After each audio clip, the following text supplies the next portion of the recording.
Rebel Stelezzi here, and we're doing a casted best out of 5 between Viringo and Codefender today in Wars of Liberty. Yeah, you know what? I finally had a talking to the Codefender, and I said, man, are you recording your stuff? Because I haven't seen any things in the cast, the Rec Games channel, and the Discord server for a long time. And he said, yes, I have a ton of stuff. Here you go. And I said, great, awesome, that's good to hear. You know, because sometimes you have to ruffle their feathers a bit to let them know, hey, give me all those wonderful recordings you got and actually send them to me so I can do something with them, you know? Because I was thinking, hey, it looks like HVNI is active again, sending me stuff, so why doesn't, the Wars of Liberty people do the same thing so we can cast 2 times a week? You know what I'm saying? Yeah, so they finally got that done, and I'm very proud of them for doing it. Most definitely. So yeah, we got a best out of 5 between Viringo and Codefender. We also have some other games to do as well, so stick around after that's done, because we're going to be covering some more Codefender Rex that he submitted, and also some older ones too from Nathan that I never got around to doing, from like 2 weeks ago. Yeah, like around the time that literally my wrists and arms are dying out there in the snow. Yeah, old stuff. So that should be very good.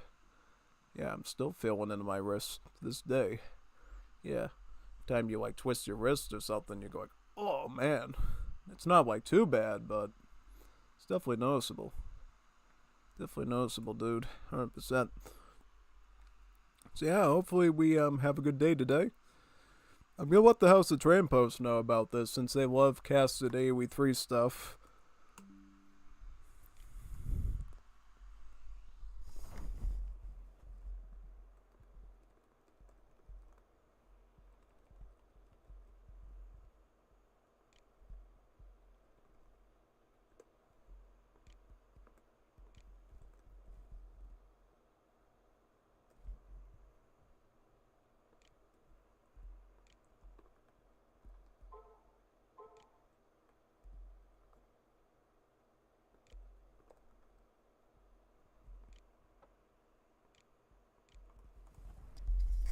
I always like to curate a custom message for them over on HOTP, just so they know it's not just a bunch of random rubbish when I ping everyone. It's one of the few servers where you can ping everyone and they don't like start throwing food at you and stuff. Pretty awesome, man. Alright, put that there. I guess somebody brought me some blue raspberry ring pops that somebody was giving away. That's good. I love that stuff, man. I guess they said the blue raspberry ring pops are disgusting or something. And I'm like, you know what? I'm not going to say it because I appreciate that you gave me the candy and I love you for it. But if it was somebody just having a one-off conversation about it and talking to me, I'd say, you know what? Blue raspberry isn't disgusting. You probably are, because blue raspberry is delicious. It's sweet. It's got sort of that berry, sort of tangy taste to it. It's perfect. Or at least it's close to perfect. It's not even a real thing, so honestly, it feels pretty cool when you eat it, right? It's like a radically different lab creation, in a way. Yeah, no, totally. So yeah, 100%. 200%, man. So yeah, I'm just sharing the stream with some Discord servers, and then we can, get to work. Or I can get to work and you can watch. Well, actually, I'm not even working. I'm just talking and yapping and moving the mouse around. That's about it. It's Codefender and Viringo and Nathan that are doing most of the work here and heavy lifting. And I appreciate it. I love watching this stuff. You know, I'll tell you one thing. Viringo's been, like, pinging me for the past hour or two going, wool, wool, wool, wool, wool, wool, like that. I'm like, you understand I'm on my work shift now, man? Why don't you start showing up when I'm actually on streaming, you know? Yeah, I mean, it's fine, but I appreciate that you're trying to be active. I love that, because we gotta keep Will active, but, you know, ping me maybe around 7 or 8 or something when I'm done with, like, my DE castings, and we'll have, like, a big duel off, you know? Just, that's the same thing I tell Rev, man, over on Arena. I'm like, dude, why don't you, basically, call me up during normal hours, not when I'm literally going to bed at 3. Well, Rev is another one. He'll ping me at like 3, sometimes 4 in the morning if I'm still up to do some arena. I'm like, if I was unemployed like I was so many years ago, like back in early 2021 and stuff, I would have happily done that. I would have happily stayed up till like 6 in the morning or even 8 in the morning, forgoing my sleep to play arena. But because you have a shift and stuff and you got a code and everything, makes it a little difficult. Yeah, maybe one day when I'm wealthy and stuff, more affluent, and I don't have to like work 9 to 5s, I could totally like hold a stream from like midnight into like midnight to noon or something like that. That could be pretty fun. I've always sort of fantasized about that stuff in my head. Like if I was a 24-hour streamer, they'd use sort of the Elvis sort of stuff to keep shows going constantly. How fun that would be. Yeah, no, it would be a very exciting lifestyle. Risky, very risky, but it would have its perks as well, so can't say it's all bad. Definitely not. Yeah, I think the problem with Elvis is they kind of pumped him too hard with that stuff, and he just sort of, had his moment. I think if you moderate a bit and do it for specific shows, it's probably, I don't know, I'm not a doctor, but I don't know, probably just yapping. Yeah, I'm not going to say any more. About that. I'm thinking about maybe running an ad campaign on that India overhaul mod thing. That would be pretty fun. Oh yeah, no, since it's such a big project, I think that would probably be a pretty cool thing to, cover. What do you think? You think we would want to cover that? I think we would.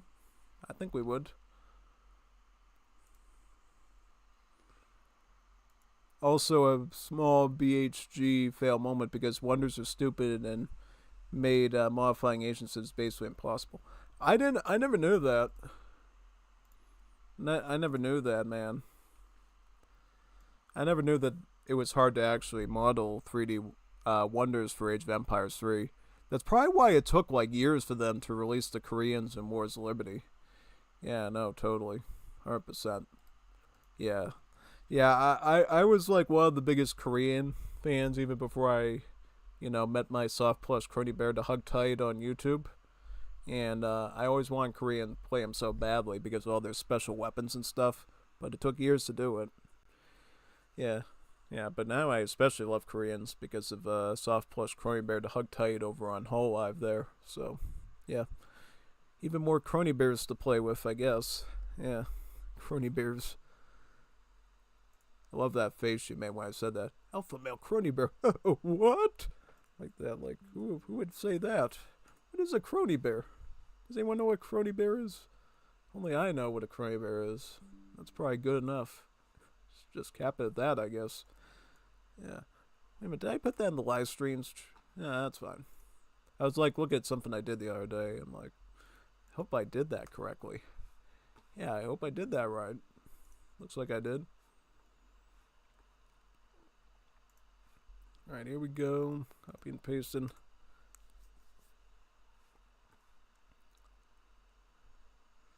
I think there's 3 more servers to do, and then we're all set. Yeah, I wish there was a bot, and I say this like I'm gonna say it for the rest of my life. I wish there was a bot to do this thing for me. Yes, I wish with all the power of AI to like do kids' homework for them and all that they could give me a bot that could like literally populate these servers with my YouTube links right away. Oh yeah, no, totally. It'd make my job a lot easier. So, who is here? Is anyone here right now, or am I just talking to myself today? What time of day would it be? So we got someone here. Hello, person. Welcome to the stream. Hopefully you enjoyed the show today, because we got a best of 5 between Codefender and Viringo, El Teata. So it's actually these ones with the parentheses here that we're going to start with, and then these are the other 3 here. So it is indeed a full best of 5. It's a full best of 5. All 5 matches took place. So we're not skimping on this one. It's like the full meaty omelet. Yes.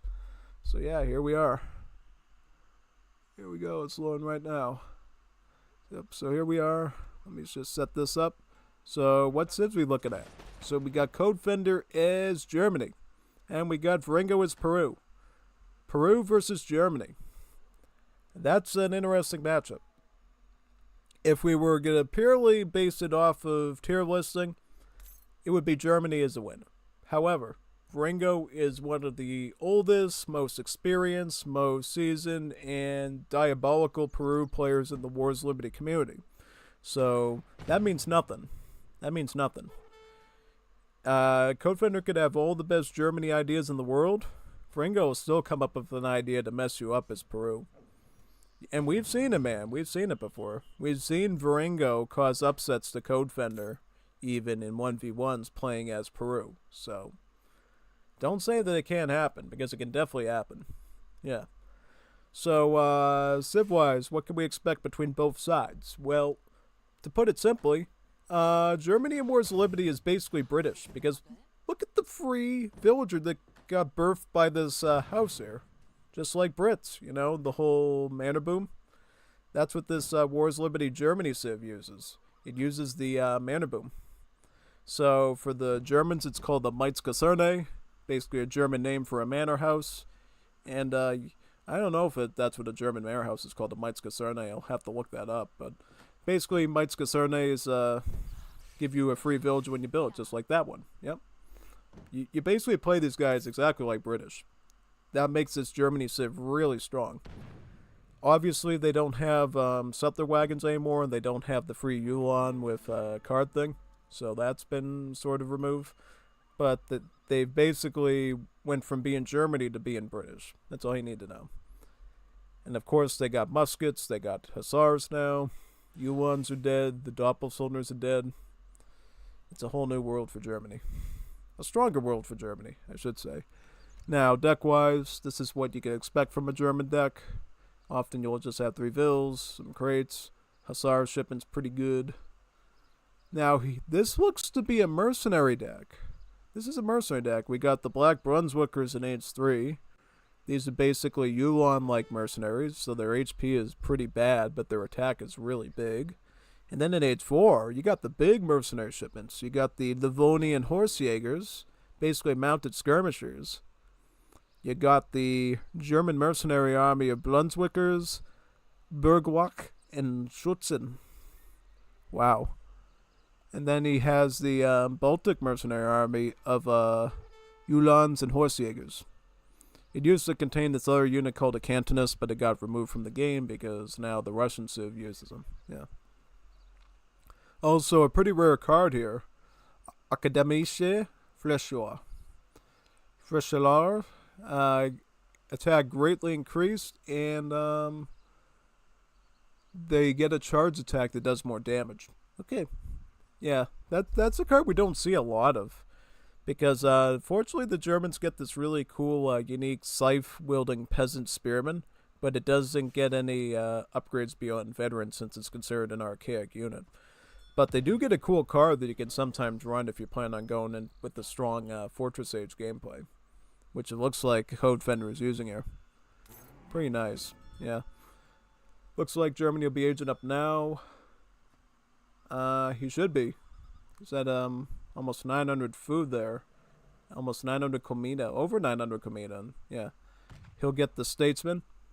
Statesman is the same as the Governor in Definitive Edition 3. So it's the one that gives you the outpost and the 200 gold. Yeah, obviously they removed Quartermaster from this new Germany because imagine giving British access to Quartermaster. What sort of balance implications that would have on the game. Not good. Yeah, definitely not good. Viringo just shipped in his villagers, the Cholos. I think he's getting pretty close to aging up too. This is his deck. He got Bill.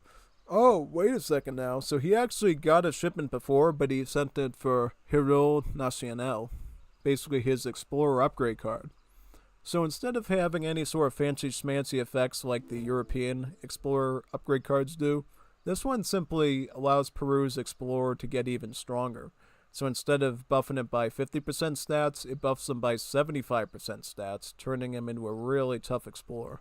And if it didn't get any worse, he's running Pulvorazo, Pulverizo is another Explorer upgrade card, but that's not all. It also lets the Explorer plant landmines. Yes, actual landmines. You know, the nightmare of every U.S. service member over in Iraq and Afghanistan. And it works just like them, too, because if you have one of your units and they go over that thing, boom, they go flying in the air and they instantly get destroyed. It's very powerful. Alright, so this is an interesting mechanic we see Viringo do a lot that nobody else does. He'll actually take his emergency units from the TC there, the Serenos, and he'll actually have them accompany his Explorer and help him to collect treasures from the Treasure Guardians and to help him kill the enemy Explorer as well. So that way he can use their little bit of melee attack to snare the Explorer and finish him off. Which, it's interesting because on one hand he does have to spend a little bit of extra resources and he can't use the emergency units later when he might need them. But at the same time, now he's going to get XP from the dead Explorer here, or at least a knocked out Explorer. And then he'll be able to use his Explorer to attack the Polar Bear. And while he's doing that, the Spearmen will be lending a combined strength of about 44 hand damage to this bear. But for some reason, the bear decided to attack the Spearmen, so didn't work out quite how he planned. But even so, he still got a lot done with that, because that bear was getting dealt like 44 hand damage for quite a few strikes there from those 4 Sereno Spearmen. And now the Explorer ended up picking up about 100 wood. That's a lot of wood. That's a lot of wood. And he's already going to put a house up here so he can capture this moose hunt here. Yep, on the St. Harold's Island map. The hunts can be pretty spread out. So you got to find a way to get some map control and defense going. Luckily for Peru, their villagers, the Cholos, can actually garrison inside the houses and other buildings they normally can with other civs, right? Because as you know, with most civs in AoE 3, villagers can only garrison like outposts, forts, and town centers, right? But over here, for the Peru, their unique village of the Cholo can garrison in the house, it can garrison inside of a barracks, stable, and various other structures. So, effectively, instead of spending like a huge amount of wood on like a tower, you can just build a 100 wood house here, and your villas will be safe from raiding. At least until the enemy sieges the house down. So, it's not a foolproof plan. You still need to have a formidable enough military to make sure that the enemy just doesn't camp under that house and siege the thing down. Or else you'll be down villagers and pop space. But you can at least know that in certain situations, like with the 3 Hussars shipment being called out from Germany, Viringo will be able to actually hide the villas in the house and keep them safe. Yeah. And what treasure are we looking at now? 125 wood? Spruce trees. That's a really good one. And he's also and he picked up his Pulverazo just like I said. So now his Explorer, to put it in perspective, has a range attack of 30 times 3 against Treasure Guardians. So that's like 90 damage per shot to this bear. That is bad for that little bear. That little soft plush crane bear to hug tight is not going to be hugging anything tight, I assume, when it's, in the snow. Yeah. So that's 125 wood we're talking about. That's big because now he has enough wood for a military building and a bit more to get a house and maybe even start some Mosquitero production from the barracks. What route is... Okay, so Codefender, running a mercenary deck, as we said before, right? Like 4 mercenary cards, is actually going to go Fast Fortress and likely Fast Industrial because he probably wants to get these beefy shipments here. These are the ones he's going for. I guarantee you.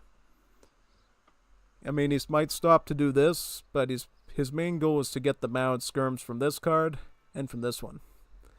The Livonian Horsejägers have a lot of damage. They're like really powerful. They're actually really strong. So I think indeed he'll probably go for that.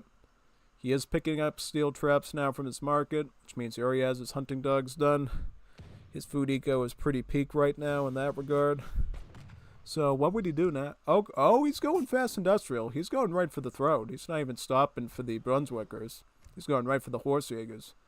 Plus he went with the gunsmith politician, basically the new renamed marksman. So now he has 6 skirmishers that he can harass Viringo with while he's doing that. See, these are veteran upgraded Fortress Age skirmishers. So it is a very good range unit to use to harass your opponent with their long range and their good multipliers until you can get the age up going. Viringo, what is he up to? So Viringo's also going for a fast fortress. He's picking up his stonewashing now. That's his gold gather rate technology there. And I'm assuming he will not go industrial. I don't think he will. Unless he's going fast industrial into Volantes, which he could do. That's something that Viringo has been experimenting a lot with in his matches. Going basically for quick Volante shipments, since they're essentially, I think, just better horse artillery in terms of stats now. So that would actually be a powerful play by Viringo. But we'll see. Cage trap coming in for Viringo. Viringo's trying to get his landmines up. His Explorer is so beefy and tanky that he gets the landmine up and then he just runs off. Let's see if Codefender is paying attention here, because if he's not and he actually runs him over the snow, he still ran it over the landmine and he just lost 2 skirmishers. Can you believe that? That's insane. That's like absolutely insane right there. And now his Explorer is snaring him in the back with his sword. These skirmishers are coming right behind him now. This is not... yeah, he just went down. But here's the good news. He got 2 landmines down near the market that Codefender did not see. So if he's getting his units here, he can effectively cover this area here. Yeah, that's the good news. Because I was worried that that was his first landmine, and he used ransom to get his Explorer back, and now he's sticking a landmine right over the Explorer, slashing at him there. And that's going to knock out the Explorer now. Okay, so Viringo went double Irish immigrants, and thus he was able to get the Fenians here. The Fenians are now looking to fight the infantry, it looks like. Yeah, very nice. Oh, good. Yeah, so basically Fenians are Irish mercenaries. They're basically similar to the Eagle War, you know, the Eagle Runner Knights of the Aztecs, so they're sort of like dismounted dragoons. But instead of having a good hand attack, they just have a really deadly range attack of like 48, which is pretty good for a dismounted mercenary.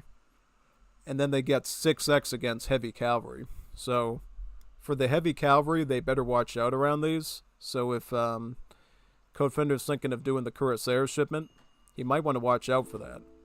That's something we definitely need to watch out for here, for sure. And then Codefender, he's already getting his fast industrial age going. He's picking up steam machinery, which is the first mining upgrade.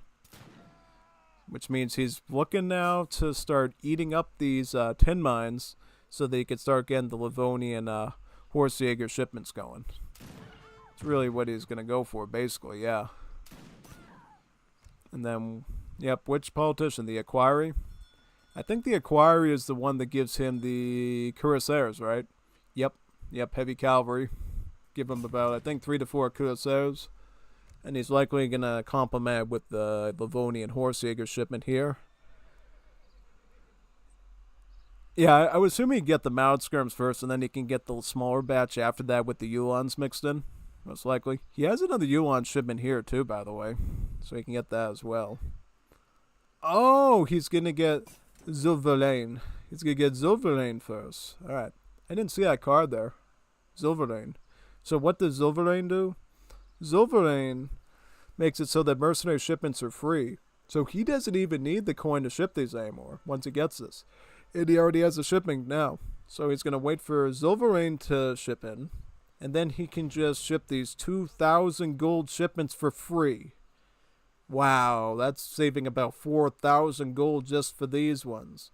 Actually, 6,000 gold if you count this, and then another 1,000 for that. So if his plan is to get all 4 of these, he just saved himself 7k in gold doing that.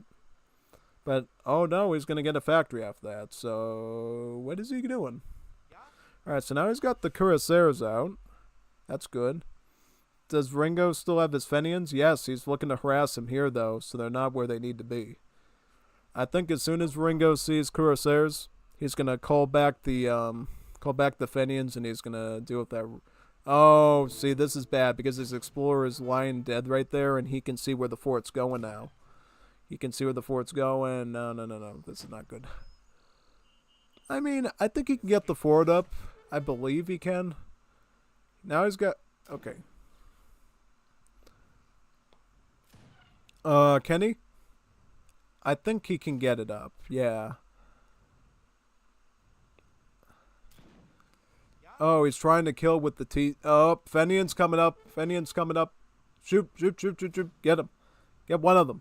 Yeah, there you go. Good. He might have just saved his fort right. Yep, but he's going to be able to shoot and scoop these Corsair. And the landmine helped out, too. Did you see that? How he just flew off his horse there? That was some good micro there by Viringo. And some good tactics with the landmines, too. He kind of let Codefender fall right into his trap. That was beautiful. That was really good. And now the Fenians are just going to relay around here and let the fort go up. This is a beautiful match, by the way. Very fair fight between the two. But better watch out, because now the Livonian Horsejägers are coming in, now that it's basically free for Codefender to ship in now. Now he's going to have 8 Horsejägers. 8 Horsejägers, 8 mounted skirmishers from Livonia, are definitely going to be strong enough to deal with the Fenians, because they are essentially like cavalry in terms of tags. So those mounted Horsejägers there will have multipliers against them, and will wipe them out rather quickly. And not only that, he's sending the second shipment with them too, the Baltic Mercenary Army, along with the batch of Uhlans. And as a suggestion, you might actually want to send Prussian Uhlans next. West Prussian Uhlans, because that will actually apply the veteran upgrade to the Uhlans as well, making them slightly more efficient. Yeah. Plus he's getting the World Fair technology from the market. This is the replacement to mercantilism, so that'll grant Codefender about 2k XP and allow him to get even more shipments quickly. That's really good. Awesome. Third Irish Wave, that's great. Very good. Let's see what he gets with that. I think he's going to get... I'm trying to remember what he gets with that. I think he gets XP crates or something, but I can't remember 100%. I rarely ever see a third Irish Wave ever called. But I can tell you whatever the reward is, it's going to be good. Because if you send the same immigrant age up multiple times for a Latum Civ, it's usually a huge reward payout. So yes, he got 2 San Patricio cannons for free, man. These are essentially immigrant falconets. So now he's got like 2 falconets and 4 Fenians on the field. The falconets won't be too effective against all this cav that Codefender's doing though, so he's going to have to back it up with something. I don't know what. If he gets Zamoritos, maybe that'll help, but no, not even that, because he's dealing with like mounted skirmishers, right? So the skirms won't have multipliers against mounted skirms. It just doesn't work in the tech. See, I think he's learned now that this kind of in a bit of a pickle now. Yeah. So now he's being chased down by Uhlans. He's losing all of his Fenians. And you know what he's doing? He's trying to lure him back into the landmines. It's the main way that Viringo is going to work to like undermine his opponent. Get it? Mines, undermine. Yeah, that's kind of the way he's going to do it. He's going to try to lure all this cav into the landmines. They're going to go boom, boom, boom, boom, boom, boom, boom, boom, boom. And then everything's going to be fine. Yeah, exactly.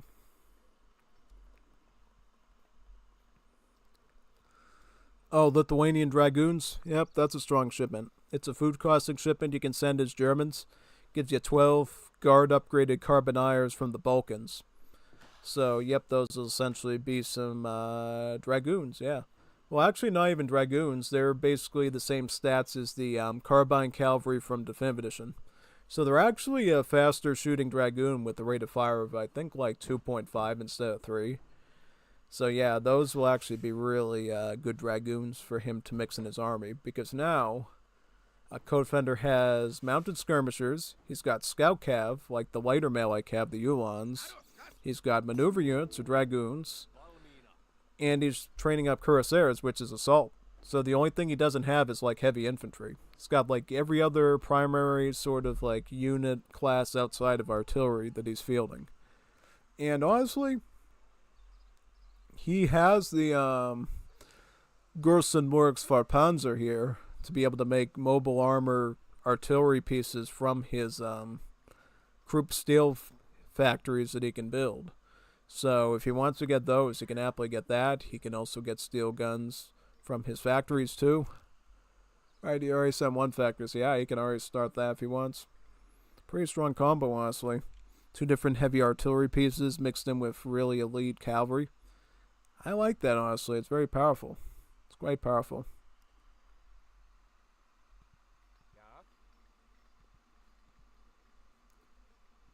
Let's see what we got here. Okay, so Viringo is going to go Mushatero. A very cheap option. Only problem is he can't get that beyond the Virin upgrade, so they're going to be kind of weak eventually. Depend on what Codefender throws at him, which he is throwing some hard stuff. You know, the splash cab and the maneuver units, the Lithuanian carbonizers there. Those are going to be a real issue for his Mushateros, just saying.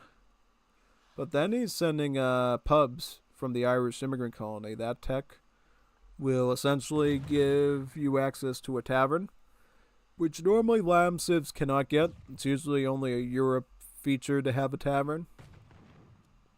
And not only that, it'll unlock the Fenians from there too, giving him an actually good way to deal with splash cav like the Cuirassiers with the multipliers. So yeah, we might be seeing some trained Fenians from this pub that Viringo's getting. Also seeing if there's any secondary TCs that Viringo's running. Because I think the big problem here too for... oh yeah, it does have another TC. Where's that? One here, one here. So they're very close to each other. They're very centralized. Because one thing you gotta be aware of is you are dealing with Germany. That basically literally just did a manor boom on you. So they're up like 20 vils from that manor boom for each Mites Kaserne that they built. So any way that you can get your vil count even close to them, to the Germans that is, will definitely help you out quite a bit. But look, the cavalry is on the move right now. Going after the trade route first. That'll tip off Viringo they has to do something. I don't know what he'll do though. Because he'll have to come up with some sort of tactic to try to defend his base. I don't know like how one tries that actually. Yeah, no. All you can do is like do the landmines. Landmine here, landmine there, landmine there. Just set them up and dig them up next to each other and hopefully blow up as much cav as you can. Yeah. Exactly what you do. Yeah.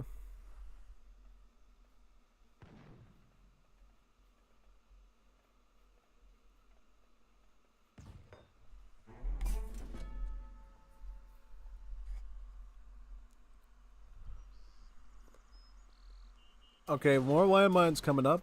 If you can get them all up, that'd be great. So he's got 5 over here. He's got more up over here. What's he gonna do with the saloon? He's gonna put the saloon back there, right? Yeah. Very nice.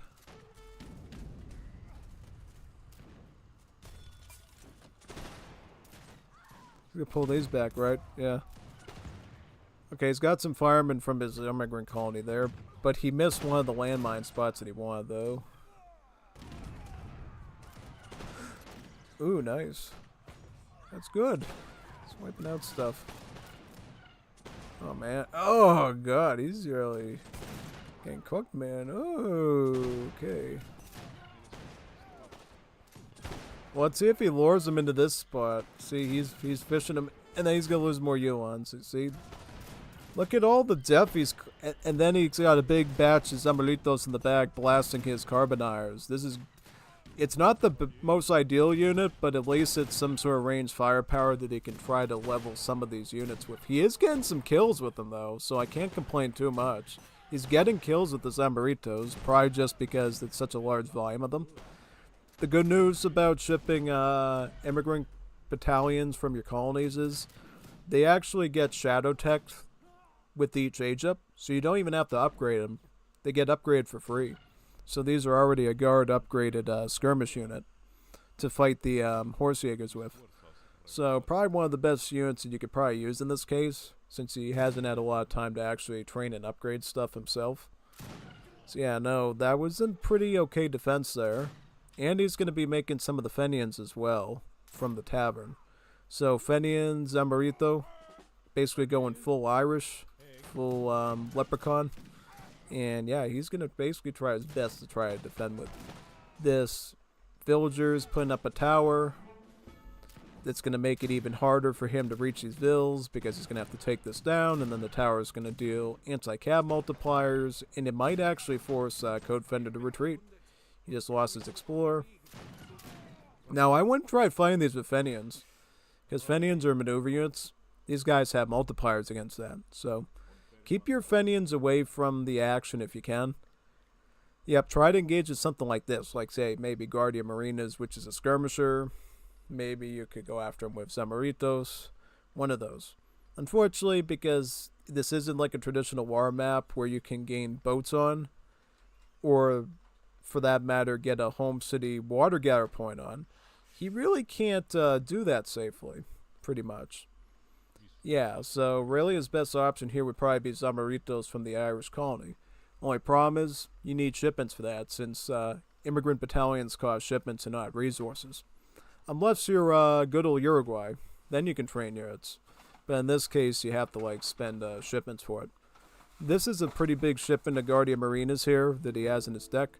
Guardia Marinas are essentially Peruvian unique sailors. It's considered their quote-unquote ultimate unit.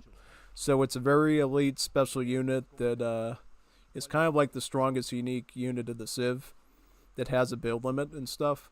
So these are essentially special sailors that have a faster rate of fire. I don't know if it's like the carbine cav in like 2.5 or if it's like a full 1.5 like an archer. But I can tell you they fire really quickly. And the attack itself, 27 in a quick succession is actually pretty good. The only problem is, since it's like a naval skirm, they have a malice against all cav, even light cav. So that could dampen them a little bit, but hey, at least it's a 10-unit shipment. And that rate of fire does make up for it quite a bit if it's going ba-boom, ba-pew, pew, pew, pew, pew, like that. Helps you out. Now, that's a lot of Fenians he's going for. Is there going to be a lot of assault units on the... He does have a lot of cuirassiers, so the Fenians will actually find their mark. So that's actually not too worrying, actually. No. And looks like Codefender shipped in... yeah, he did send in the German mercenary army too, didn't he? Yep, so he's got the Burgwalk. These are essentially German grenadier mercenaries, pretty much, with like a high pierce armor. And then he's got the Schutzen. The Schutzen are essentially like statistically the same as Jaegers in the vanilla game, so basically just Imperial skirms with 40% pierce instead of merely 30% on them, so they're a little bit more durable.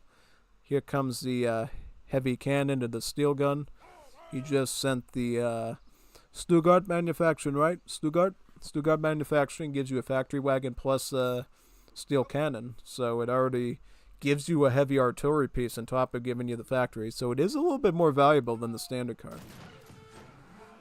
Fenians focus firing the mounted Jaegers. Oh, this is good. I like this is good micro from Viringo, because he knows that the horse Jaegers will absolutely butcher his Fenians, so he's focus firing them down while they're distracted raiding his vills. And now he can scoot and shoot all these melee calves right away and force them into a retreat. Yep. This is actually good. I'm trying to see if he can like snipe these mounted skirms down. If he can get these mounted skirms down, that gives him a huge army advantage, because now it's one potential threat eliminated. And yes, he does. He's gonna get rid of all these units with his Fenians.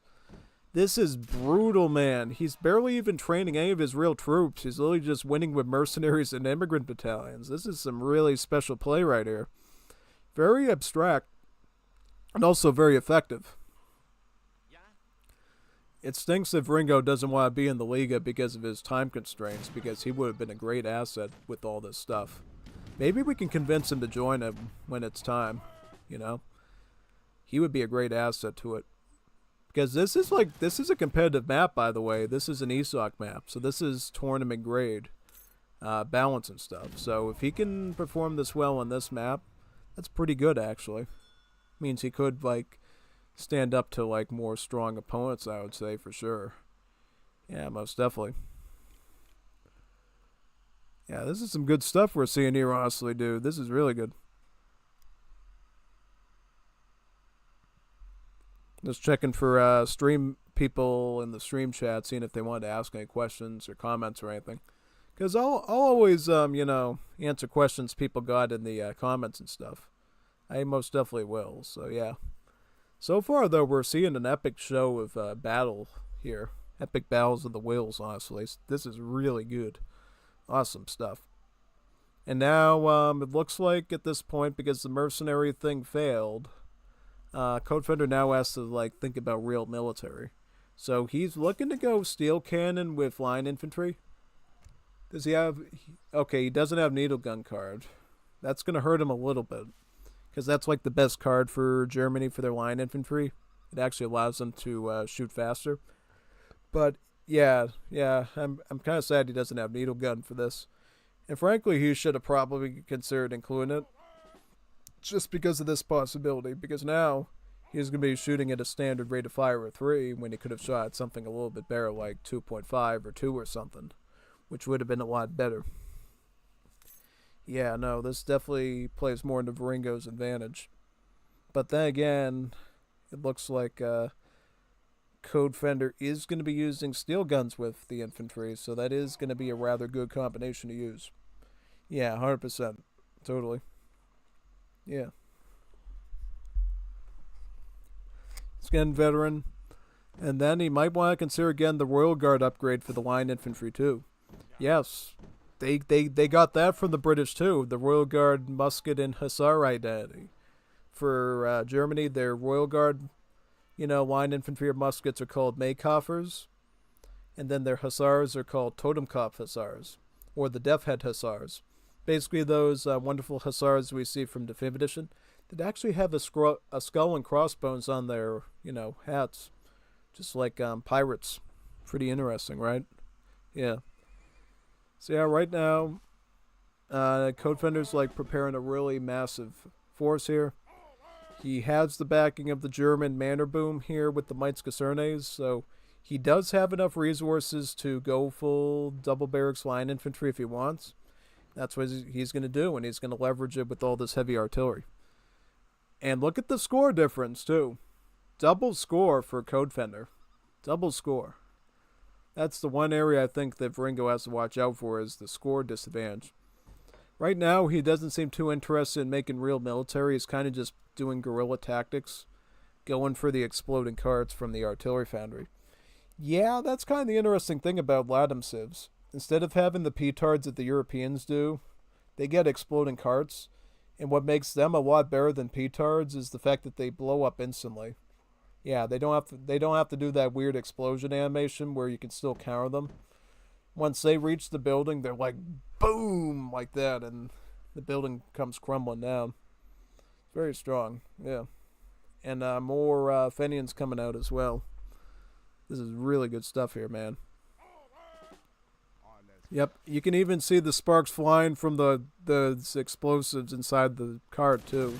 You can see the little fires underneath them going. I remember in the old days, these used to be drawn by cows, I believe, and then they changed it back to horses. Which, I think is a little bit more accurate, because if you wanted to get your wagon to the thing quickly, I think you would want to use horses, right? Run a little bit faster than the moo-moos. Unless you promise them some good grass. Yeah. Alright, so here comes the,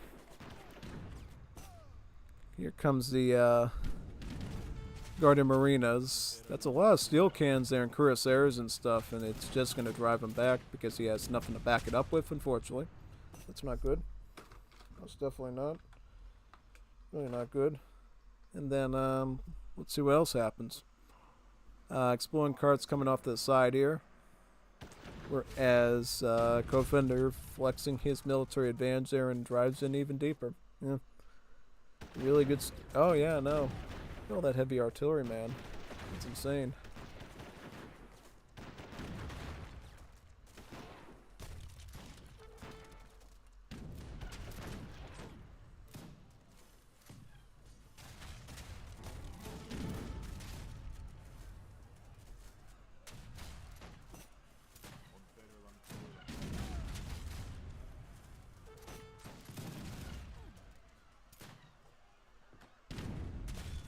GC's down. Very nice. Perfect.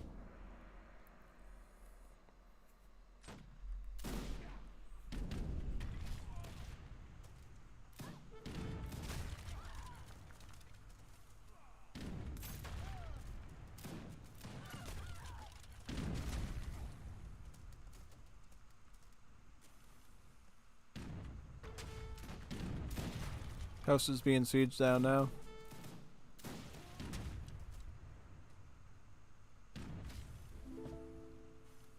Here comes the Volante shipment. This is what I should have sent before. Because Volantes basically are a very hard-hitting artillery piece. But now, because he doesn't have enough of them, he's just not going to be able to hold the line down. Yep. He took out one and they just croaked. Croaked like a Kermit the Frog, basically. Oh, yo, Kermit the Frog here. For Sesame Street News. Yeah.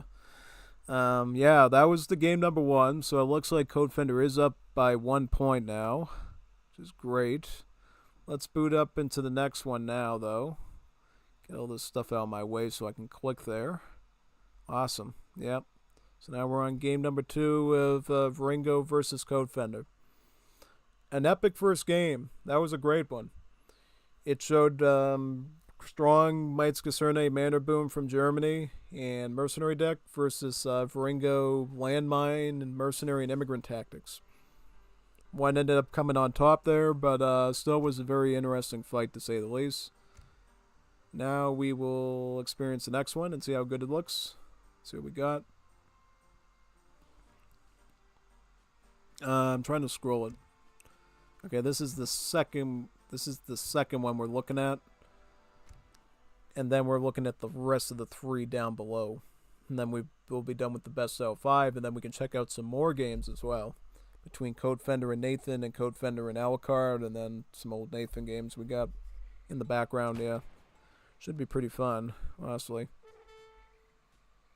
All right, so here we are. We got Viringo running Peru again. He hasn't changed his mind on that civ. Codefender going Maori this time. Yeah. Very spicy civ, depending on how you use it. It's kind of a hard civ to use. You got to do it right, though, because if you don't do it right, it can be like it can basically be your grave. Yeah, no. Because, see, the problem with Maori is they rely on a lot of special mechanics to do good. Namely, they get a really wacky age-up system called the Voyage system, where you get very cheap, very quick moving age-ups that basically will research very quickly and be super affordable, but they're garbage. They don't give you a lot of rewards. But then you get these expensive age-ups. They're super slow, but they give you a ton of rewards. They give you resources, military, wagons to build stuff with, boats, even shipments, like actual shipments. And to complement that, there are cards in the Maori deck that actually cost 2 shipments instead of 1.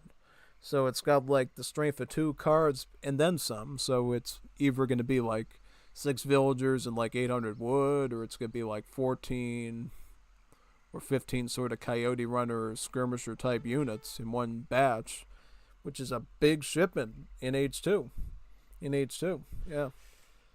But to do that, you have to basically get Fiji, which is the most expensive age up to do it. So you take a big gamble with this civ, and you gotta get the timings right with it. You gotta make good decisions. Looks like he is deciding to get a market, though. Yeah. I don't usually get a market with Maori, personally. I'm not a big fan of it. I mean, some people could argue it's a good idea to get bird snares, basically the first hunting tech, and possibly the rat trap, the second one. But I just don't go for those usually. Yeah. It's just a personal decision of mine. It's not right or wrong. It just depends on your playstyle. Peru though is shipping in about 3 cholos. It's got a huge batch of stuff here too, right? Yeah, most definitely. That's a lot. It's a lot, honestly. Totally. Most definitely. And then, what is he gonna get? He's gonna get his own market, right? His own hunting dogs, pretty much. Yep. Very nice.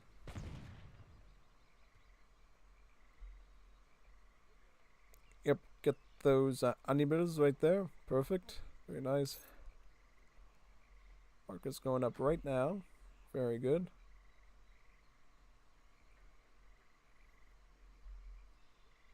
Bill's coming out right now. So I'm assuming he's getting the hunting dog so he gets a better age up time this time, maybe? Yeah. Because I know his last game he was a little behind in his age up time, and that might have cost him a lot of early advantages against Germany. So he's probably looking to take the initiative this time. He might even be more aggressive this game, too, and maybe try to catch Maori off guard early. We'll have to see. Because there's two ways to deal with Maori. You can either try to outboom and try to get some really strong stuff in like the mid to late game, or you can try to rush them early before they really get to work their special build orders and try to punish them. Really depends on what he wants.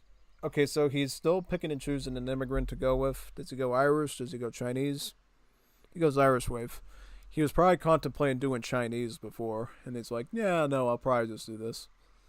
Chinese have their own advantages too, so you have to weigh it basically. Which voyages again? South Island. Yep, you can tell by the GIF file here. Yep, this is the only part of AOE3 that has GIF files where you see like actual visuals moving in the image. Yeah, basically this South Island voyage is like the cheapest and quickest one in the game, but it's also the worst because you don't get anything with it.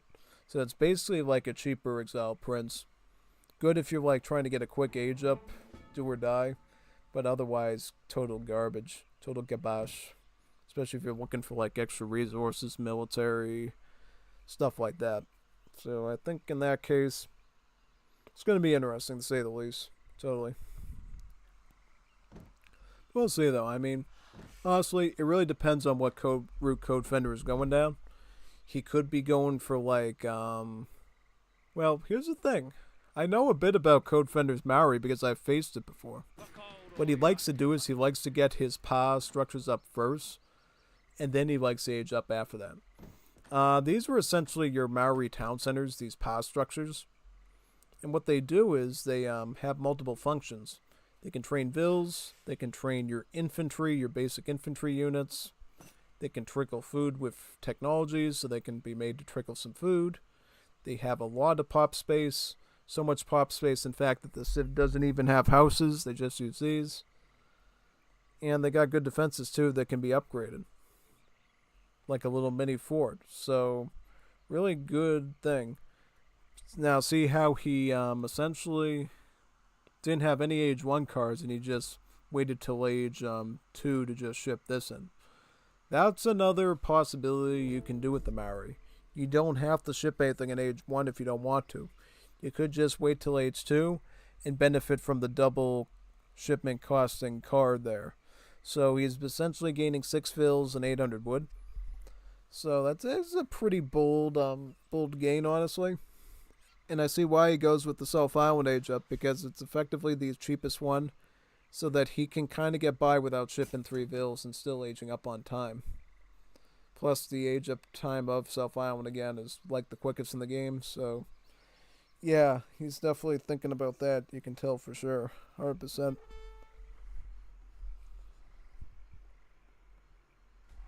What treasure is this? 50 kiwi fruit. Oh, nice. That's a good one. Very good one, actually.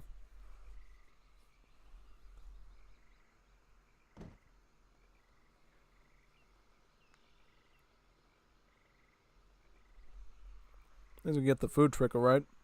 Oh, very nice. Very nice. Kumara storage. Very, very good.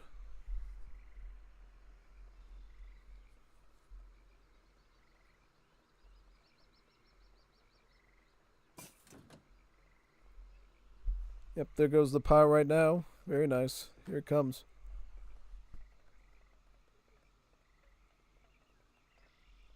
Yep, you can build 1 new PA for each time that you age up. So in age 2 you can have 2 of them. Age 3 you can have 3 of them. Age 4 4. And for some reason it doesn't go up in age 5 for some reason. Kind of like the Portuguese, right? Yeah, kind of a Portuguese thingy. There are cards though that can up your PA build limit though, so don't worry about that. Now this is a good card to always send as Vira Maori.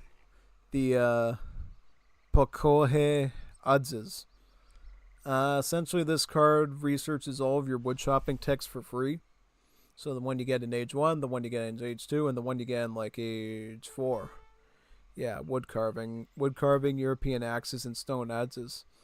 So it gets you all those, and then you can essentially get really good wood chopping for the rest of the game without paying a penny. Very good. That's why you rarely ever want to like research wood chopping techs for Maori, because you can just ship them for free through this card.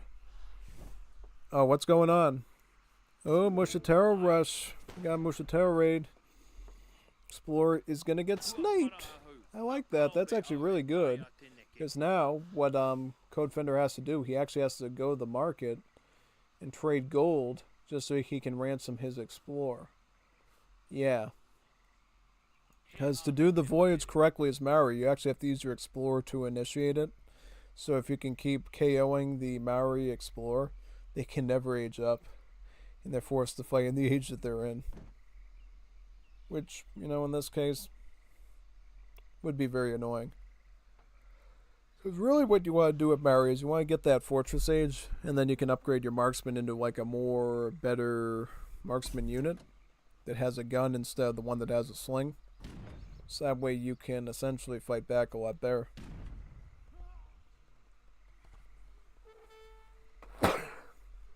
Oh, sneezy. Sneezy, sneezy.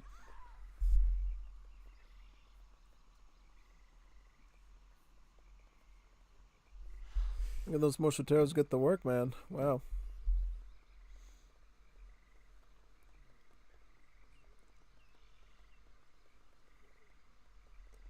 He is making some spearmen, I see.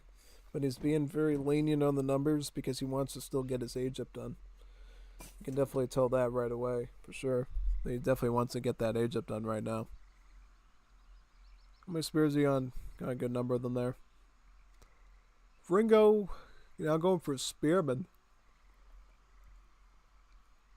Going for the Pardos from his barracks. These are the Latin American spearman units. He already has about 12 of them, and they just add in 3 more. That's 15.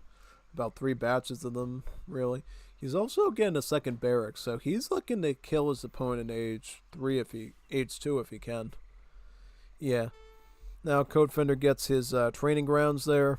That means he's probably going for an age up soon, because you actually can upgrade the infantry from these POS structures. You do need the infantry training building for that, the training grounds. So whenever you see a training grounds go up for Maori, that usually means they're thinking about aging up so they can actually get those upgrades.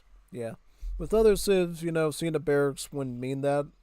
But for Maori, it does mean that, you know, an age up is coming, because the civ actually needs the upgrades for the infantry rather than just train them. Moshiteros versus Spearmen. Kind of a tough matchup because while Spearmen have multipliers against the Moshiteros being like a foot cavalry, the Moshiteros are an assault cav, which means they have hand armor, allowing them to effectively resist some of their spear attacks a bit, making them a bit stronger.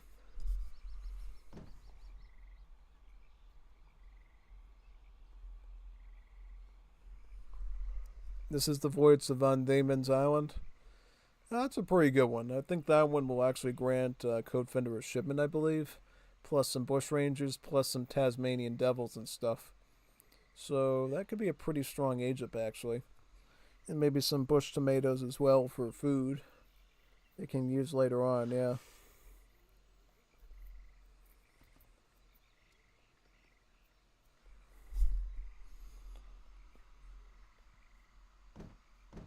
Okay, now he's also picking up the Bank of Oratiero.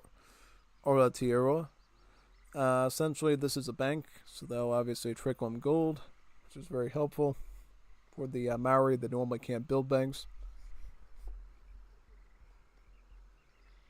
He's also playing defensively, I see. He's not going for any real forward hunts at all.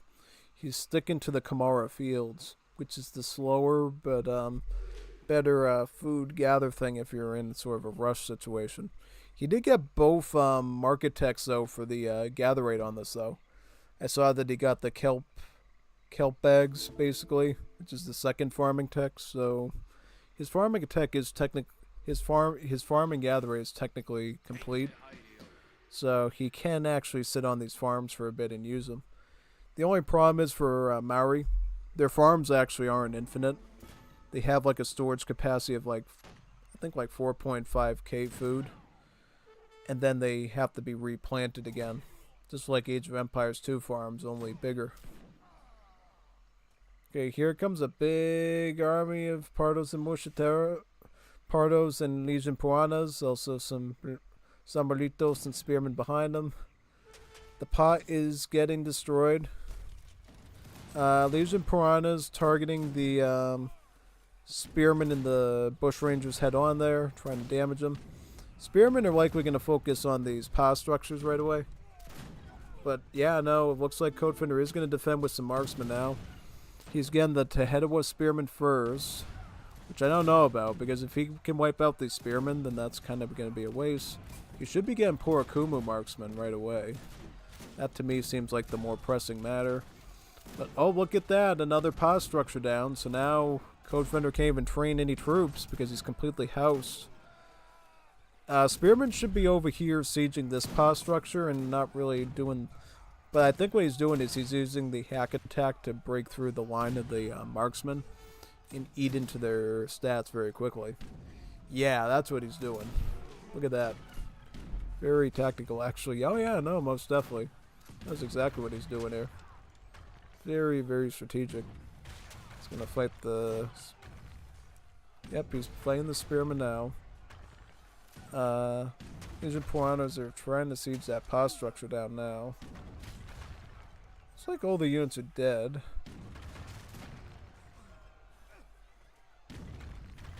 Trying to see if Ringo's winning or not. It's kind of tough to say because it seems like Codefender has so much still alive. It's really hard to say who's really gaining on who. Yeah. Viringo is killing off some of the vills though, which is great for him. The Zamoritos taking some snipes onto the Spearmen there. I think they'll wipe out that last Spearman, right? Yeah, most likely. And they'll just be chased off by the marksmen, it seems like. Yeah, pretty much.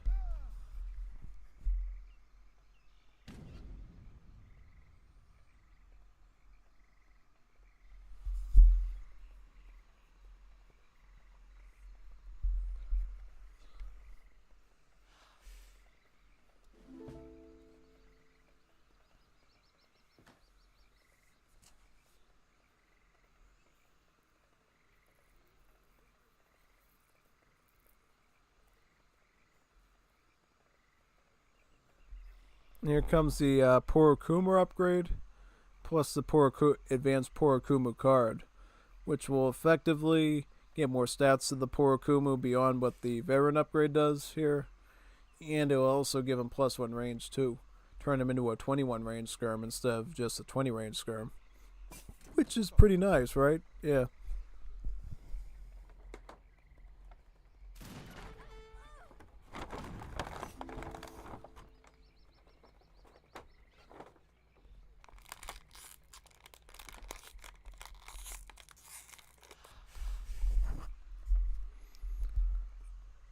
Alright, so where's the battle line? So we got Pardos coming in again, plus another shipment or two of Zamorlitos.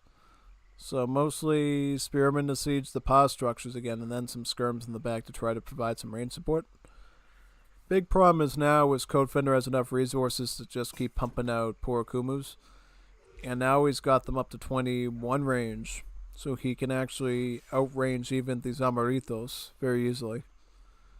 Yeah, this is not looking good for Viringo, because now he's really just going to be running waves and waves of Spearmen, and they're probably going to be intercepted directly by the marksman, no problem. Yeah, that's sort of what it's looking like, honestly. Not good. Not good at all, honestly. Most definitely not.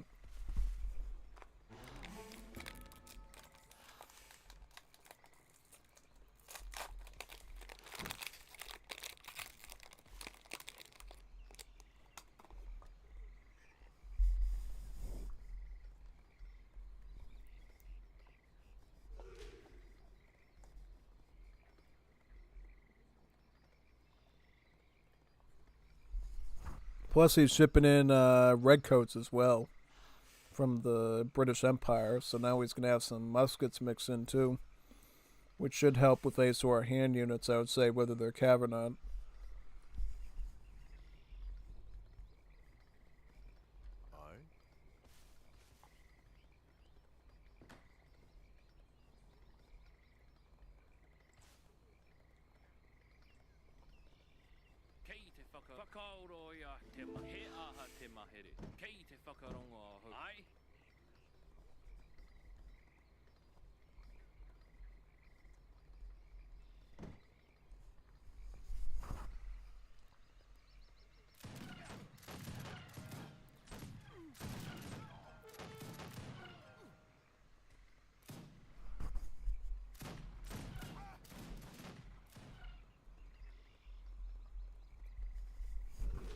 Spearman trying to look for an angle to come in there and get the Pa. Could also go after the Kamara fields and force him to replant those too. Some Spearmen go forward, and the other ones to go for the siege. Basically just trying to be as disruptive as possible. But no, he just decides to take all of his Spearmen and go in for the attack. Yep, pretty big swarm there. But because Codefender has so much range troops down, he can fight his way through those Spearmen just fine. Yeah, pretty much.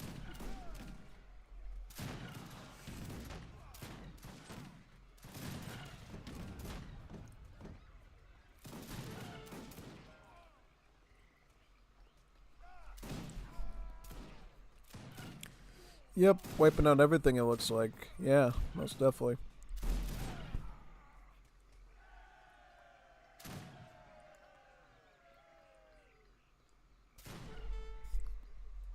The more Purakumas coming from the back, right? Yep. Yeah, Viringo's army is again decimated. And Codefender has a lot of food and wood. How about Viringo's eco? Okay, so his economy is also not shabby either. He actually does have a lot of stockpile here, which is really good. One tier list. Too late Maori defense and age up. So you have to need more Musketeros. Yeah, that's kind of an interesting point. Maori are one of the few civs in the game that actually doesn't have any Dragoon-style units. So Musketeros and other assault class units are actually a really good way to poison the well for the Maori very quickly.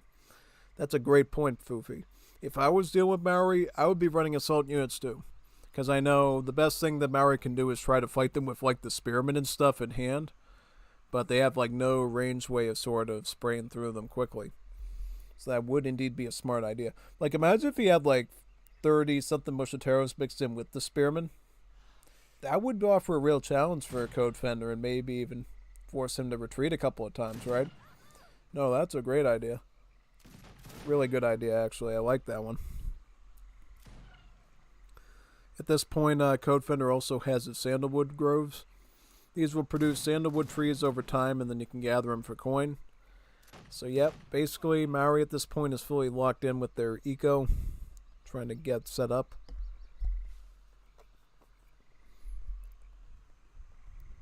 Viringo's aging up with the first Chinese wave, so he's now making the pivot into the Chinese immigrants. This will give him access to the Carapintada legions, basically mounted step riders, so a good like scout unit or cav unit. He can also start making the Chinese workers, which are good with natural resources like hunting and berries and mining and trees. So that should help him a lot with the eco on the map as well, depending on what he's grabbing. So that should be quite nice.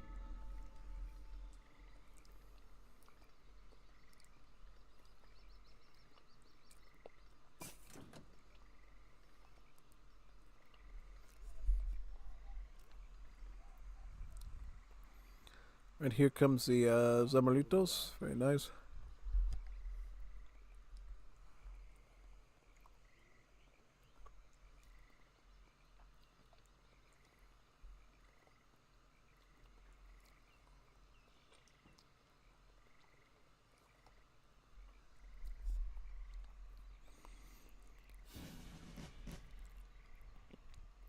Alright, Cage Trap, that's the second hunting, and then the second mining smelter house is coming in.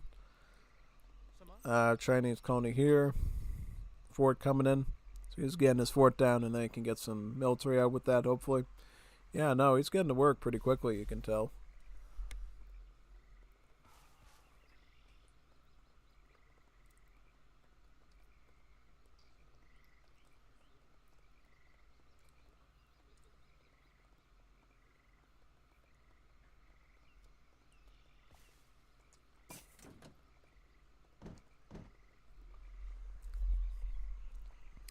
Musketeers coming out, and then 3 artisanals.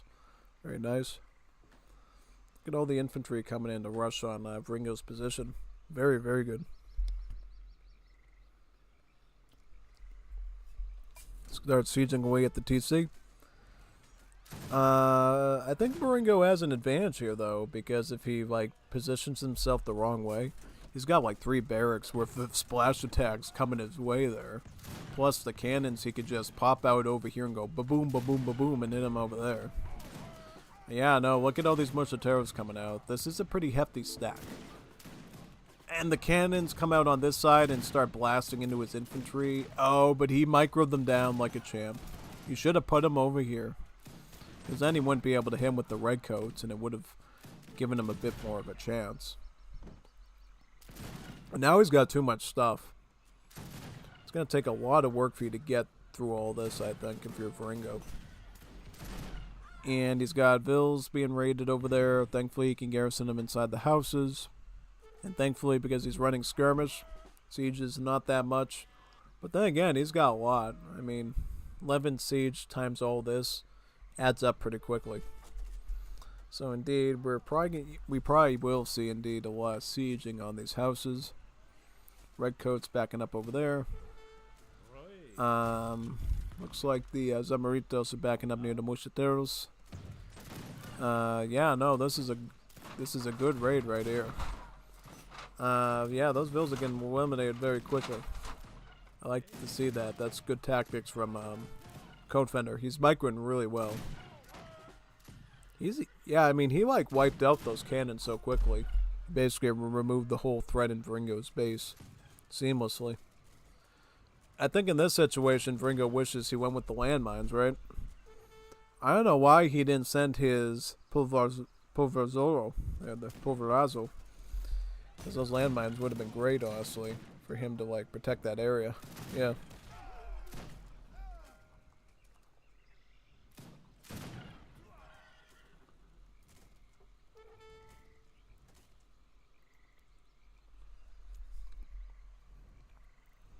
And it looks like all the infantry are now sieging into the barracks. Yep.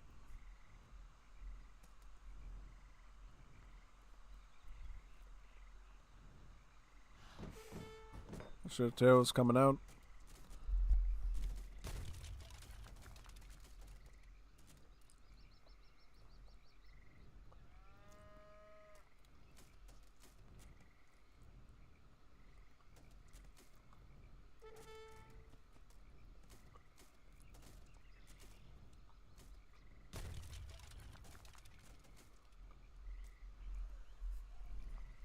Infantry is sieging away at the barracks, right? Yep.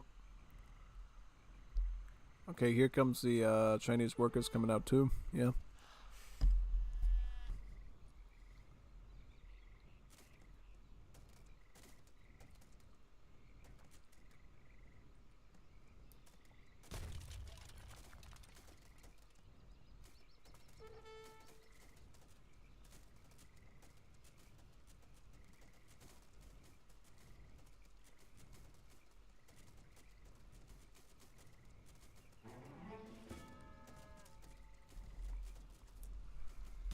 House is going down.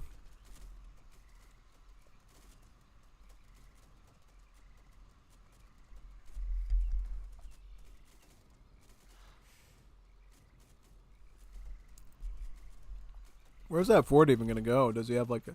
Okay, he has a TC up there, right? He better make sure it goes up there, because if he doesn't, he's going to have some issues. Or he could put it over here too. Yeah. He has some Chinese workers, right? I think he does. I'm trying to look. Yes, he does. So if he loses this Chinese colony, he's secured.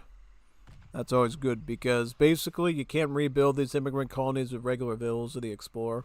you have to use the specific worker of the colony. So a Chinese worker like this needs to be available to build one of these. So if you lose it and you don't have any workers on the field, you don't get it back. That's one more set of battalions that you don't get to run again against your opponent, which is really sad, honestly. Yeah, no, it definitely is. Causes a lot of problems for you.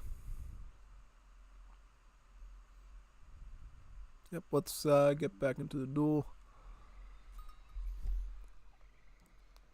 I was checking for more chats on OBS, but nothing yet.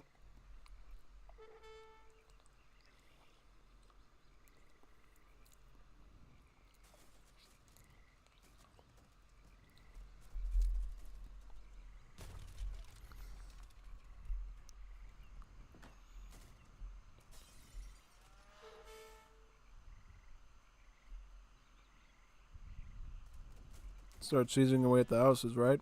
Yeah.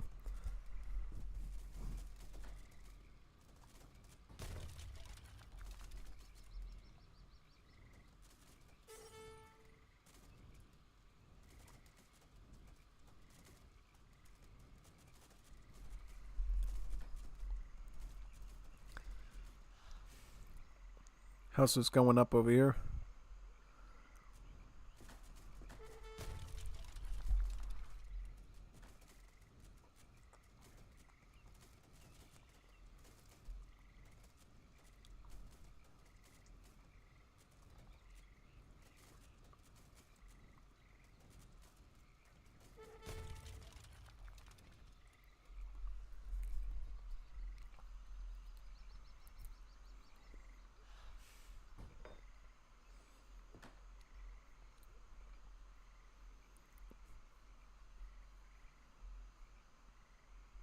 And where's Codefender at? Oh god, look, he's already in Industrial Age. He could go to Imperial Age too if he gets enough gold.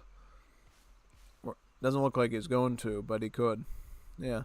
Right now he's got the big red coat and Congreve rocket shipment there. They could run towards his enemies. So yeah, he's looking in pretty good shape right now, I think. Honestly.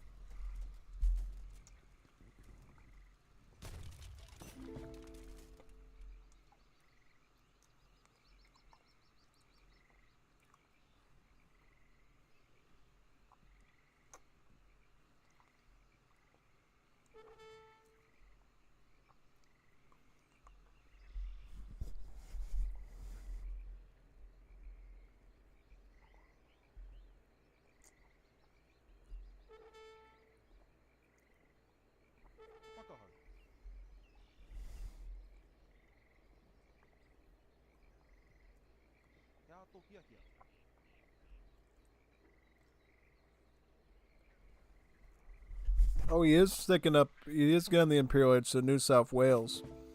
Not quite as good as the South Africa voyage, but it's pretty close. Wait a minute, no, New South Wales, that's like one of the weaker ones, so he's not going to get a lot for it, unfortunately.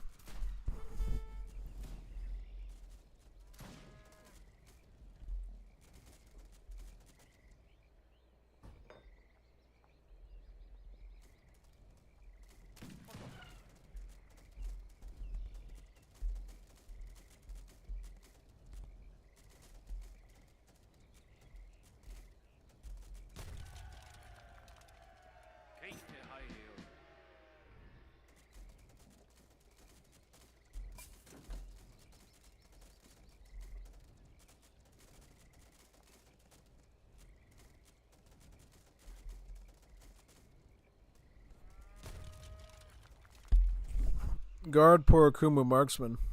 Oh, interesting. So that's going to give him like a ton of HP onto his Marksman then. Plus a slight attack increase.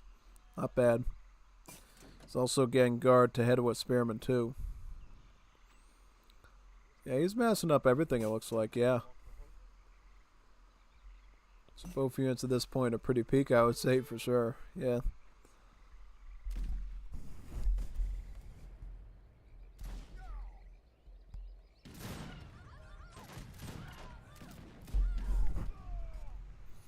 Plus he's shipping in some fighters, which he just upgraded to melee fighters for more increased attack, which is quite strong combined with this Marksman and Spearman.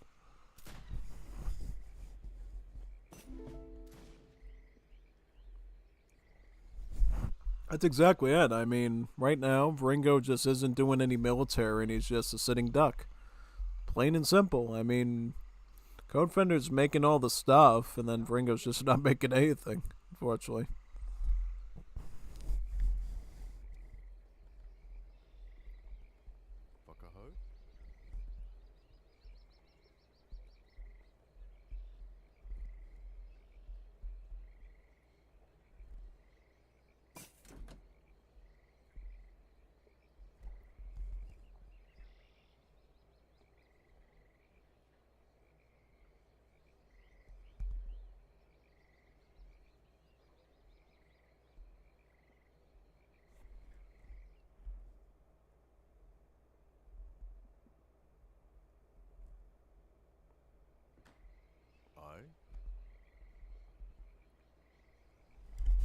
The thing he failed to realize is he doesn't have the advanced melee card in his home city, so he wasn't really able to cap on that card very much, the advanced Fire one.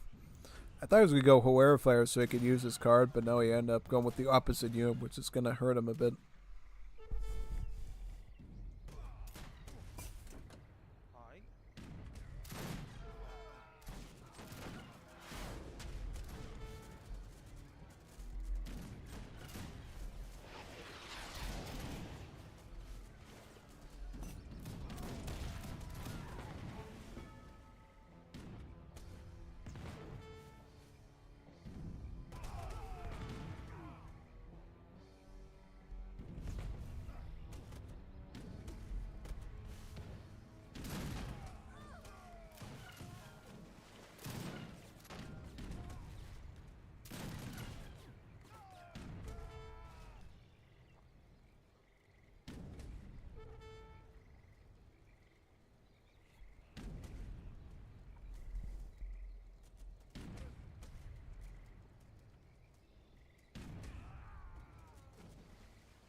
GG, man, good battle.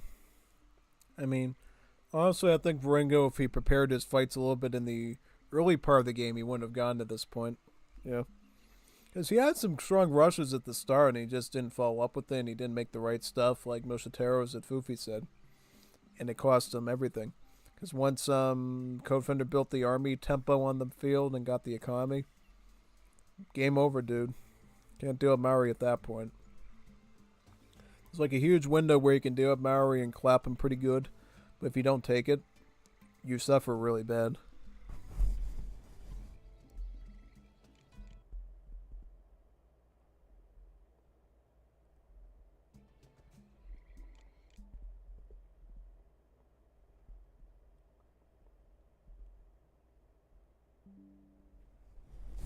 Now we're ready for game number 3. Looks like Codefender is up 2-0, so he's currently winning right now. Let's see if Viringo makes any comebacks at all in the next 3 games. Would be pretty fun if he did, right? Yeah, no, totally.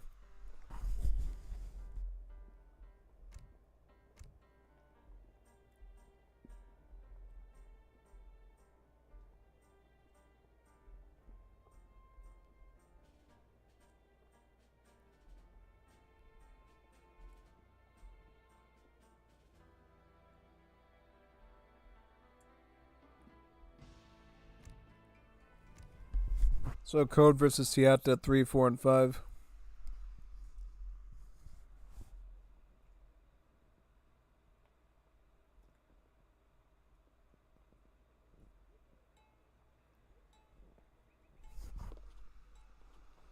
Ooh. Ooh. He's running Afghans. I like that. Codefender running Afghanistan. And Viringo running Peru still. Has Viringo learned any lesson about 1v1ing me as Afghans, dude? Afghans will absolutely clap Peru, man. Oh, man. Come on, Viringo. You know your Civ matchups. We'll see, though. Maybe Viringo has something in mind. We'll have to watch very, very closely. Yeah, because Afghans to me are probably like the best Middle East Civ in the game right now. So yeah, no, Afghans will do a fairly good job. And Viringo, Viringo. Why did he just idle? What was he doing? Was he gooning or something? What are you doing, son? Like, really? Like, dude, you can't be doing that stuff, man. You gotta, like, keep your vills on the job. Yeesh. Oh my god, man. Oh my god. Oh my god. Yeah. Because when you idle like that at the start, it does not set you up good for the rest of the game. Because I've been in some situations where I was busy doing something or I forgot because I was, like, looking at something on YouTube, being like a skibbity toilet head. And then I came in, like, after a minute, I'm already dead because that lack of vil seconds and training and everything just ruins you. So, Ringo might have already sealed his fate doing that alone. Yeah, that's what I'd be worried about right now if I was Ringo, but we'll see. We'll have to watch it very closely then.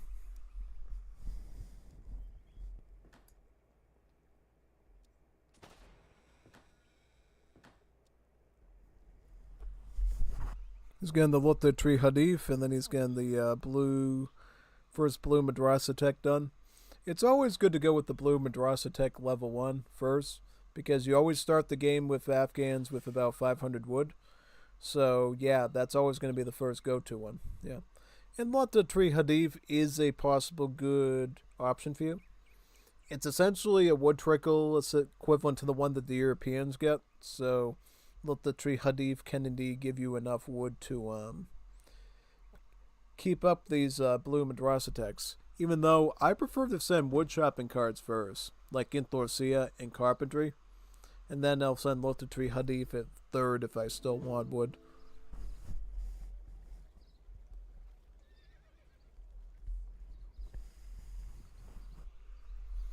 Loya Jurga? See, I usually only send that if I have Kochi Nomads, personally. Because Kochi Nomads ups your Nomad bill limit by like 3 or something, and then you can get like 5 Mahalas out of that. Because what that card does is, I'll show you what it's called. This one here. The Loya Jurga. Turns all your Nomads, sort of like your little herdable guys, these guys. Because normally these are just like mobile livestock pen people that fatten your animals. It'll take all these and turn them into Mahala wagons so you can build Mahalas. These structures, the Mahalas. These are like 200 wood, 220 pop house basically for Middle East. They can also contain all the capital texts and most of the church ones too. So yeah, it's a very powerful structure indeed. And that's why I'm like, if you send it with only the standard bill limit, you're only getting like 600 woods worth of Mahalas, which is still like a 600 wood crate shipment in H2, which is kind of meh. But if you send it after getting Kochi Nomads and get all those Nomads done, then you're getting like 6 Mahalas done, which is about 1.2k wood, and that's really, really efficient.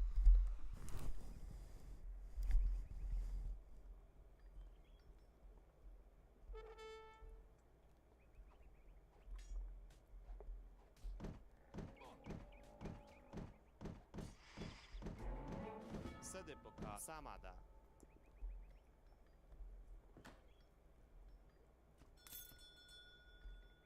آماده شکارچی آری شکارچی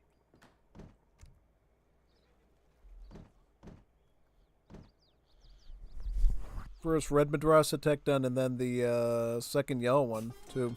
Yeah, you need about 3 Madrasa Techs done from this building here for you to actually reach H2.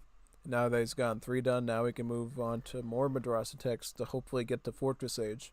To get the Fortress Age, you need about 7 of them done in total. So he's going to have to get 4 more of them if he wants to do that. And this is his 4th one here.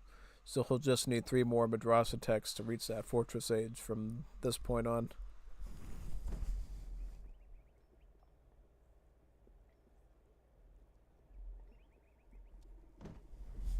Kind of scary that Viringo is still aging up. Normally, Middle Easterners I find are one of the slowest age up civs. So if he's still like lagging behind, that can be very dangerous because that means anything can come flying his way. And I don't think he has a lot of strength to maybe deal with that. So yeah, no, this could be a real risk. A super duper risk, I think. Oh yeah, no, most definitely. Most definitely it is. So we'll see what happens, but hope I don't have very high hopes for it, unfortunately.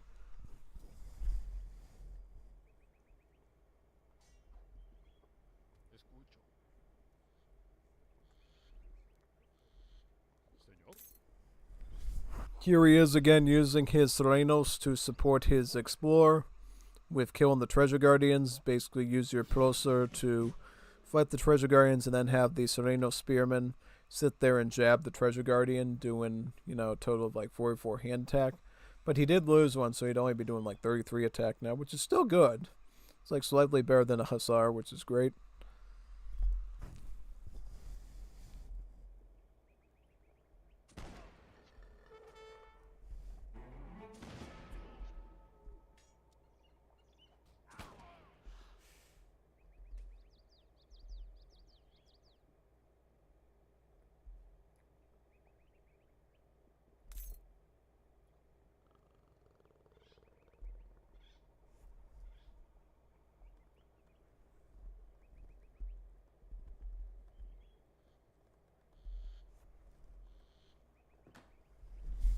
Sticking with the Irish immigrants I see here. So he'll have Zamoritos available. And then he might be able to get some Fenians later with that. And San Patricio cans.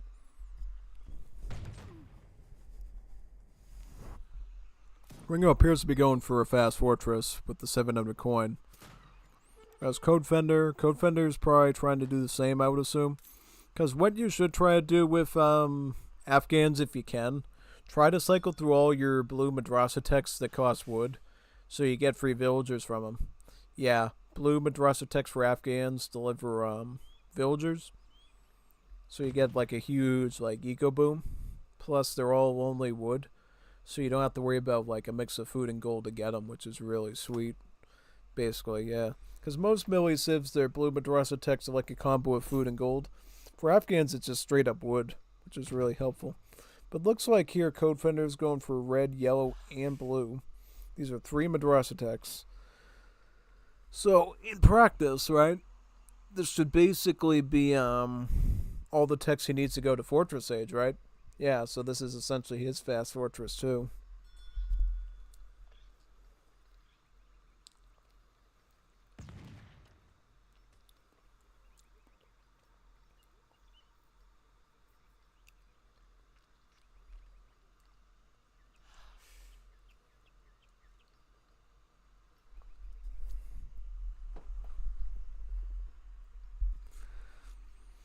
Comes a bazaar right here.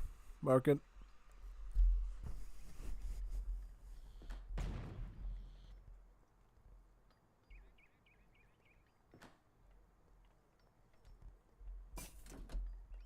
Inshallah. Askar.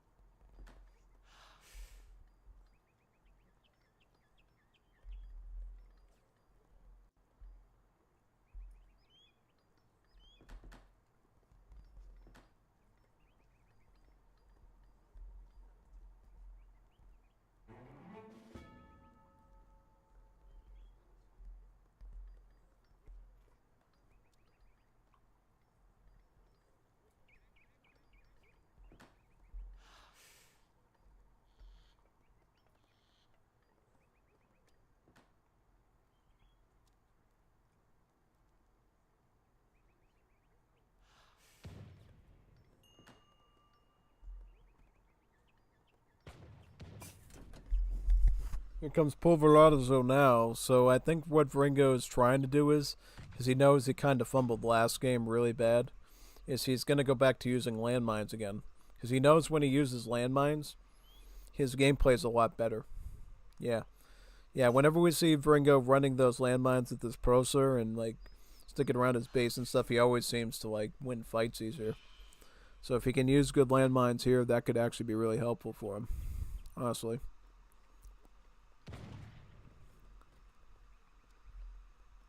Okay, he's still picking up Madrasa text. He's getting blue, or red one, I think.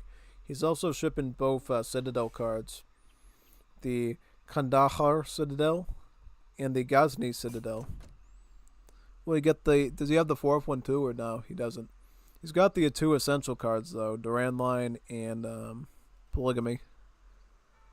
You could also ship this in Army of Gandahar, 3 Nokars and 10 Dwatlabs. Yeah.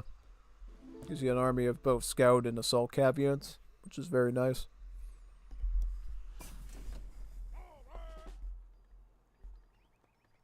و چی نیاز دارید؟ آماده هستم.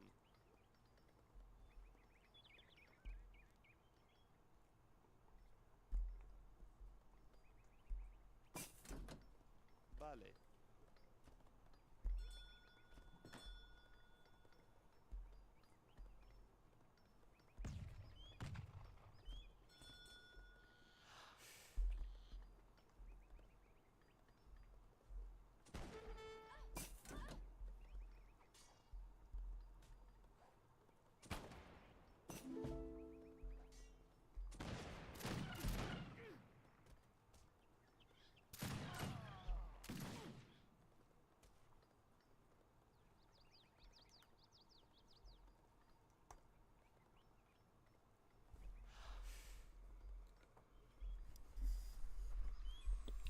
Basically just spamming more madrasa text pretty much, yeah.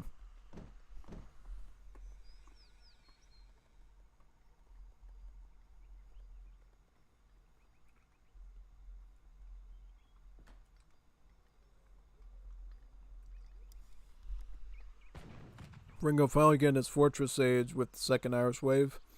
So he'll get his batch of Fenians. Send up the landmines over here. You can tell by the little patches of dirt where the landmines are, by the way. So, yep. It's actually hard to tell here. Let me see. Okay, yeah, because it kind of blends in with the soil here. It's like really scary. When you see it closely, you can see it. Now I see it. All right. This one's harder, but this one I can see easily. Yeah. Yeah, once I zoomed in, I backed out. Now I can kind of make out where it is over there. Looks a lot better. Señor.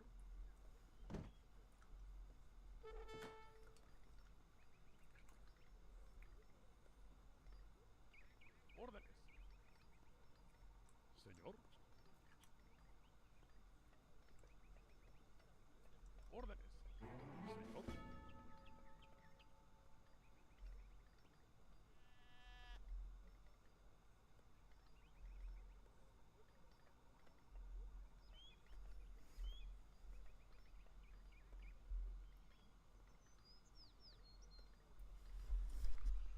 If you look at the attack, they essentially do 1,000 with 2 splash. So yeah, actually 1,600 damage. So yeah, they can basically instantly kill almost any unit. And even if they can't, for whatever reason, because of the hand armor or something, they'll still maim them pretty well.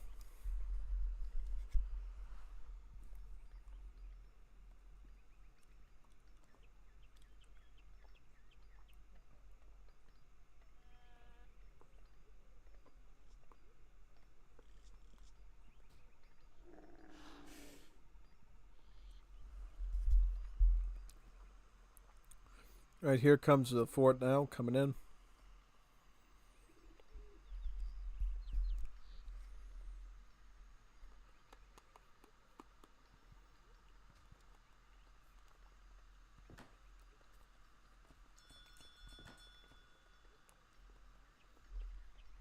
Still keeping up with the Madrasa attacks, you can see. He's kind of getting them all. So he's just going for a fast industrial. So he can spam Duran line with polygamy. Duran line gives you free set poise from your citadels, and then this gives you free vills. So if you can combine those both, he'll be in really good shape, yeah.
Alright, here comes Duran Line and Polygamy.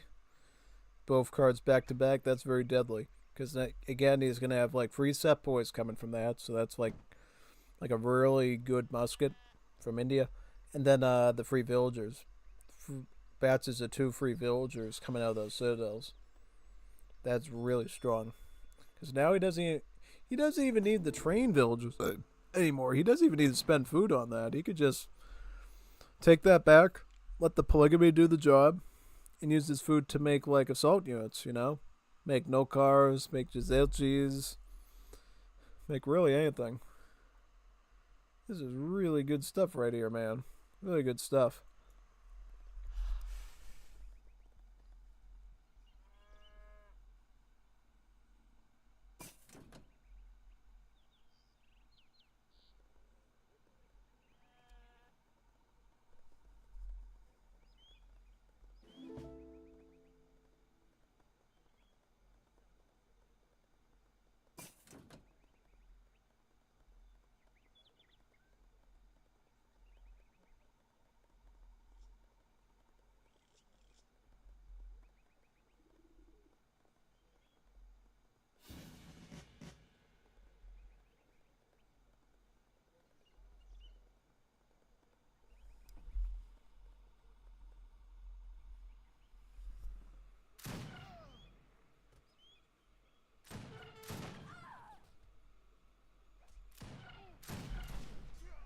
Yeah, good use of the Fenians there to try to kite the Dweltalabs now.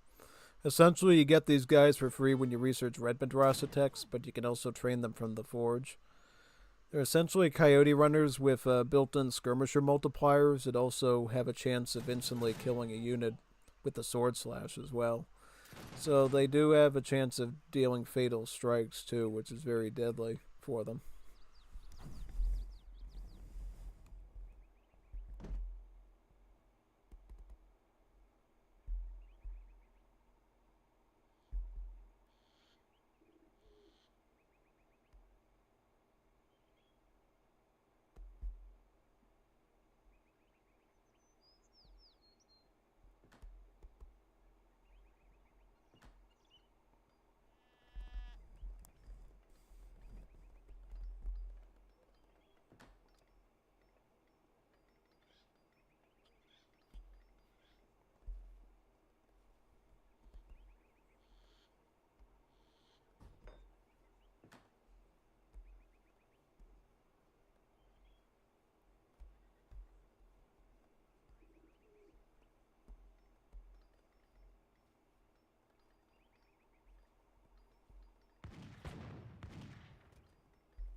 órdenes.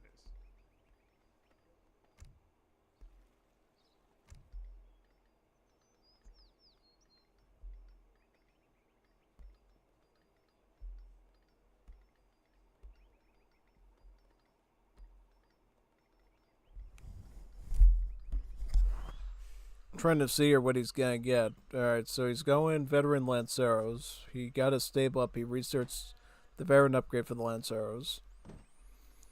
He's now doubling Lancero production. He's also doing San Patricio cans from the immigrant colony. That's gonna be a little risky considering he's going Duran line. Because if he's going Duran line, that means that he's essentially getting free sepoys. So that kind of eliminates the Lancero threat very quickly. Yeah, that is a little concerning, honestly. Yeah.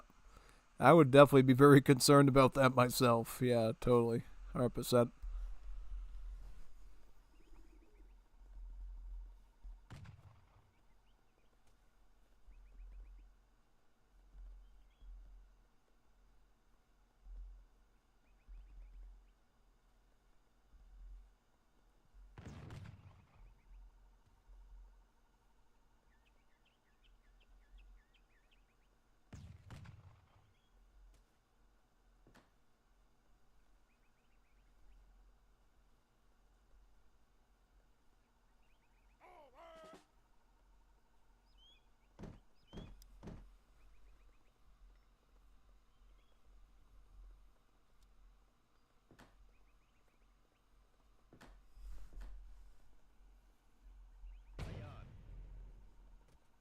سلام تیاریم Is he training Giselches now, or did he just ship those in? Trying to figure that out. So does he have a... Okay, he's got a gunsmith. He's got a forge, okay. Yeah, for Middle East, their training is a bit different. So for them, they use this gunsmith to, well, make everything that has a gun, basically, you know? Anything with a firearm. And then everything else they'll get out of the forge. So things with swords, knives, spears, bows and arrows even. So it's not limited to melee troops. It can be ranged stuff as well. Anything that isn't a gun comes out of this thing. Anything with the gun comes out of the gunsmith because it literally has gun in the name. So, yep. Looks like he did make some Giselches out of that. Let's... Yep, he didn't ship A in, so that's what he did. I also got a huge shipment of Dual Labs too. He's probably riding on the fact that he might get RNG with these. He might be able to pull off some fatal strikes with them, which would be really nice for him. Yeah. He's getting the last blue Madras attack. That's great. That'll give him like a ton of free vills, too. Actually over his vill limit, because he already has like 100 vills, right? Then he's going to get like, I think like 106 vills. That's a big eco, man. Big eco. 100%. That's a huge advantage there.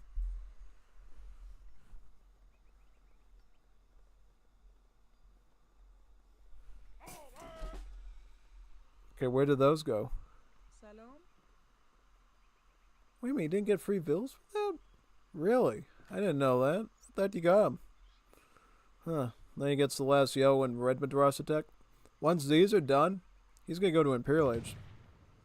He's going to go to Imperial Age and probably pick up the Imperial upgrade on his Dual Labs. Because he already has a Guard upgrade on him. He just needs the Imperial upgrade and then he's all set. Yeah. He got Veteran on the Giselches too. So he's preparing probably to use his food and wood for Dual Labs from the Forge. And then he's going to make Giselches from the Gunsmiths. He doesn't have the 10 rupee Gisele's card.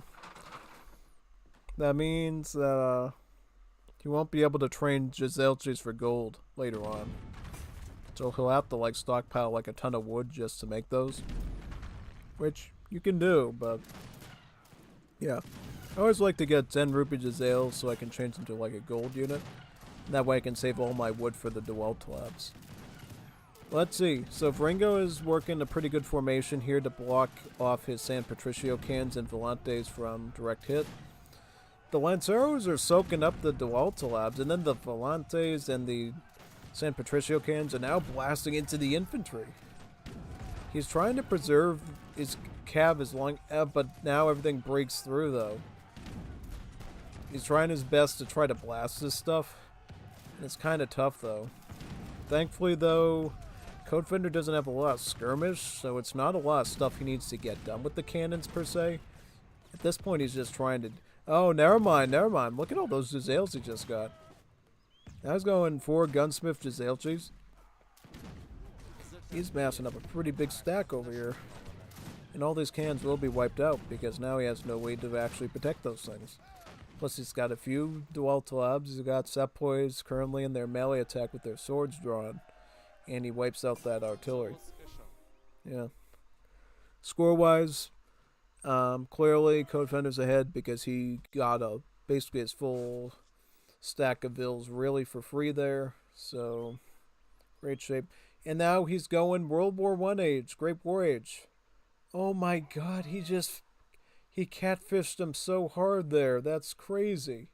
He got him to fight him, killed off his army, and then he got Great War age by taking advantage of the lack of troops on the map. Wow. So, if you didn't know, in Wars of Liberty, you can go to World War I. It works just like Spies and Blockade, where the more units the enemy has on the map, the more expensive it is. So, by Codefender killing off that Viringo army, he essentially cheapened the tech so much that he could go to World War I age this early. And he had enough stockpile to do it too. That is very scary, because now Viringo is going to be thinking everything's fine. Getting more San Patricio cans. Getting the Scoltas now. So he's swapping to Assault. Probably to deal with the set point threat, which I think is reasonable. But depending on the timings and stuff, I don't think basically set points are going to be a problem for much longer. Well, they will be because he'll be getting it for free and they'll still be coming out. But now you should be thinking about, like, I don't know, like tanks and airplanes. Yeah, tanks and airplanes. That exists in this mod. Nope, now these head towards World War I age. Codefender will be able to make tanks, airplanes, zeppelins with mustard gas, armored cars with machine guns. All sorts of weapons, even machine gun mounted camels for his Middle East. Strong stuff. Let's see which stuff he ends up getting, though. He's getting guard on the Escoltas now, I see. But too little too late, I'm afraid. Because I think once he sees Great Warriors, he's probably going to go for another push. And then at this rate, Codefender just has too much of an army mass to be pushed at this point. Yeah.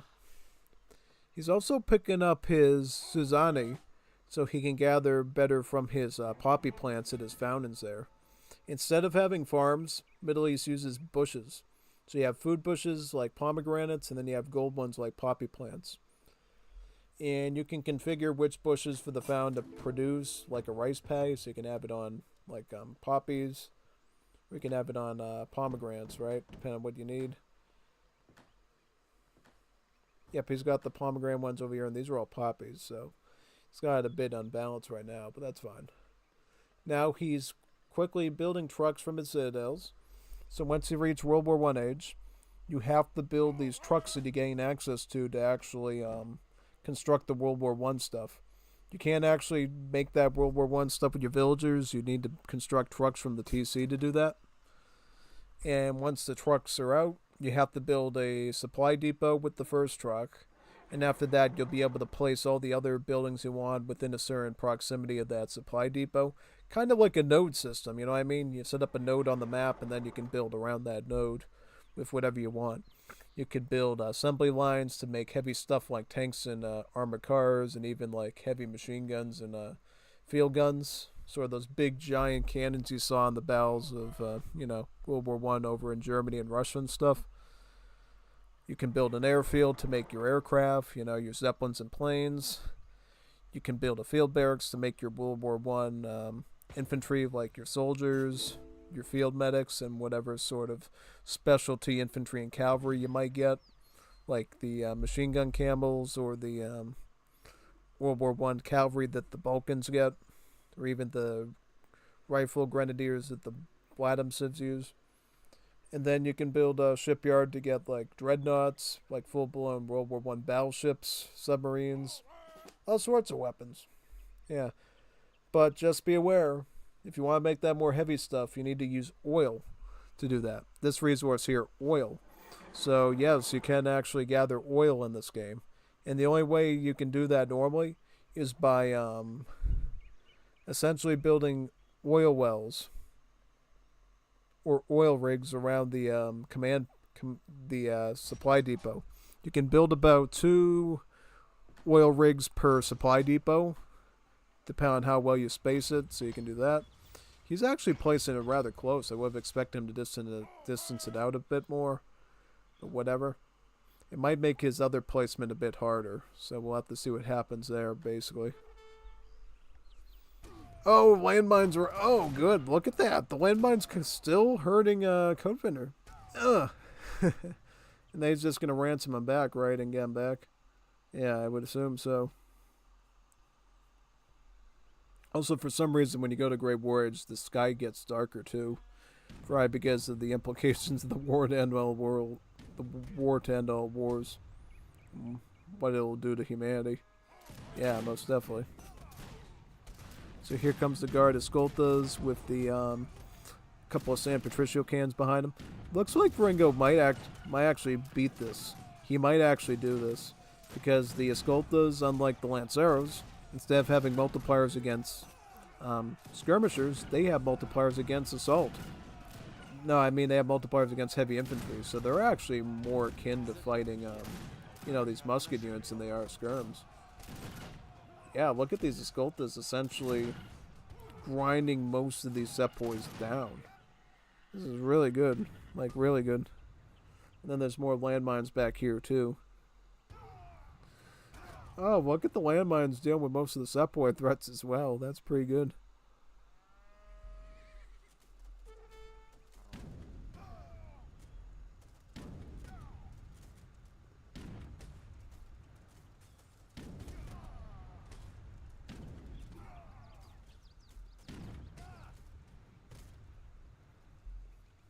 Zetapijem. Still running into the landmines. Oh, God. That's fine, though. That's fine. Because I think, honestly, Codefender wants to lose troops so he can switch into, like, tanks and airplanes. Well, more so tanks and stuff, because airplanes actually are a pop-free unit in this game. So you could have, like, a full army of, like, whatever, and still be able to add planes on top of it to, you know, bomb your opponent's buildings from above, dropping mustard gas on them, and then, of course, having your own fighter planes with their machine guns that can actually go into, like, sorties and fight the enemy aircraft. Really good stuff. While the aircraft system in this game is pretty simple, it's pretty fun too. So, yeah, I definitely like it myself. You can have your opinions of it, but I definitely enjoy it 100% on my end.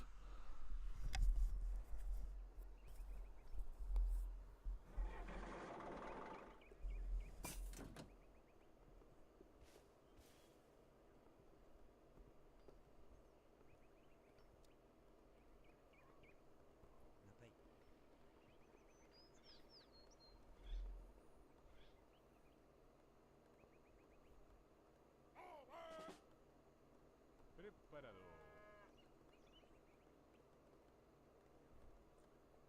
Órdenes. Preparado.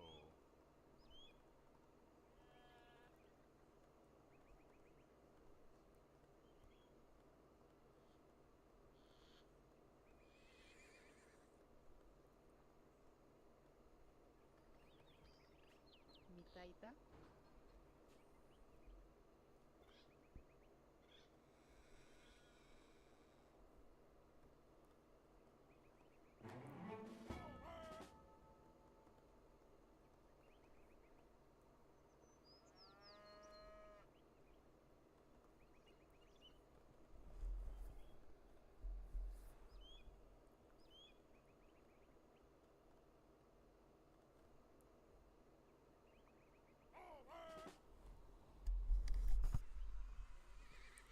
Here comes all the escoltas moving to this side, and then they'll try to support with artillery.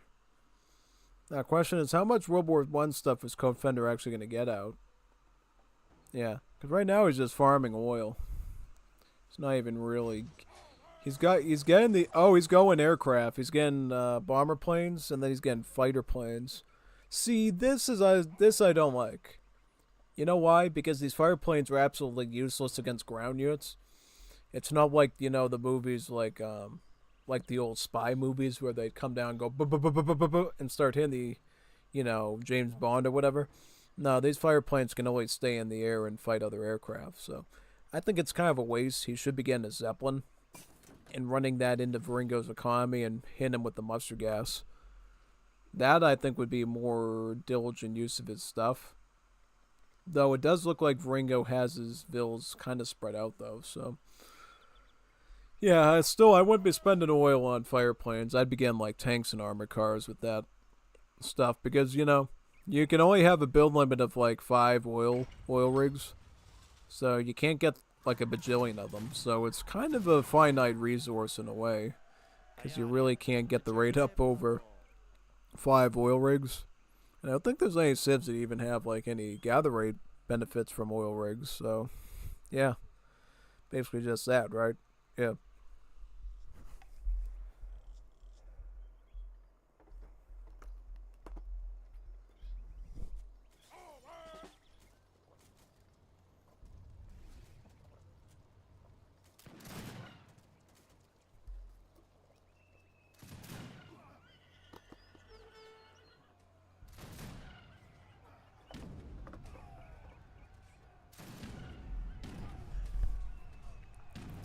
Yeah, Viringo going in with the Sculptors again with San Patricio cans.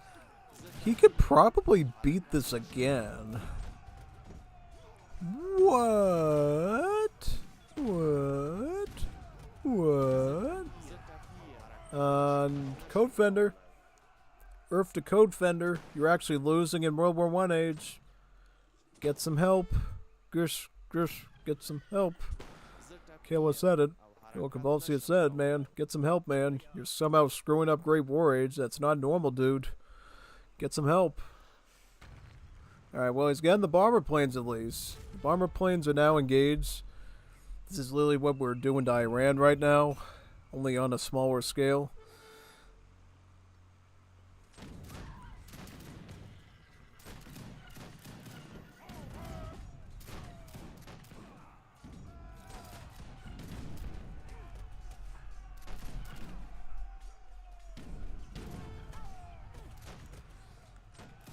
The Sculpta is battling through all the units there. Yep. I'm surprised Ringo's actually winning this. Is he letting him win this? Is Codefender simping for his opponent? This is crazy, dude. How are you screwing this up? Like, if I were you, I would get Sarbaz from the gunsmiths. He's trolling him or something. This is... No, because he wants to get an army of tanks, that's why. He's fudging it so he can get tanks. Because he could have made like a big army of Sarbaz in here and probably fended this off with some Codespas. He's just not doing it. Yeah, no, I would have just spent a big army of Codespas to fight him here. But yep, right now he's running the tank right now and it's machine gun on the cavalry. But the tank can also fight artillery using its cannon attack, which deals explosive crush damage. So he's going to use the machine gun first to zip through the cavalry, and then he's going to run the cannon onto the artillery there, which you can see, and then it'll do that damage. He sent an army of Dualtalabs in too to fight his stuff, it looks like. And the tank is now fighting the cannon there. I think his tank can fight him off, right? And then he's got some sepoys to distract him a bit. Okay, the tank just blasted 2 cannons in one shot. And then he's getting another tank too. Yep. Viringo should be targeting that tank with his cannons right now with the crush damage. It's the only shot he has of like pushing through. But then again, he has another tank coming already, so it's kind of tough. Yeah, see, he has another tank rolling up over here. This one just blew up. Another tank rolling in from this side now. Yeah, it's kind of trollish in a way how we like beat that with like one tank or so, and then you can see all the bomber planes up here just blowing things down. Yeah. Scary stuff, man. Yeah, no, totally. Funny, though. We rarely ever see, like, World War I being used in matches like this, so I'm, like, really excited that Codefender decided to showcase that to us.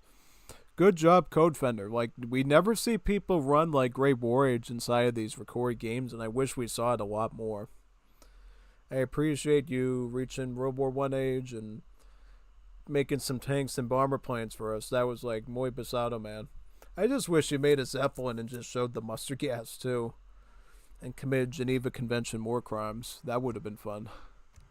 But I can understand your ethical side too, your humanitarian aspect. So can't complain too much about.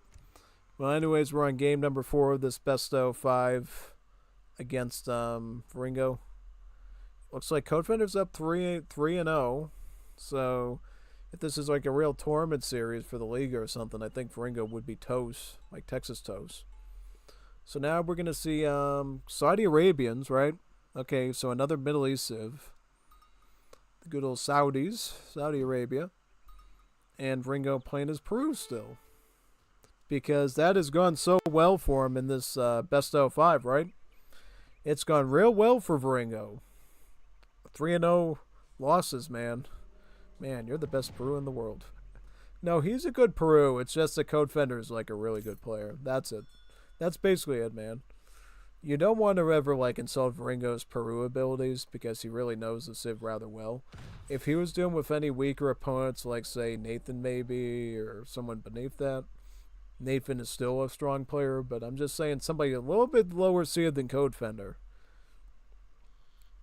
I think Viringo's Peru would be doing wonders, but he's just dealing with a really high ELO opponent over on D, so there's not much you can expect him to accomplish with that. Yeah. Now, what does Okay, so he's gonna get the Oasis now, right? Yep. Cool. Because you start the game with Saudi Arabians with an Oasis wagon that you can build right next to your citadel. It's a cool, what we call an annex building, because it has to be built next to another building. And what it does is produces these date palms that you can gather for food. So think like the Afghan founds we saw in the last game. These are just the ones that the Saudis use, that they park right next to their citadels. Because here's the thing. Saudi Arabians use very little buildings. They mostly use caravans, mobile wagons to actually do most of their building stuff. So they got like a madrasa caravan here with books, as you can see. If we like scroll in, yep, yeah, look at that. It's like a little library with little books inside it. Yep. And all these caravans you can move, by the way, around the map. So that's an advantage for them. The only disadvantage is they're not as strong as they were for the Egypt Civ before, so they're much easier to kill now. And they also cost like a ton of food instead of a mix of food and wood. So in some ways it's better because you don't have to spend all that wood anymore, which is really hard to come by. But now you gotta like save up a ton of food to like build a caravan. So sort of trade-offs in that sense, yeah. I think he's on his second Madrasa tech now. He just got the first yellow one. Now he's getting the first blue one. And then he'll go back and get the second yellow one.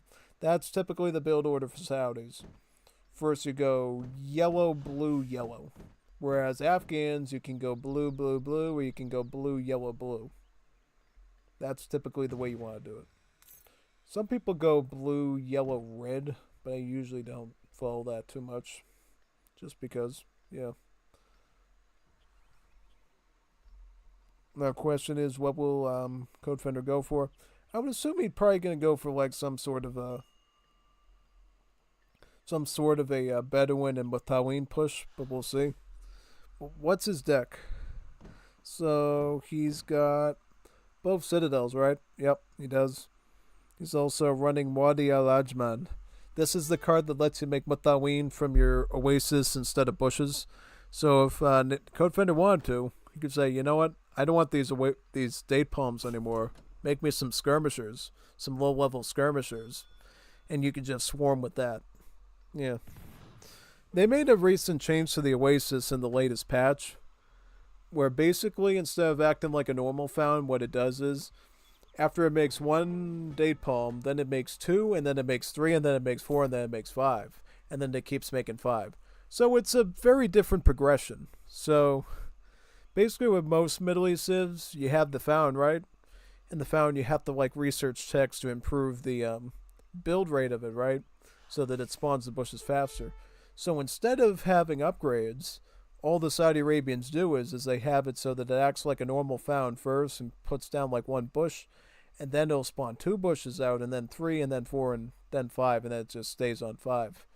That is until you change what bush you want, and then it just resets it again. Back to that one, and then it goes up to five. Or if you want to like make Mutaween as well. Pretty cool, huh? Oh yeah, no. So basically you have a more progressive system with the Oasis, and you do save wood on it, so in some ways it's actually really nice. It's very beneficial to you. So yeah, no, totally. It's always something you should look forward to for sure, I would say. Yeah, totally.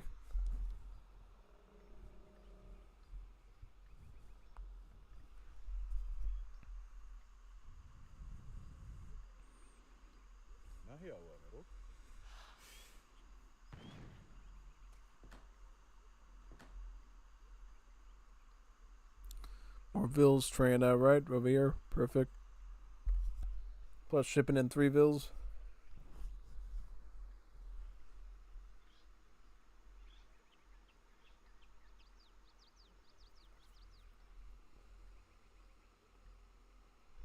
Okay, so Viringo's going... We don't know because his age up is so delayed. Is he going for a fast fortress or is he going for something more immediate? you gotta be real careful here with Saudis, because Saudis can rush you right out of the blue with like a ton of Bedouins and Matawas thanks to Wadi Al Ajman. Because instead of having like normal nomads like most of the Middle East civs do, Saudis just have like a big swarm of these Bedouins. They act as both the nomads and the houses or the mahallas of the civ. So instead of having like a mahalla sort of caravan, you really just use Bedouins for that, which means they have all the functionalities of both a mahalla and a nomad. On the nomad side, they can train and fatten herdables using their special aura like they do. But on the mahalla side, they can also give you 10 housing space, a little bit less than a mahalla, but still, and then give you all those sort of like capital and church tax that I was talking about too. So a very flexible unit. And just like with other nomads, they do have somewhat of a combat ability as well. The Bedouins are pretty good since they're hand cavalry, so in particular they can fight off a lot of things pretty well. And once they get into larger and larger numbers, you'll start to see their numbers swell more and more, which is really good.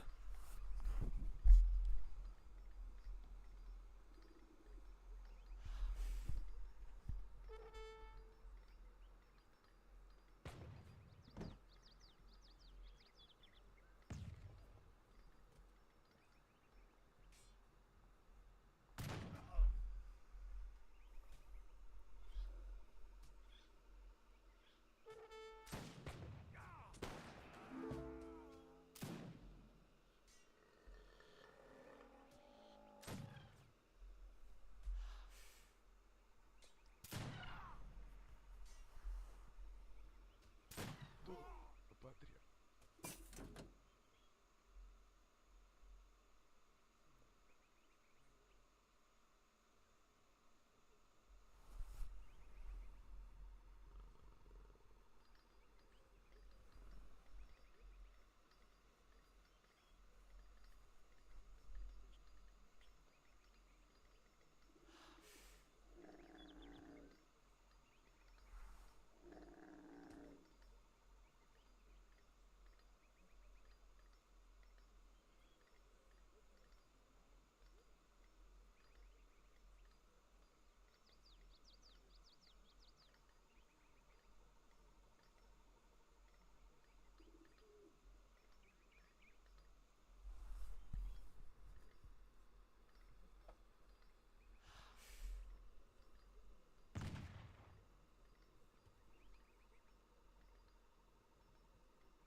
Alright, so has he gotten Wadi Al Ajman yet? No, he hasn't. Alright, just checking.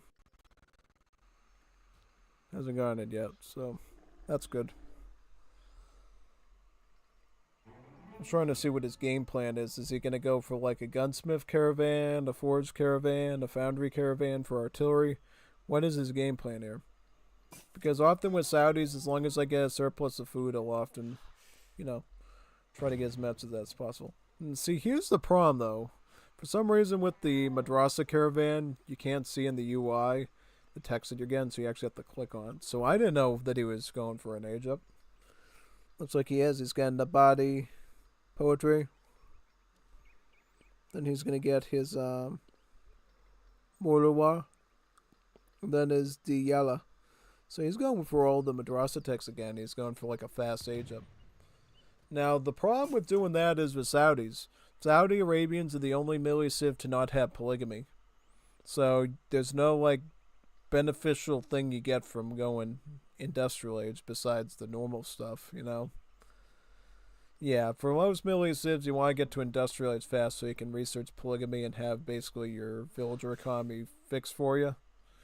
Saudis don't get that luxury, so things for them can be a little bit tougher.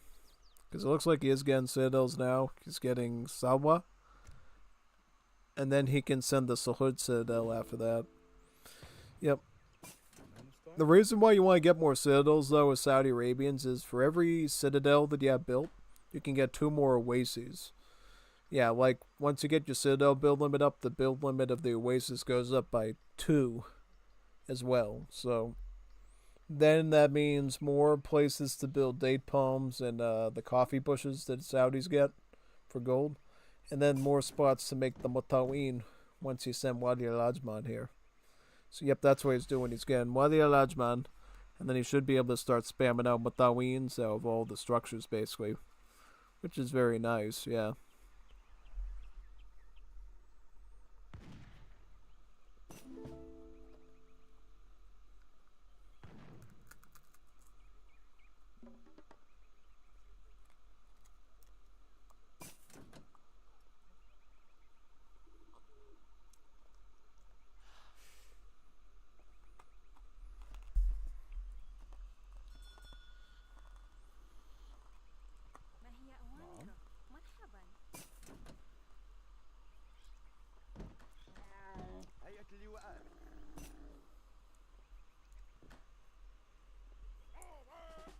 Right there's the citadel right there. Very nice.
استعداد لسماع الأوامر.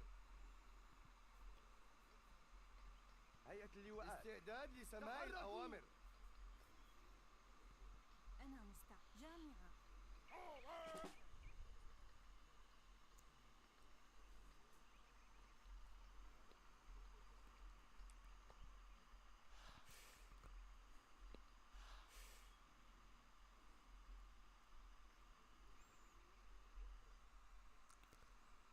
Alright, so Viringo got his Fortress Age with the second Irish wave, so now he has the batch of Fenians here. Sweet. Let's going back down to see what Codefender's cooking. Tons of Bedouins, a couple of Mutaween. Sweet, sweet, sweet.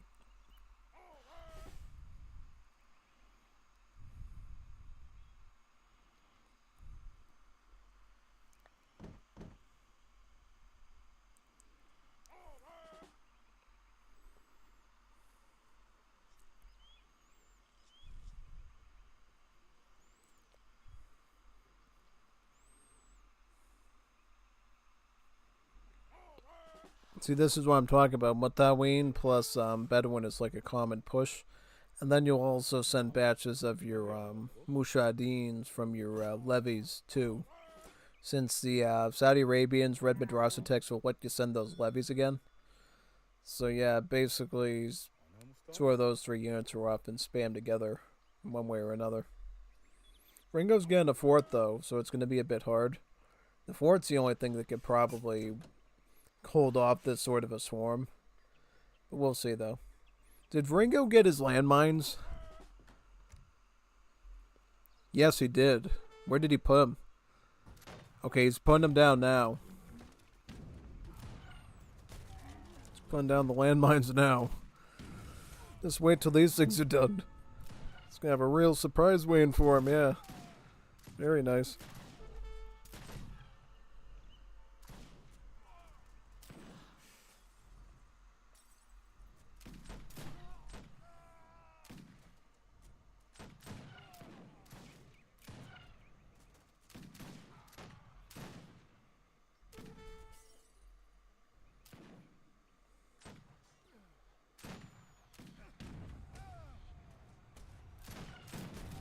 Ooh, 3 Bedouins. Oh no. See, this is the thing. If you can kill enough Bedouins for Saudis, you'll actually depop the Civ. So Saudis have to be careful. If they lose too many Bedouins, that can be fatal for them. That can be fatal for them. And it doesn't look like Codefender's not moving these Bedouins away from the landmines. He's just letting them. Oh my god, dude. That's so risky, man. Then he's got TC. Oh, see, this is bad because now we go back to Codefender. He's got like 90 pop now. He had like 200 before. It's going to go down to 70 now. So that inversely affects Wadi Al-Ajman because now these get stuck in limbo because now he doesn't have enough pop to spawn them now. That's pretty fatal, man. Is Codefender getting like a Yellow Madrasa tech or something? No, it's not. Probably got a bunch of them before.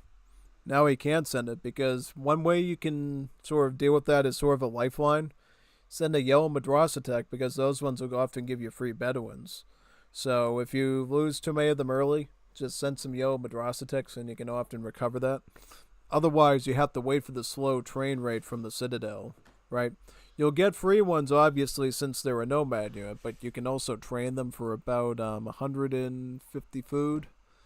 Is that right? Yep, 150 food, which is very expensive, and then you have to just wait for them to slowly crank out. So now, at this point, I think Viringo's in an okay spot. He actually has a better score, because what looks like what Codefender did, he just shipped in like 38 Mutawins. Does he have the card that I'm thinking of? Oh, he does. All right. So he's going to get Ilkwan Man Atahala. And what that does, it takes all the Mutawin, turns them into the Ilkwan Camel Dragoons, and completely changes up the game. So that's what he's doing. Okay. Is he going to send that now, or is he going to send that once he gets like some more pop space and he can add in like another 100 or so of the Mutawins? Because then you have like 200 Dragoons on the map, which is brutal. The one thing that sets the Ilkwan apart from like other Dragoons in the game is that instead of having like a heavy cavalry and artillery multiplier, the Ilkwans just have like a full anti-cab multiplier, just like a spearman. So they kill Dragoons, they kill Hussars, Cuirassiers, mounted skirmishers, even tagless cabs like the Infernales and stuff. Anything that's mounted is basically dead, and anything with the shock tag is basically dead. So, cav beware, artillery you can rest easy with them, pretty much. It's kind of the only way I could explain it, I guess. Yeah.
ما هي أوامرك؟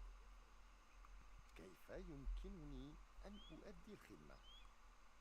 أجل يا سيدي.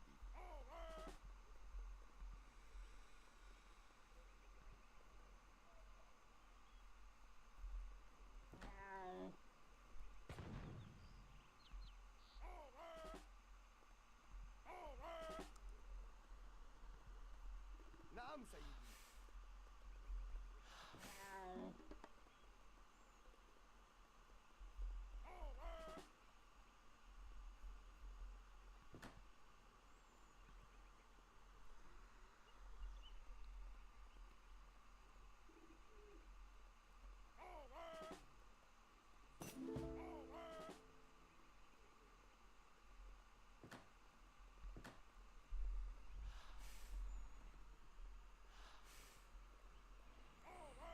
Okay, here comes all the Ilkwans now.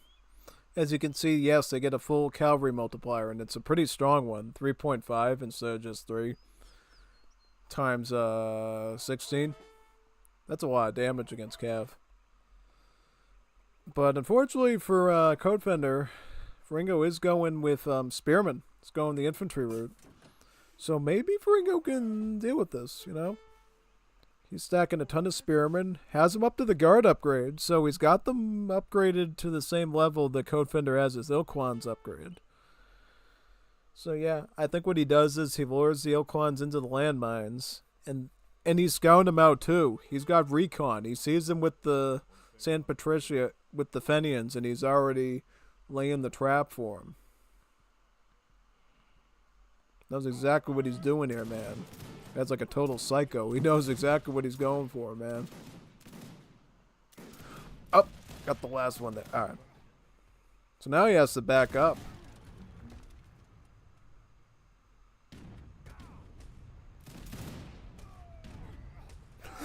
Oh, he just... See, he knows what he's doing. He just corralled him into the landmines with the spearmen. That was so smart on his part. Wow. That's like dangerous, man. That is like really good. And then he can just like ransom the explorer back and then build more landmines again. He has more over here too, by the way. So it's not over yet. He could, if he comes over here, if he can corral him into this direction, he could get even more casualties on him. This is like brutal, man. Oh my god. Look at all this stuff. This is like crazy. This is insane.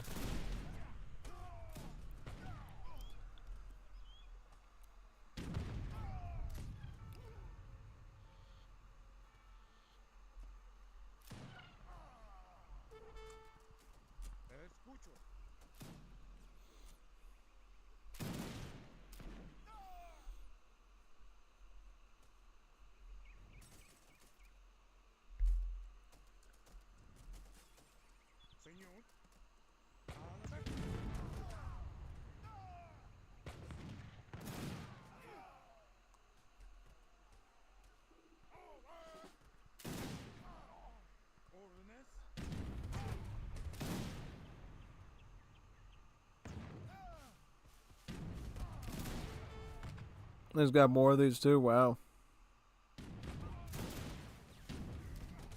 Good use of the cans there. He's going to get all the Ilkwans now.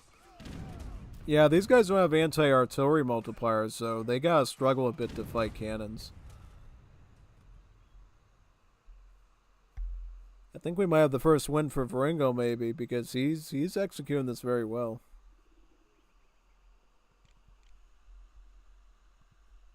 This is some good performance, dude. Good performance, man. Yeah, no, totally. Knows exactly what he's doing, son. This is beautiful. This is beautiful work.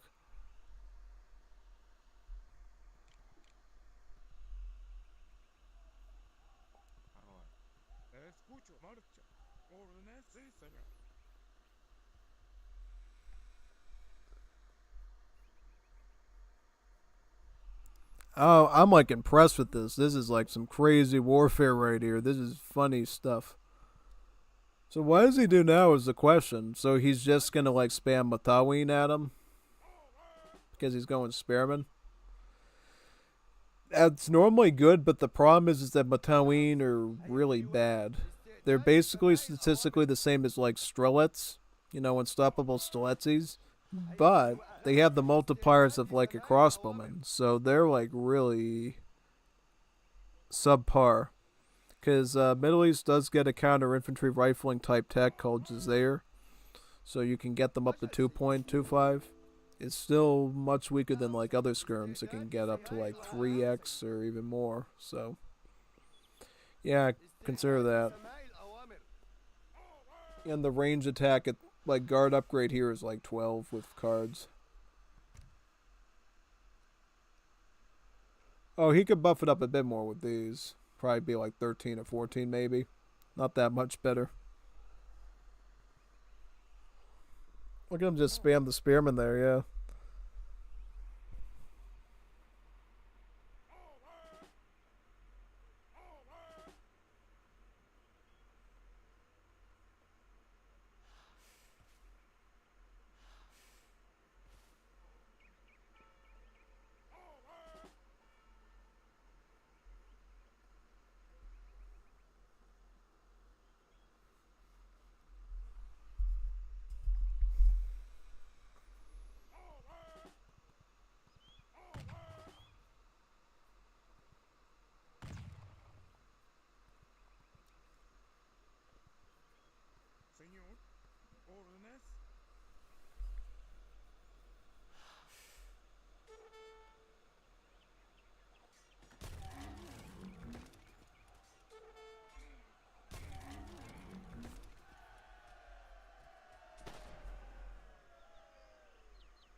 I like the defense too because now he's got the San Patricio cans, so now he can push back the Matawins whenever they get close. He's also set up landmines here too, so if he tries to like surround him at all, he's got a way of punishing him on the backside, which is very funny, really good.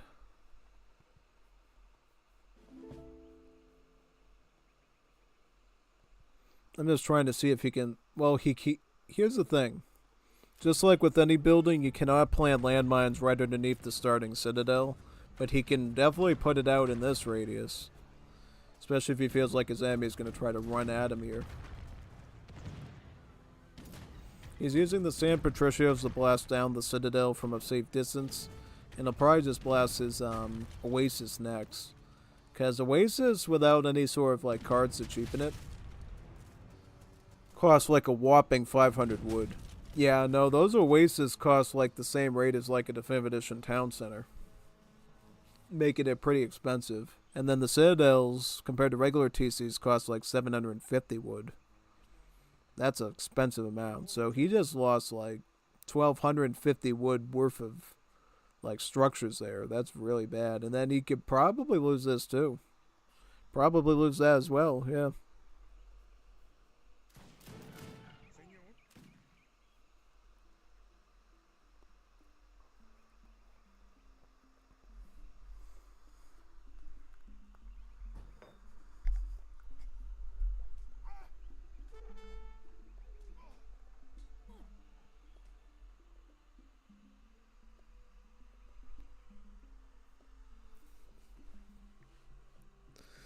Oh, but look.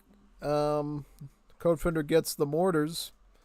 Mortars are basically culverins, so they can kill cannons pretty well. Yeah, no, so this is like exactly the unit you want here to try to counter his artillery with. Yeah. Because in Wars of Liberty, for at least most instances, they got rid of culverins and they just created like mortar culverin hybrids, where the culverin will act like a culverin against artillery, but then once you reach Industrial Age, it gains like an extra mortar style attack where they get super long range and can like punish buildings and ships easier too. So yeah, no. Wars of Liberty definitely helps simplify the artillery counters a bit, so that you only have like two cannons to deal with instead of like three. Because before it was like you had like an anti-building cannon, an anti-artillery cannon, an anti-infantry one. Now you just have anti-infantry, and then you have anti-building and artillery. So feels a bit more simple now. And then if there's like any artillery units that the devs wanted to keep in the game, they kind of just found other roles for them, like turn them into horse artillery, like the Volantes, and then some other weird cases like that. Yeah.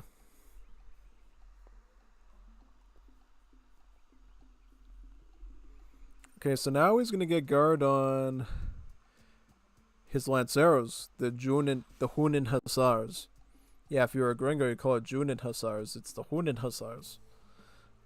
Pretty much this is one of the coolest upgrades in the game because it takes the Lanceros and actually changes their weapon. Yeah, normally in the game, obviously, Royal Guard upgrades, they change your graphics, will only change like the visuals of the uniform and stuff. This one literally changes the weapon. It takes it from a lance-wielding cav to one that uses a cavalry saber, and they start slashing at the enemy, which is kind of funny. Yeah, it's pretty cool looking. You'll see it when they come out. You know exactly what I mean.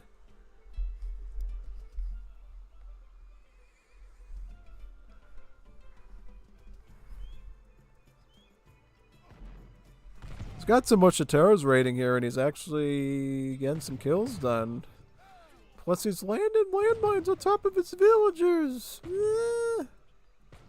And he's laying the vills close to him, too.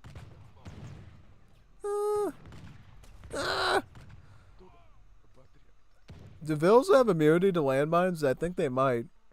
They might have a malice against vills. Yes, they do. They have a malice against vills. Okay. It's like 0.1, so... So how much damage do the landmines do? Like only like 16 something damage? Something mild like that, yeah. Yeah, but see, this is what I mean though. If you look closely, they have sabers now instead of their usual lances. So now they'll act almost like hussars in combat with their swords, which is pretty funny. Because most upgrades in the game don't change weapons very much, with the only exception being like civs like the Maori. This is the one instance of a now non-Maori instance of units having their weapons changed by their upgrade. Which is pretty funny. I don't think it hurts a unit at all by any means. It's just a cool visual.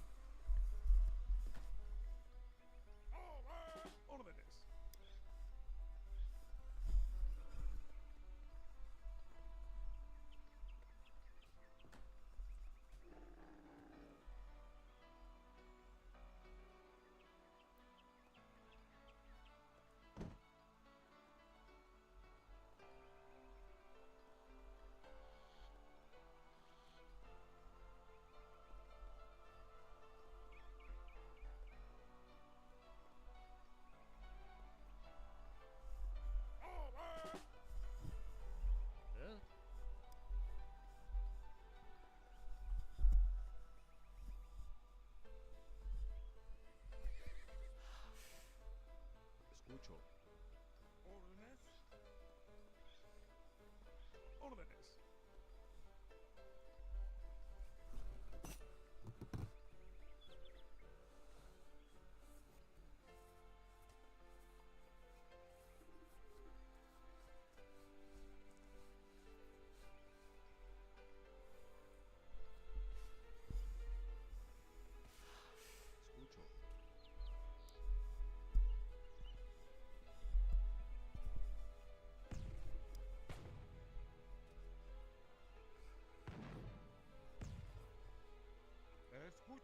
RD.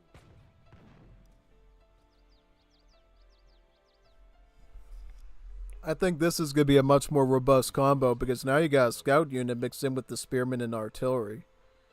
Yeah, no, I mean the Junin Hussars will be able to go right after these Matawas and let the artillery and the spearmen just go after the buildings. Oh, wait a minute, no, he'll send the Hunin Hussars against the mortars first with the spearmen and then let the cannons just shred the infantry in the buildings.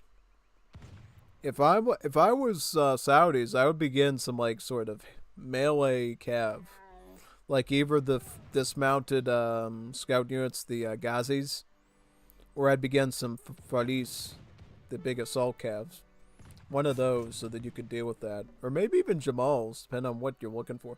Because Jamals would be great here. Jamals could kill the Hunans, kill the artillery, and they have hand armor to resist the spearmen. So maybe you should go with the Jamalun, the camel lancers. Yeah, they're actually not unique to the Saudis. Egypt will be able to make them too.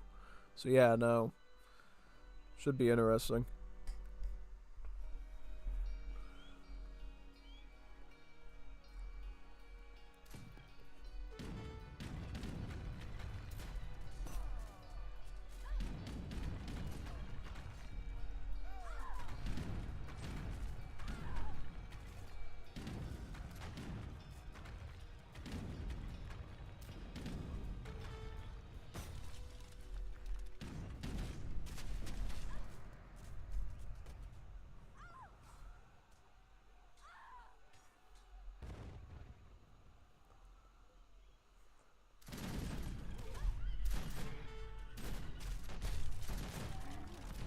As I said, the Hunin Hussars are going after the mortars, but the Matawin are trying to meat shield and protect them, though.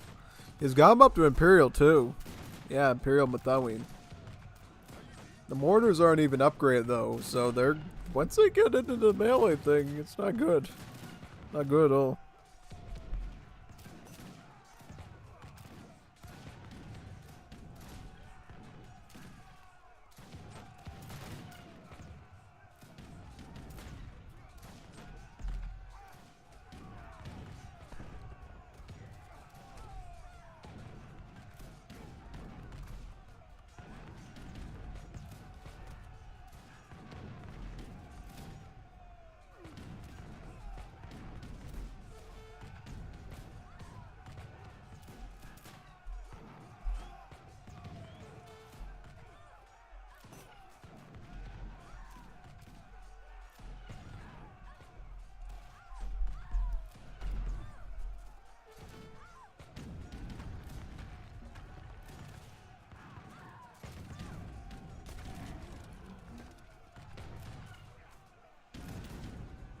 Taking out the Citadel now, yeah.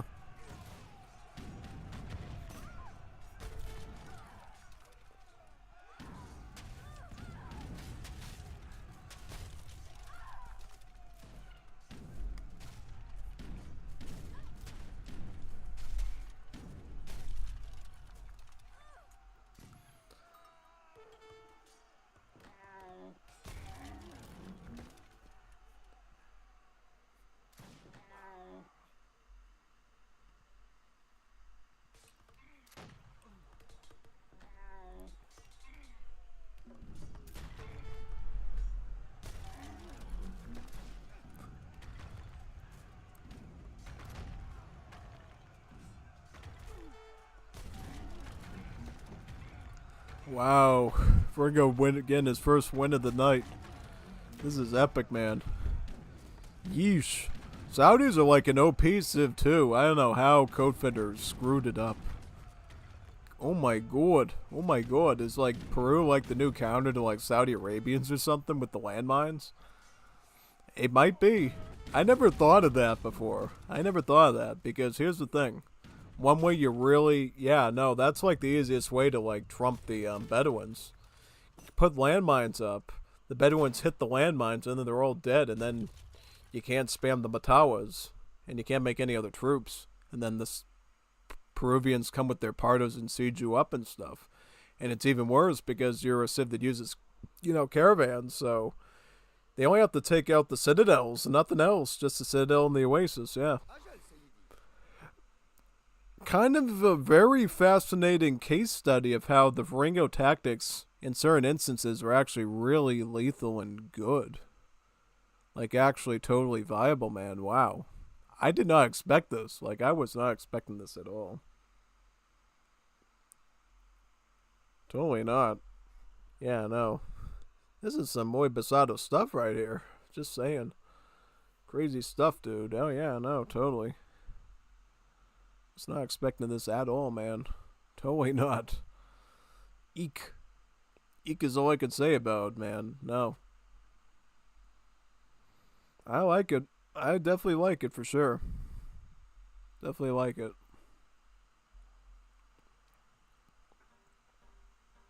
So now we're looking at the last game of the best out of 5. We have had some really entertaining stuff here, folks. Some really fun stuff. We've seen tanks and planes. We've seen landmines sending camels flying in the air. This has been a beautiful series. I think most series are beautiful, but this one was actually really special. Because I think, Code is, technically on a much higher seed than Viringo in terms of ELO and stuff. Viringo has been put on a really entertaining, show for us. So I expect some pretty high regards of stuff here for the 5th one. Big time, yeah. Alright, so Codefender goes to Paraguay. He goes with my Civ. And then Viringo plays Peru. I think usually Paraguay is going to be fine here. It's been one of my ways of countering Viringo's Peru in the past, so yeah. Definitely. 100%. Well, one thing to definitely be aware of is with Paraguay, you get trash units right for free from your buildings. So one thing you can do is you can actually take those free units and run them towards the town centers so that the free units soak up the landmines and win. Yeah, no. No, that's actually something you can do. It's absolutely something you can pull off, man. Big time. Yeah, because most time when you train up a bunch of troops and they fall on the landmines, it's like such a devastating like eco loss because of all the stuff you put in to spend that. But if it's just a bunch of units you're getting for free anyways, and you like keep the artillery and the vivenderas and stuff in the back safe, you kind of, you know, negate the effect of landmines by a great extent. Total polar opposite of Saudi Arabians, right? With Saudi Arabians, with their free stuff, if you let it fall, unless it's like the Matawas, unless you throw your Matawas in the front, which might be a good way to like save the Bedouins. If you get those unfortunate Bedouins in the front there and they get killed, you're like in a really bad spot as Saudis. But for Paraguay, if they lose some Primero de Línea or Piterais and Akiyubatais, not good. It's fine, you know, it's fine because as long as you have troops in the back, as long as you have more stuff coming, it's not a loss, you know. And if they were all free ones that you got, even better because now you didn't even lose any eco for it, and you still have technically a full army, right? Count escopeteros, pardos, artillery, possibly any of those two trash units that you trained yourself. Maybe if you kept them in the back, I don't know. It's definitely a much better situation, I think, honestly. Yeah. Oh, most definitely it is, yeah.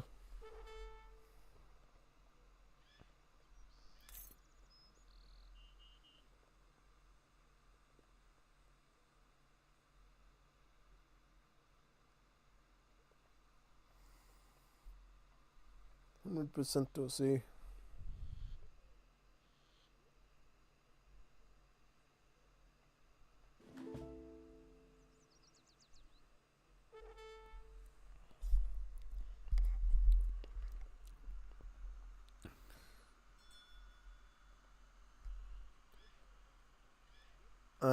We'll have to watch this very closely, though.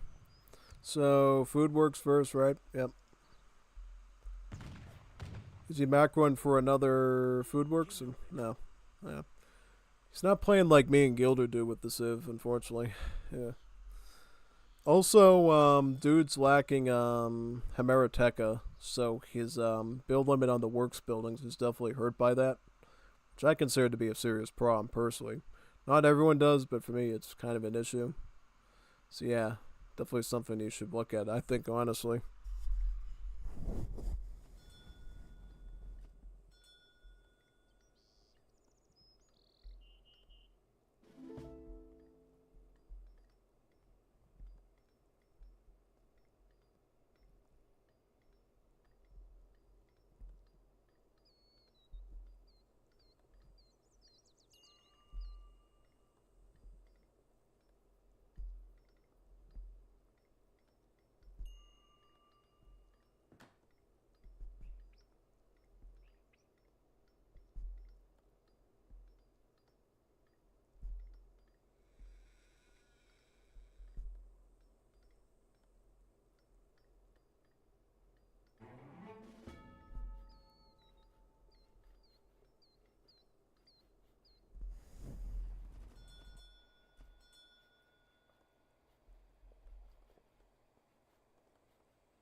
If you didn't know, Paraguay gets these cool buildings called the Works that trickle one resource for you. These food works will trickle you food. This wood one will trickle you wood. And then there's also a gold works that gives you coin. And that's essentially so you can have like your villa economy and a trickle economy going on at the same time with the Civ. Kind of like an industrial Civ in a way. Yeah.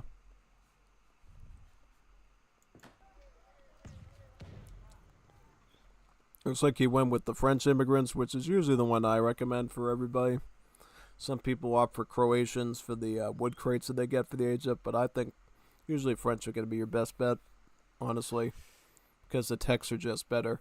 Stuff that helps your artisanal cans, which is good, and then 2 food works for the cost of 1 shipment, which is a steal. Because look right here, this only gives you 1 food works per shipment. Again, 2 for 1 is like a much better deal in Age 2, honestly. Because then you just have to like ship in 1, and then you can ship in 2. Or if you use my build or with like the Hemeroteca, then you can get 4 of them, which is even better in Age 2.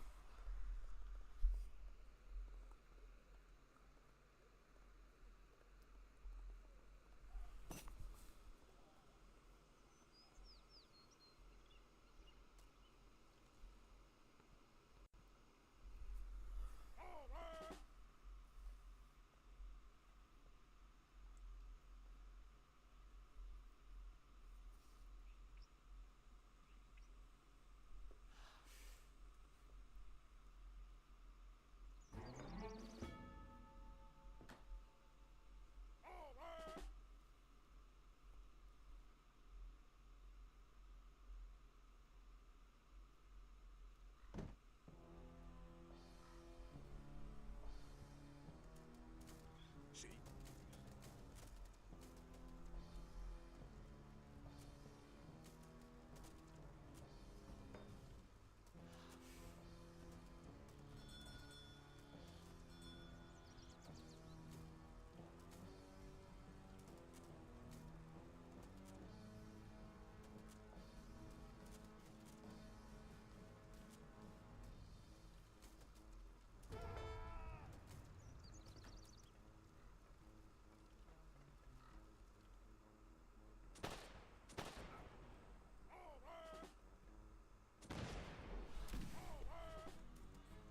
Alright, so it looks like Viringo's already getting his landmine set up, right?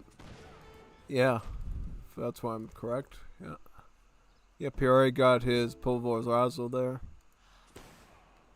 Yep, he's got 1 right here. He's building another one right on top of his thing there. It's like crazy, dude. Ooh. How much HP has he got? He's got a lot. How did he resist that? Oh, yeah, that's right. That's right. The Paraguayan Explorer is considered an economic unit because he has an aura that boosts nearby works buildings. So he's actually labeled as a villager. So the Paraguayan Explorer is actually almost immune to landmines. Yeah, no. I mean, he is hurting him, but he's just not enough to, like, you know, deal the fatal blow, so to speak. Yeah, no. Ooh. The Yakayobatai just chum blocked him. Wow. Technicalities saving the day for Codefender. Yeah. Imagine if they did do that update that turned it into like a villager tag unit. This guy would have been dead right now. On the ground. That just saved his push right there. Yeah, no. And now he can get that TP down. Which is going to give him a huge advantage over Viringo, who's trying to get shipments out like crazy. Yeah. Now he's calling in the firemen to try to like blast some of his stuff. He'll probably get some done. Yeah, he might get the Explorer down, maybe. Well, he's killing all of his other stuff in the area first, and then he's gonna chase him down. Because all he has to do is like make him run far enough, and then these firemen will lose their hit points because they're Minutemen, and then he can wipe them out in 1 or 2 hits.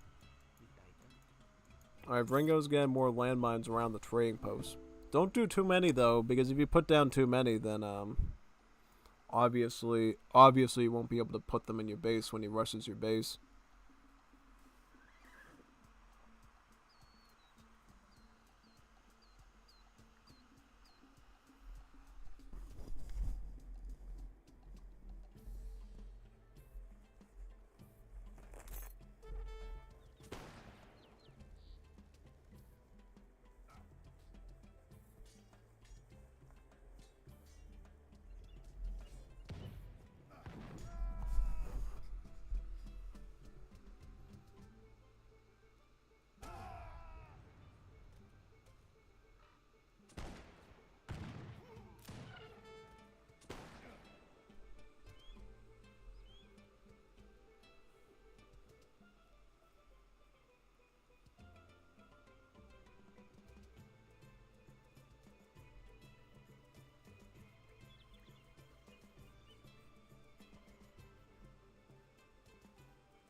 Second Irish wave.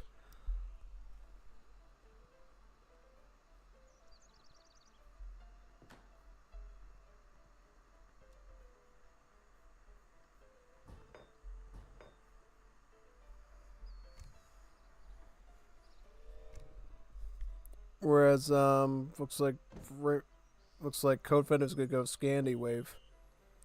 All right, so that'll give him access to Scandi immigrants. Probably doing that so he can access the ski troopers. I think they're a very quick moving skirmisher with some decent armor. Actually, good armor. I think it's like 50% pierce. So those will be very helpful for Codefender. He's also getting his first upgrade on the works builds. He's getting pottery for the food works. And then he's getting lapidary for the gold ones. I didn't see if he got... I'm assuming he got the woodworks one, right? He definitely has enough for it if he wants it, though. So, yeah. Might end up seeing that. Yeah, totally. 100%.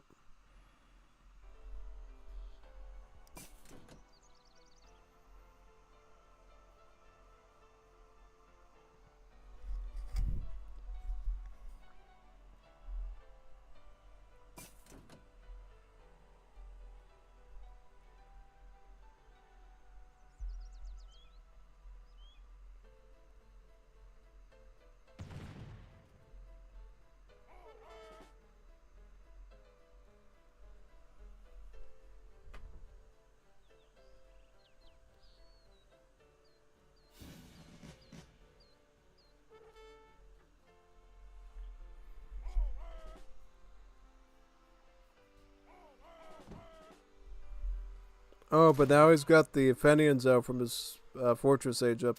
And now he can use the Fenians to try to skew and shoot these trash units. Yeah, no, he'll have an easy time dealing with these. Yep, perfect. But watch out for the Escopetero spam. That's actually one of Paraguay's most lethal mass ups.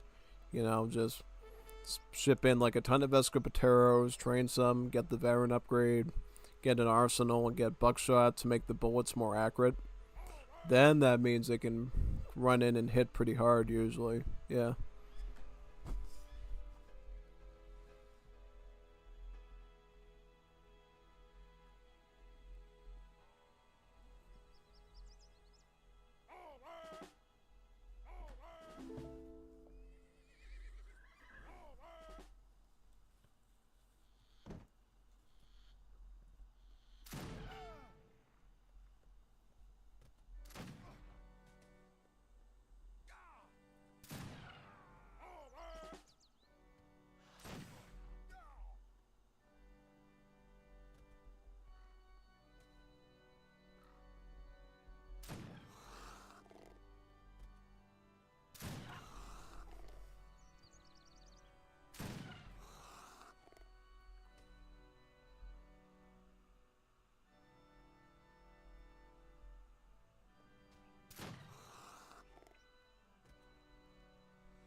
French workers come out of the colony.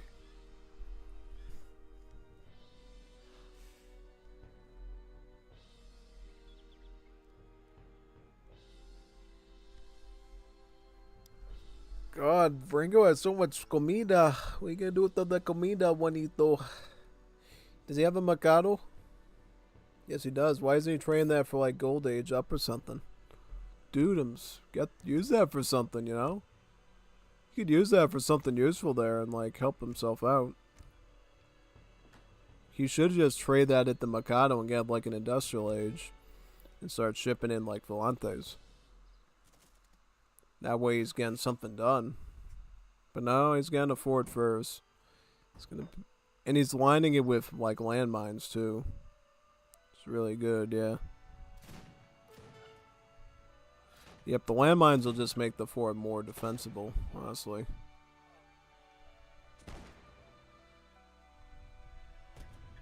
Oh, but the dogs just... Ooh, what the dogs die. Ooh, ooh. Yep, the landmines did. Yeah, that's unfortunate. Poor Fido. Took an unfortunate fate. It's actually something that happens a lot in Afghanistan and Iraq.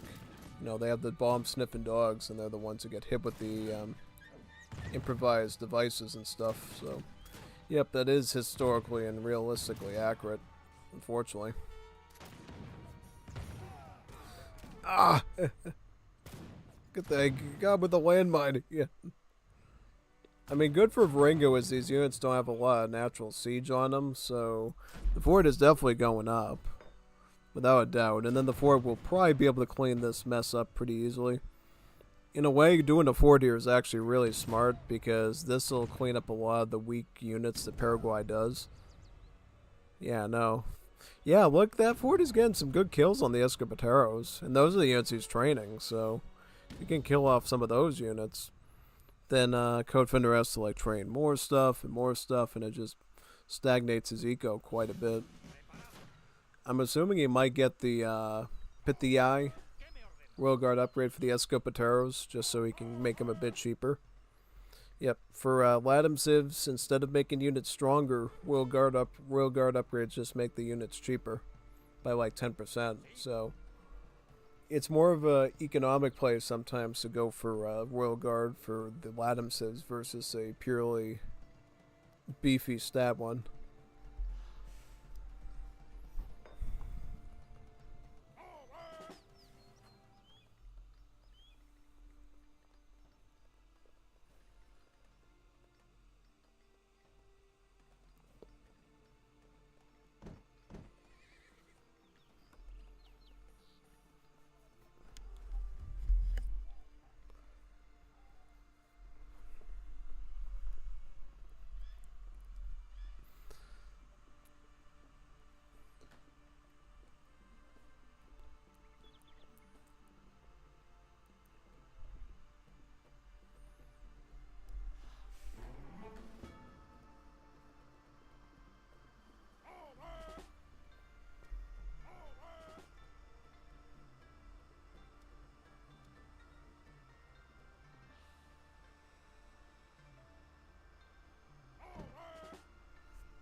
But he's got the Pedreros there to try to siege his fort now, unfortunately. Yeah.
Yeah, those Guardian Marines are very helpful here because they have like a faster rate of fire than the standard gunpowder unit, so they can actually micro down a lot of this infantry, and then move on to the Padreros because they're a naval skirm and actually have multipliers against them, which is really good. Because if you didn't know, in this game, any sort of sailor units have the same stats as the definitive edition Marines of the United States, so they get like multipliers against both siege troopers and cannons, which is quite nice.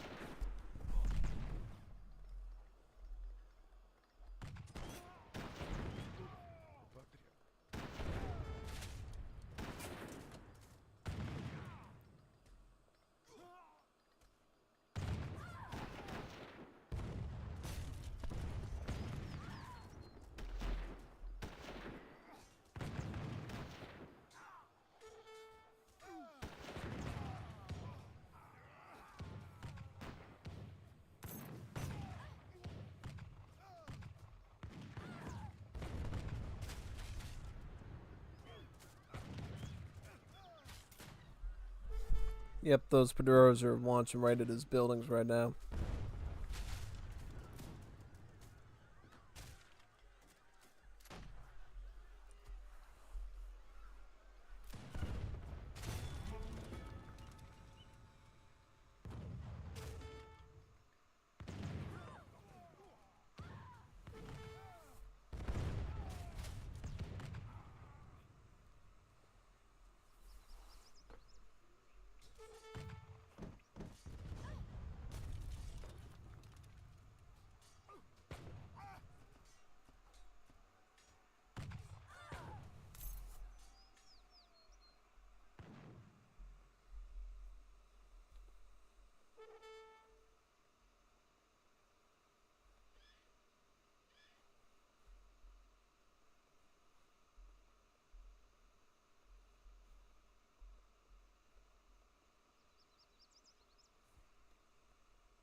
So he's gonna go into full Lancero spam, yeah.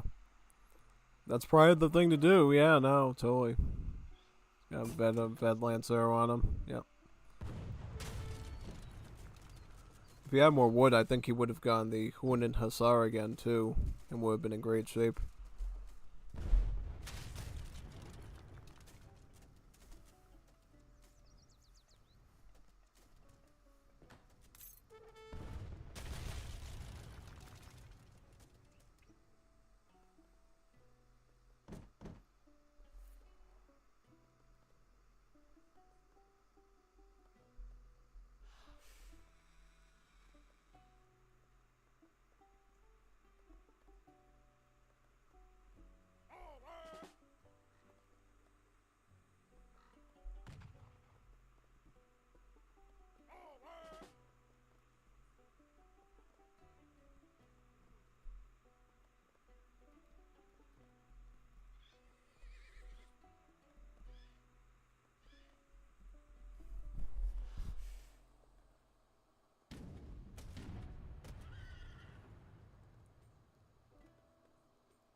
Oh, and he used the Unknown Whites to beat the Padreros, but fortunately not too little too late.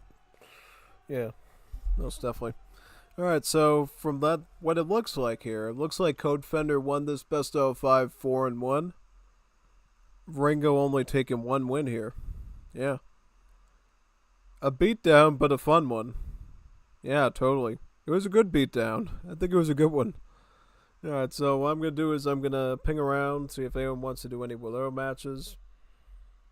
If not, we'll just keep casting more stuff. I'm going to probably get some guacamole and stuff to eat something while I do this. So, yeah. Let's I'll set the lobby down and see if anyone wants to play. But if not, we'll just delve more into casting then, right? Yeah, totally. Because you never know.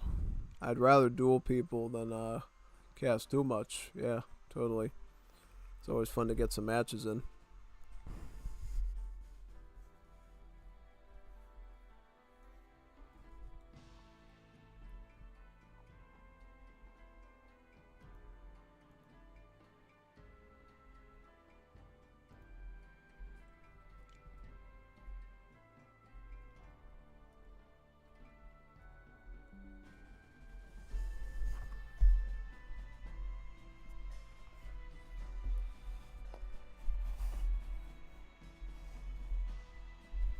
See if Ringo ends up joining in the end.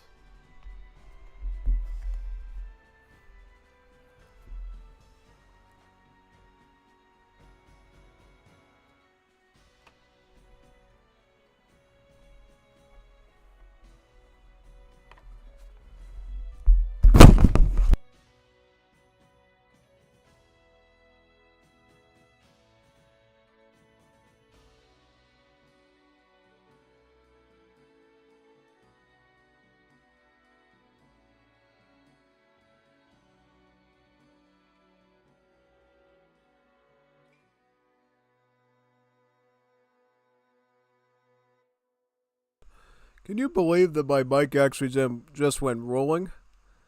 That's insane, dude. Yeah, that's like so insane, man. I was trying to like put my mic down so I could go grab the guacamole and stuff, and it just went rolling. Ugh. Let me put it up further so it doesn't roll again.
Yeah. Oh yeah, yeah. Alden, you want to battle me a bit? Yeah, totally. I'd be up for some battles. Most definitely. That way I can eat this stuff in peace.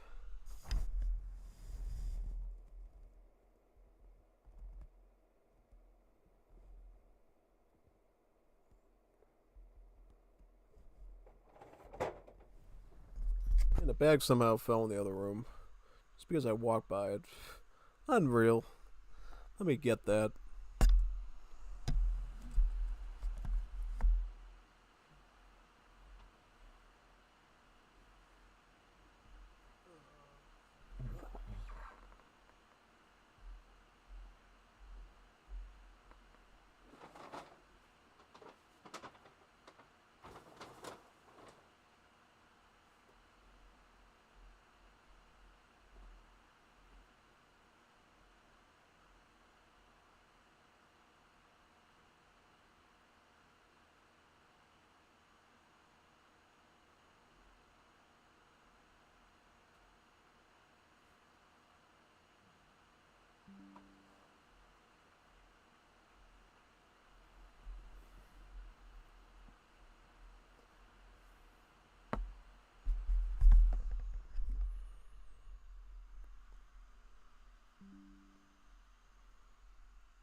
Yeah, I mean, I'm gonna leave this lobby open for a bit in case Aladdin comes in.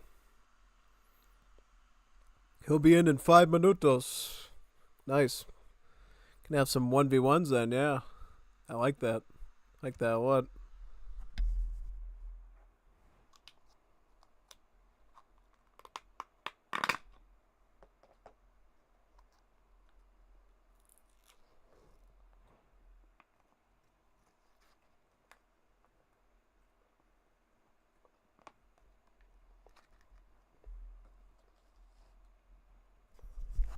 Hmm. I'm gonna eat now while I wait for him. If there's anything you want to write, just write in chat now and I'll respond to it in 5 minutes when he gets here.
Preparado. Voy a hacerlo. Lo haré. Así. Llego a Hama. Sí, voy a hacerlo. Hola, cazadora.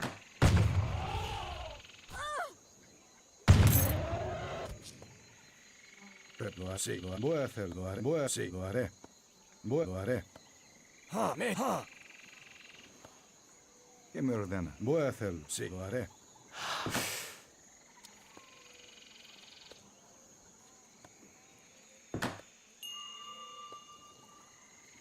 Lo haré. Lo haré. Voy a hacerlo.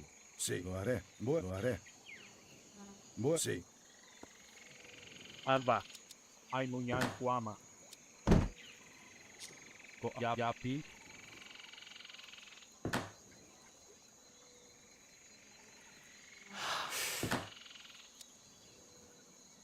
¿Qué me ordena?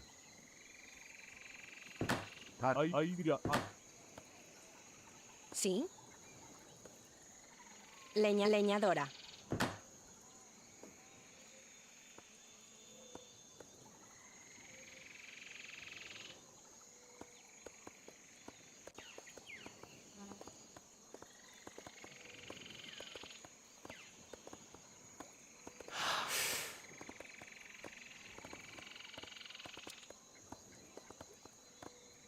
Hola.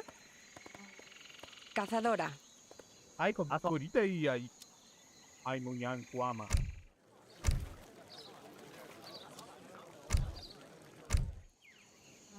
Sí, lo haré. Lo haré. Sí, lo haré. Sí, lo haré. Así. Sí, voy a hacerlo. ¡A las armas! Sí, lo haré. Sí. Sí. Lo haré. Sí, voy a hacerlo así. Alba. Ay ¿Qué me ordenan? Voy a hacerlo.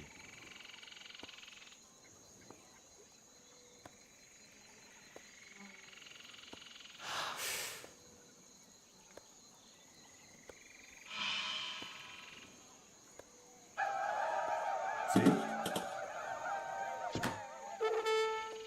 ¿Sí? Hola.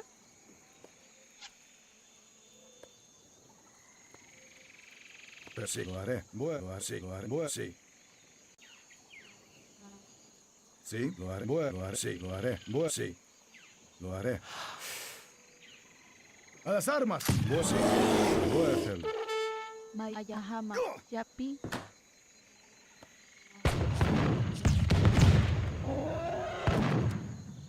¿Qué me sí, lo haré. Lo así. Prepara, corre, lo haré. Voy a Sí, hacerlo. lo haré. Voy así.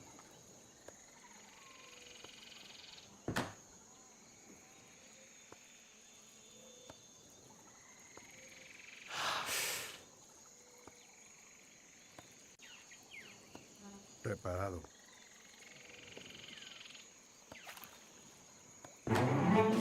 Prepara leñadora.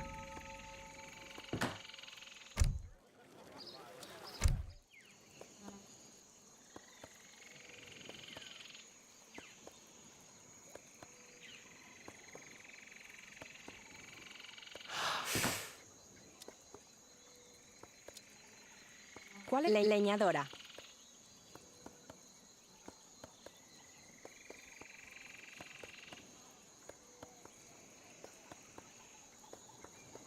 ¿Qué me ordena? Oima. Ubiratrosa. Preparado. Lo haré. Leñador.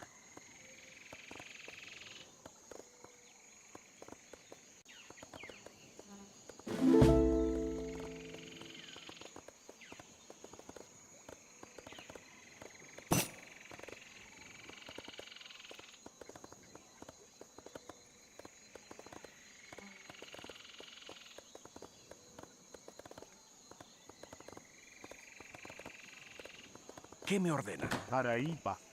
Oima. Preparada. Mai ana. Alba. Taraipa. ATP.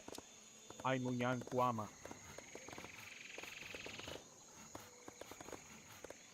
Ay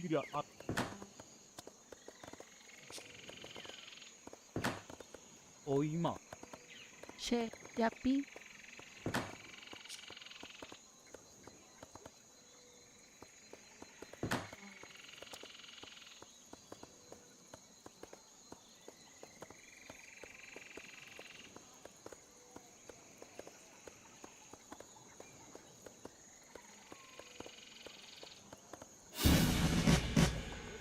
Aiko be. Ato benye.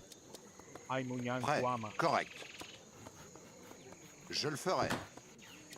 Preparado. Voy a hacerlo.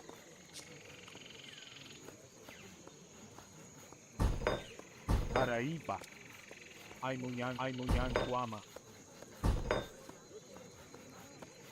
Aiko be. Ai munyan kuama. ¿Cuál es su comando? Iwi la troza. Iwi la ¿Qué me troza. ordena? Leñador. Leñador. Paraipa. Ai munyan kuama.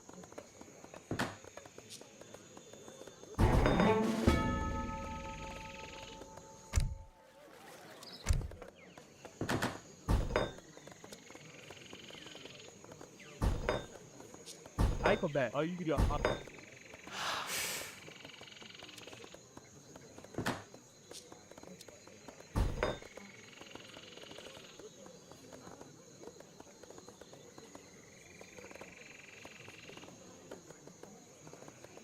Sí, lo haré. Leñador.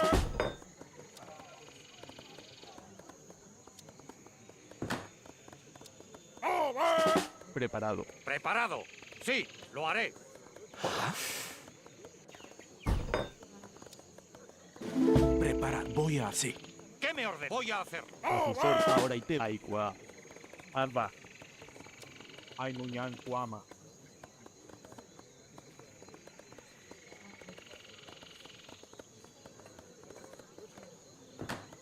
Paraiko ite. Ai gira. Sí, sí. Preparado. Voy a hacerlo. Aiko be. Ai munyan kuama. Ai munyan kuama. ¿Qué me ordena? Lo haré. Oim. Entendido.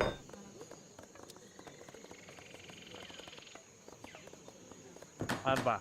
Ai gira.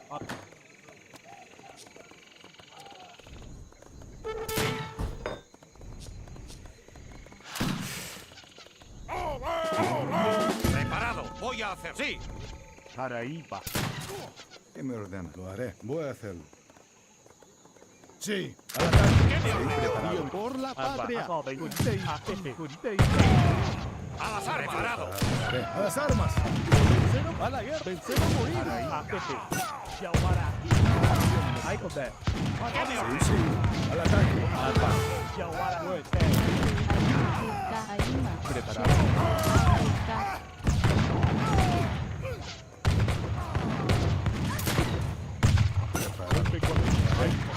Sí. Aiko be. Preparado. Voy a hacerlo. Lo haré. Sí. Sí. Lo haré. Voy a hacerlo. Sí. Lo haré. Voy a hacerlo. Sí. Lo haré.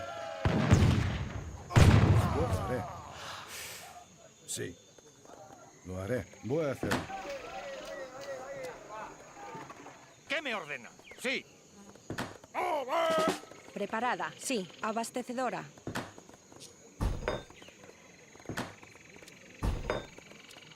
Preparado. Voy a hacerlo. ¿Cuál es su comando? Alba. Ato benye. Ai munyan kuama. Hola. Correcto. Sí. Lo haré. Preparado. Paraíba. ¿Qué me ordena? ¿Qué me ordena? Lo haré. Oima. Ahora ite voy. Hola. Sí. Correcto. Lo haré. Sí. Correcto. Lo haré. Voy a hacerlo. Sí. Sí. Correcto. Voy. Sí. Correcto. ¿Qué me ordena? Lo haré. Sí. Hola. Correcto. Constructora. ¿Sí? Aiko be. Ai munyan ¿Qué me kuama. ordena?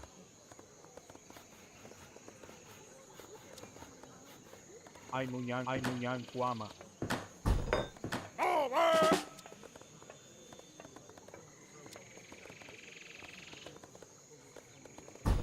Prepara leñadora.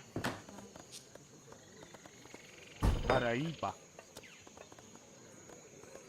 Aimuñan Guama.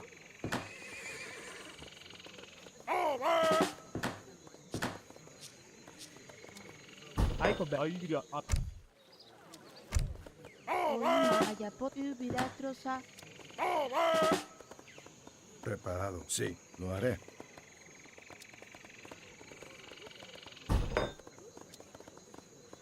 Dígame, mariscal.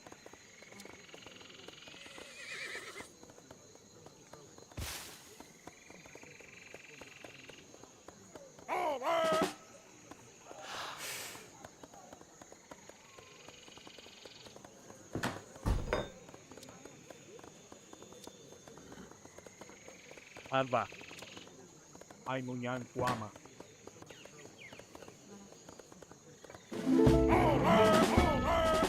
Paraíba. Aiga.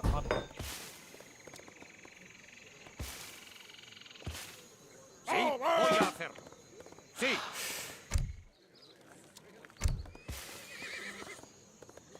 Aikobe. Aimuñan Guama.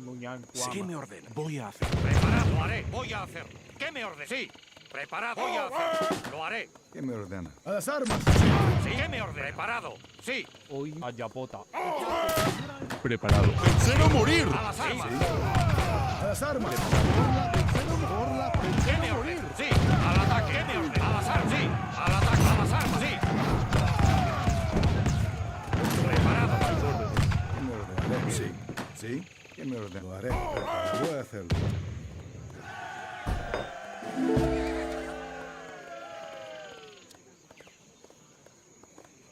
Hola.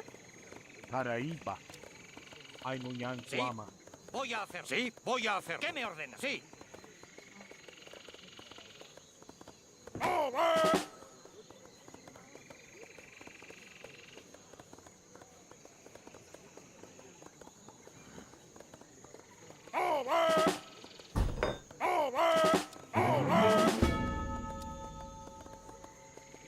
Aikobe. Aimuñan Guama. Goan.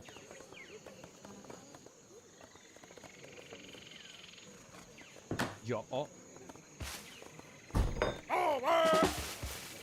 Alba. Atepe. Kurite iya. Aiga. Aikobe. Aimuñan Guama.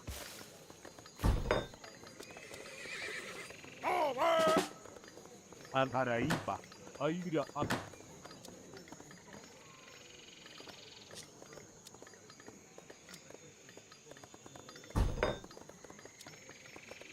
Preparada. Constructora.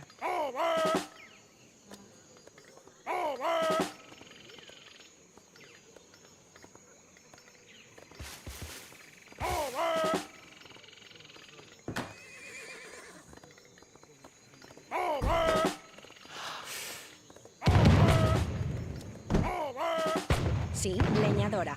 Votre ordre, je le ferai. Très bien.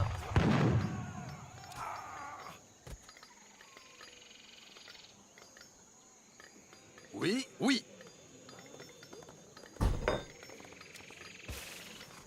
Preparado. Lo haré. ¿Qué me ordena? Sí. Dígame. Aikua. Sí. Lo haré. Preparado. Voy a hacerlo. Sí. ¿Sí? Sí. Preparado. Lo haré. Sí. Alba. Akobeñe. Aimuñan Guama. ¿Qué me ordena? Voy a hacerlo. Sí. Lo haré. Voy a hacerlo. ¿Qué me ordena? Voy a hacerlo. Aikobe. Aiga. Oima. ¡A la guerra! Preparado. Sí. Lo haré. Sí. Lo haré. Voy a hacerlo. ¿Qué me... Lo haré. Sí. Voy a... Sí. Preparado. ¡Por la patria! Ahora y te voy. ¿Qué me ordena? Lo haré. Sí. Lo haré. Oima. Aikua. ¡Vencer o morir! Preparado. A tus órdenes. Entendido. Sí, sí. Lo haré. Preparado. Voy a hacerlo. Sí, sí. ¿Qué me... Lo haré. Prepara. Ahora y te voy. Sí. Voy a hacer... Sí. Lo haré. Sí. Prepara. Lo haré. Sí. Leñador. ¿Qué me voy a hacer? Sí, lo haré. A las armas. Sí.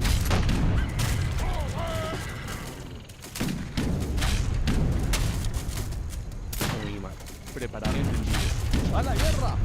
Unima. Aigua. Entendido. Ahora hay aigua. Entendido. Ahora hay aigua. Ahora hay vencedor. ¡A la guerra! Preparado. A las armas. Sí. Sí, lo haré. Al ataque a las armas. Preparado. ¡A la guerra! Entendido. Preparado. Sí. Sí. Al ataque. Sí. Al ataque. Órdenes. ¿Qué me hace? Al ataque. Al azar. Sí. Al ataque. Sí. Al azar. Sí. Sí. Al ataque. Sí.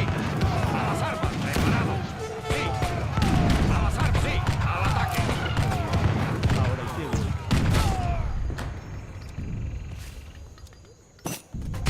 ¿Qué me ordena? Lo haré. Yes.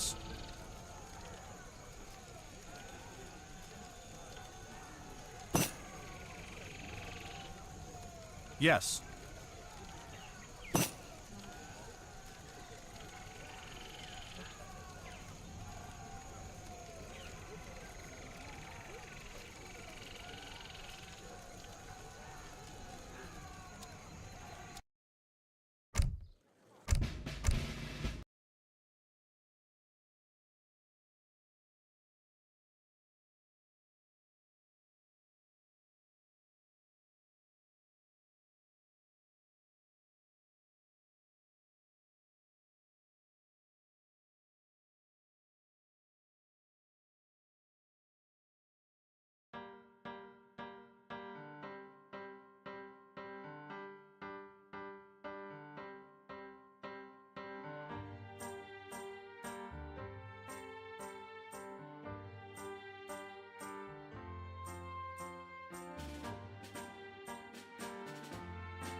أنا مستعد. حاضر. ما هي؟ نعم، بالشكل الذي يسر. فورا. إنني أنا طوء كما ترغب. بمنتهى أنا طوء فورا. أنا ذاهب. سأفعل ذلك. أنا ذاهب. حاضر. مرحبا. سأفعل ذلك. صياد. كيف؟ أنا طوء بنانك. ما هي أوان؟ صيادة. أنا صيادة. إنني كما ترغب. بالشك على الفور. كيف يمكن بدون مزيد من التأخير؟ فورا بالشكل أنا طوء. إنني كما ترغب. نعم فورا أنا طوء بنانك. ما هي؟ أنا ذاهبة.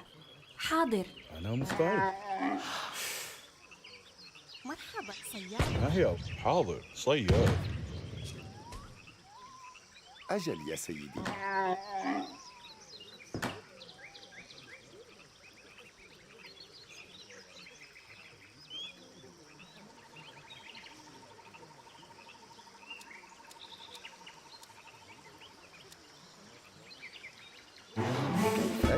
كيف يمكن بدون مزيد من التأخير؟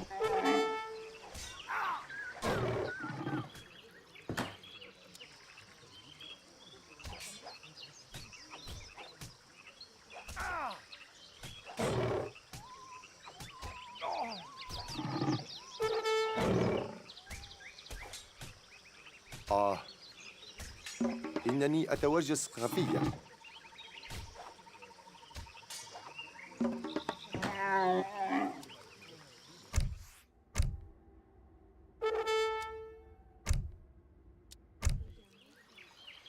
أجل يس بمنتهى السرعة.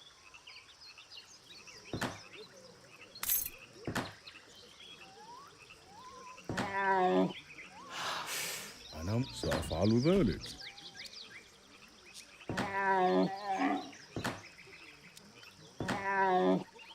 كيف يمكن أن أقدم خدماتي؟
ما هي أنا ذاهبة. سأفعل ذلك. ما هي أنا ذاهبة. صيادة. مرحبا صيادة.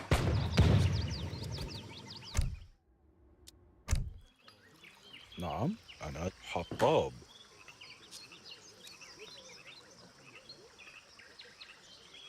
أجل نعم أنا طو كما ترغب بالشكل الذي يسرك.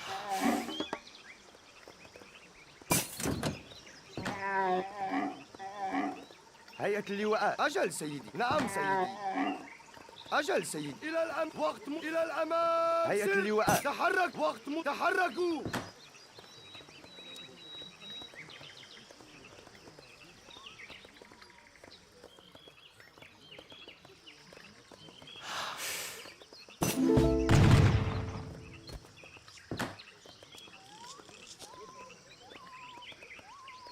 أجل يا سيدي.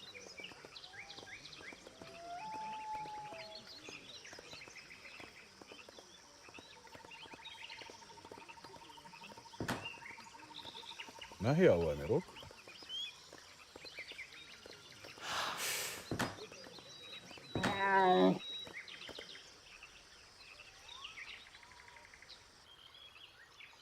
كيف يمكن أن أقدم خدماتي؟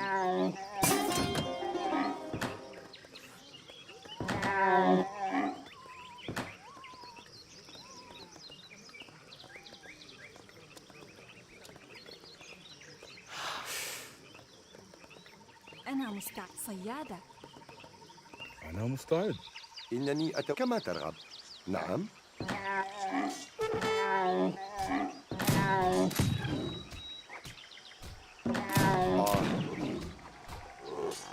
كما ترغب على الفور.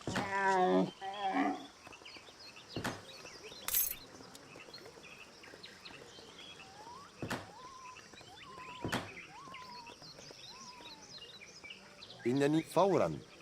نعم أنا طوء بنانك. ما هي؟ سأفعل ذلك. حاضر سأفعل ذلك. صياد.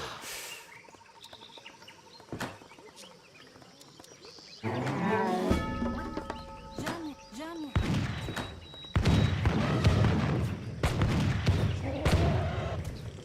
أنا مستعد. أنا مستعد. عامل منجم.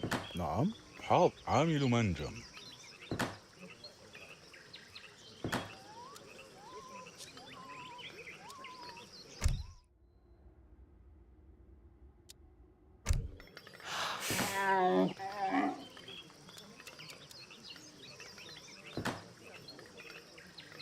أجل بمنتهى السرعة.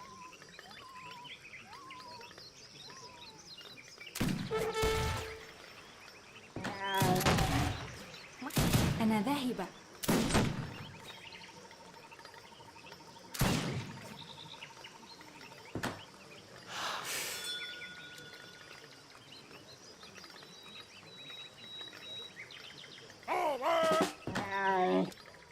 اللواء وهيئة الأركان في خدمتكم. ما هي على بالشكل الذي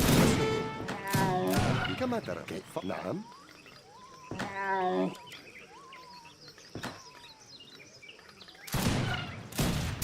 استعدوا أتوجه أو بذلك.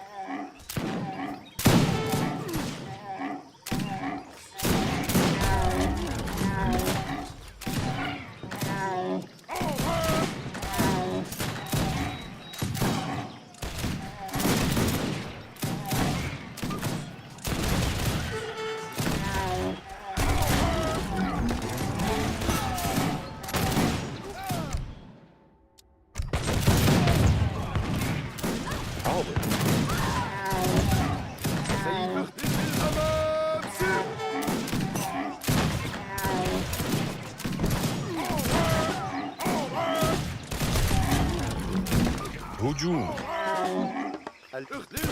للأمام سر. هجوم.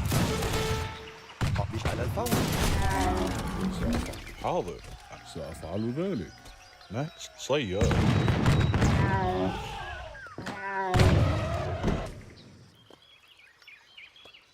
أنا مستعدة. نعم.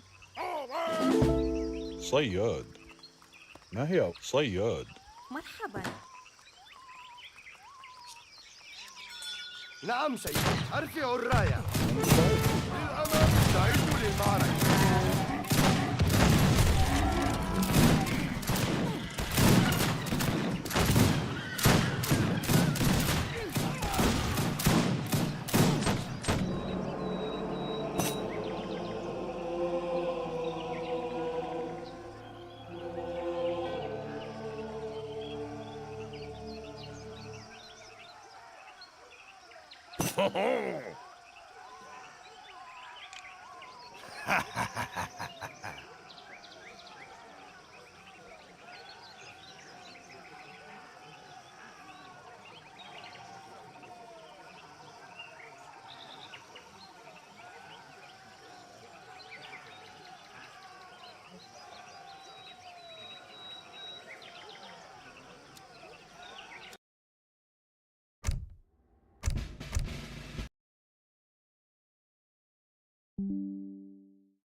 Yes.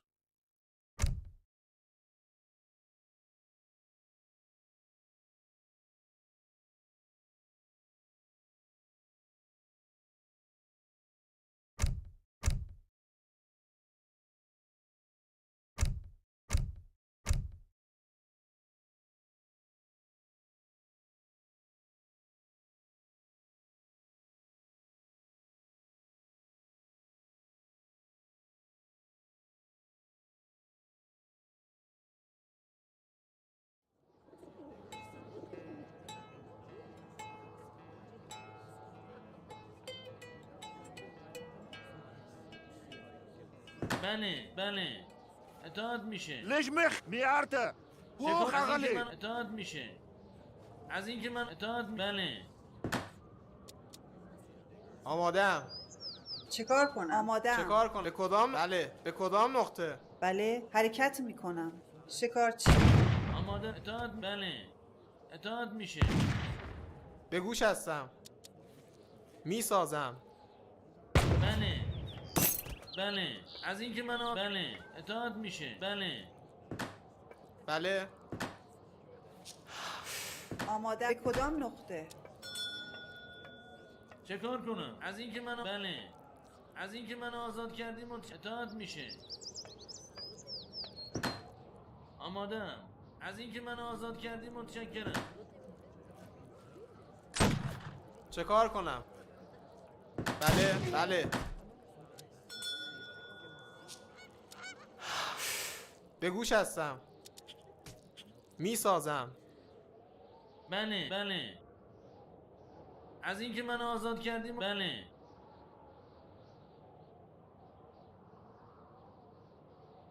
اطاعت میشه. از اینکه من آزاد کردیم متشکرم.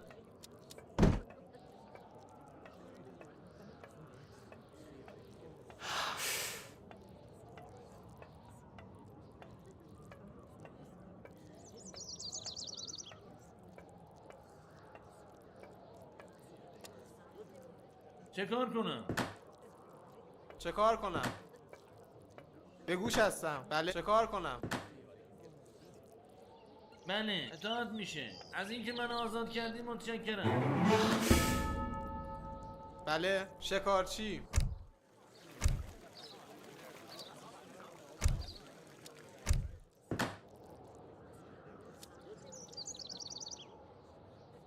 چه کار؟ بله. از اینکه من اطاعت میشه. از اینکه من بله. اطاعت بله. از اینکه من بله. اطاعت از اینکه من آزاد کردیم متشکرم. بله. حمله.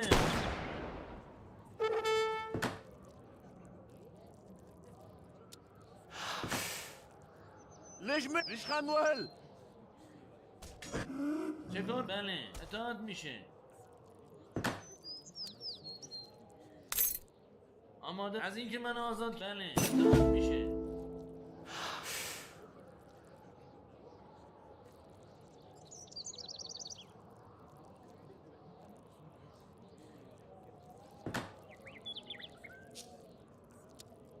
حکمون میارته. چه کار کنم؟ از اینکه بله. چه کار کنم؟ به گوش هستم. اطاعت. به کدام نقطه؟ شکارچی. بله. بله بله. شکارچی. بله. از اینکه من آزاد کردیم متشکرم.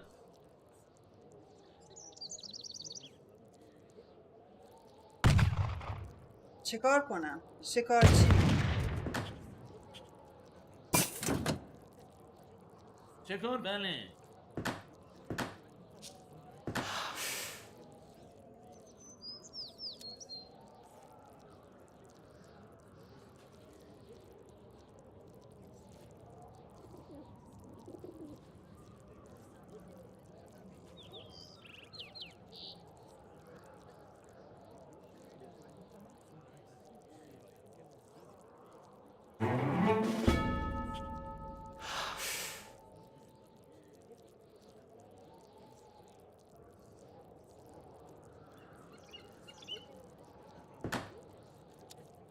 به گوش هست. اطاعت. شکارچی. آماده. اطاعت میشه. از اینکه من آزاد کردیم متشکرم. بگوش بله هستم. شکار کنم. شکارچی. بله شکارچی. بله بگوش هستم. آمادم. شکارچی.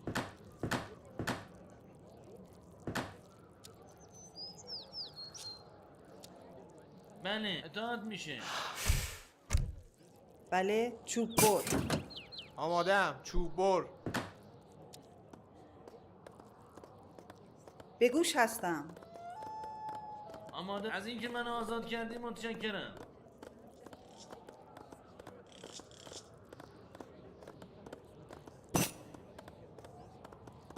چیکار کنم؟ بله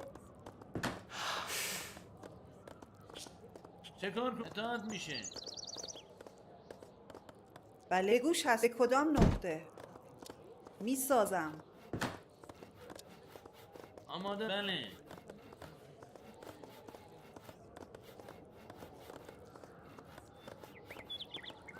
آمادم. بله اطاعت می کنم. می سازم. بله از اینکه منو بله آزاد کردی متشکرم. شکارچی. بگوش هست. چوب بر. چیکار کنم؟ چوب بر.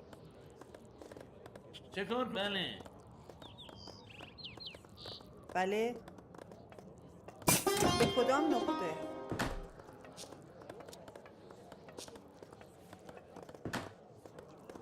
چیکار کنم؟ چوب بر. حرکت میکنم. بله میسازم. بله اطاعت میشه.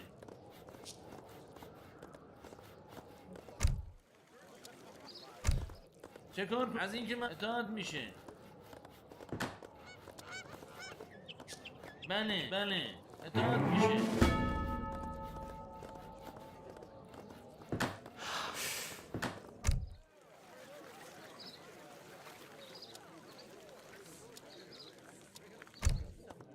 چکار؟ از اینکه منو آزاد کردی متشکرم. بله گوش هست. اطاعت میکنم. به کدام حرکت میکنم؟ میسازم. چیکار کنم؟ به کدام چوب بر؟ معدنچی. آماده اطاعت میشه. بله از اینکه منو آزاد کردی متشکرم.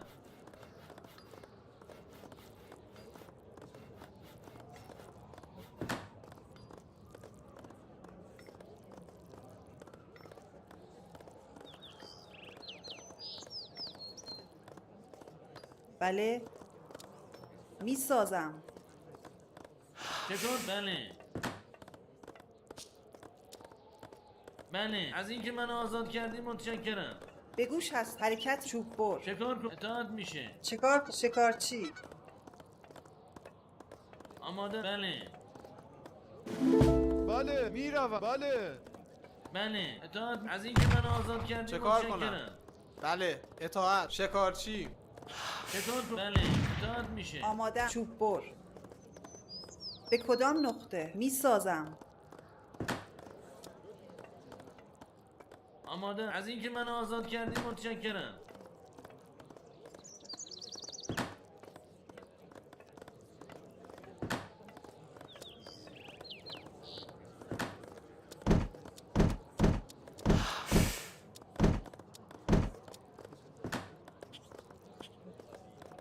به گوش هستم.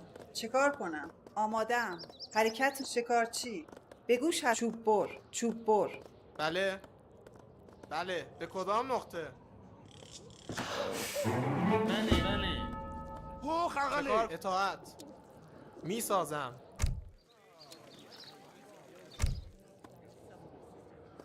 آمادم. اطاعت میکنم. به گوش هستم. به کدام نقطه؟ شکارچی.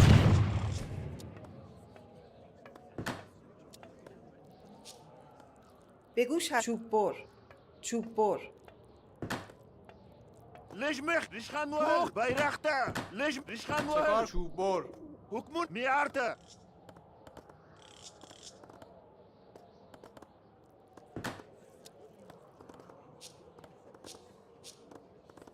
آمادم. چوب بر. چکار کن؟ اطاعت میشه. از اینکه منو آزاد کردی متشکرم.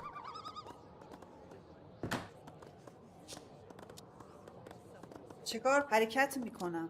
میسازم. پخ ریشخندوهل. آماده. بله. اطاعت میشه.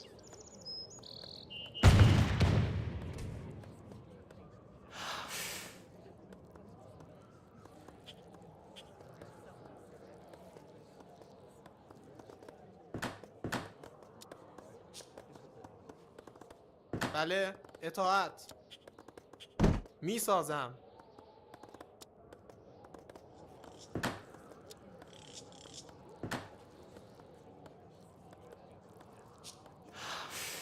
آمادم. شکارچی. بله. از اینکه من آماده. آزاد کردی برو. متشکرم. چه کار کنم؟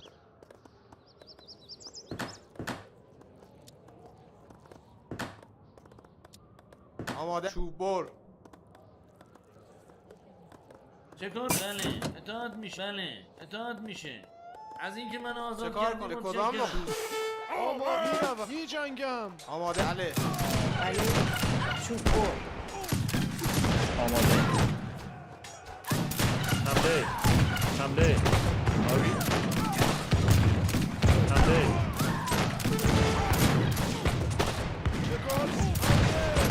آماده. حمله. صحیح. میکنم. حمله. حمله. صحیح. حمله. سلام. آری. صحیح. چیکار؟ بله میسازم. بله. اما بله.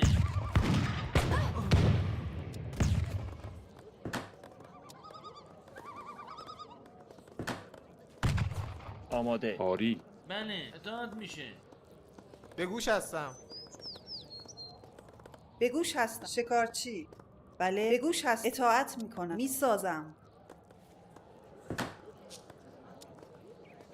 چه کار کنم؟ کارگر معدن. آماده. از اینکه من آزاد کردی متشکرم. چه کار کنم؟ حرکت. بله معدنچی.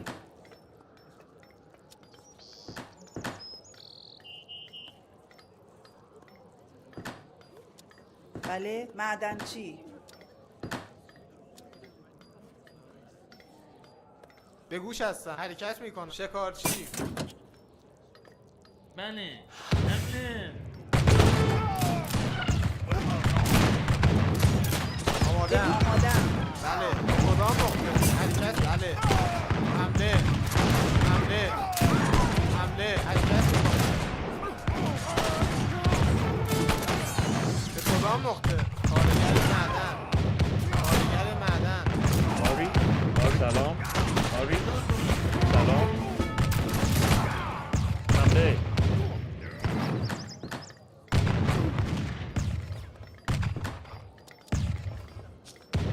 بله. اطاعت میشه. آماده. آماده. بله. آری. میکنم.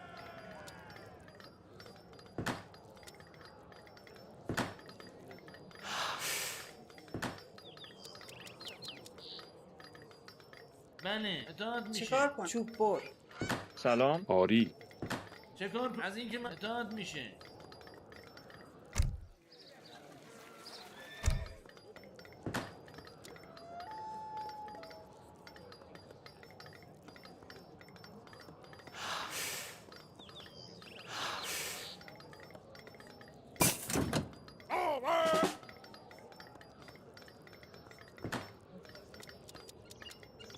چه کار کن؟ بله اطاعت. چه کار کنم؟ چوب بر. چوب بر. چوب بر. بله. اطاعت. بله. چوب بر. به کدام نقطه؟ چه کار کنم؟ حرکت میکنم. شکارچی. به گوش هست. اطاعت. شکارچی.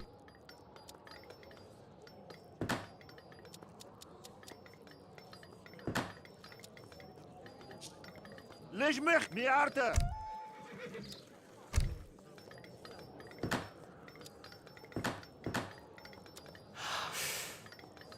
آماده. آماده. بله. سلام. آری. صحیح. چه کار کنم؟ اطاعت میشه. از اینکه من آزاد کردی متشکرم. بله معدنچی. سلام. میکنم.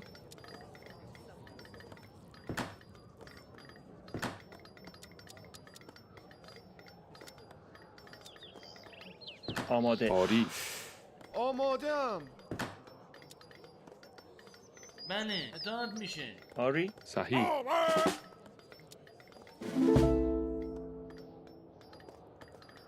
چه کار؟ میروم. بله اطاعت. میروم. سلام میکنم. آری. آری. بگو چوب بر. سلام میکنم. آماده. سلام. صحیح. آماده میکنم. آری. صحیح.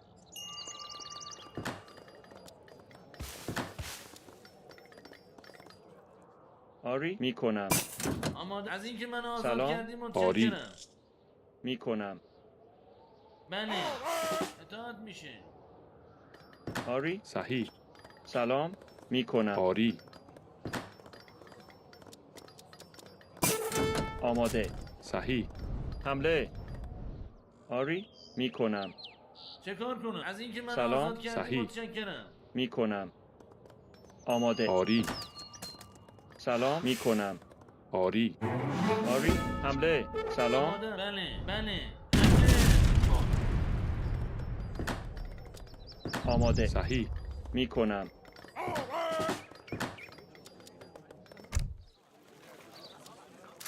آری. حمله. حمله. حمله. آری. صحیح. سلام. آری. چه کار؟ اطاعت میشه. آری. صحیح. سلام میکنم. بله از اینکه من آزاد حمله. بله بله اطاعت حمله. آری. حمله. آری میکنم. حمله. حمله. سلام. صحیح. حمله. سلام.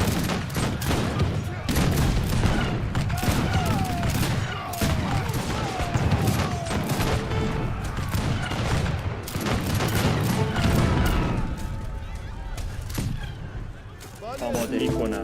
No. آری. آری. حمله. چه کار کنم؟ بله حمله. آماده. حمله. حمله. بله اطاعت حمله. آری. بله. آماده.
Looks like Alden's a little salty about that Persia strategy of mine. Even though it is technically totally counterable, you just have to either rush Persia right away and be super aggressive, or you need to fast fortress and go falconet or artillery. Yep. It is actually possible to counter that build.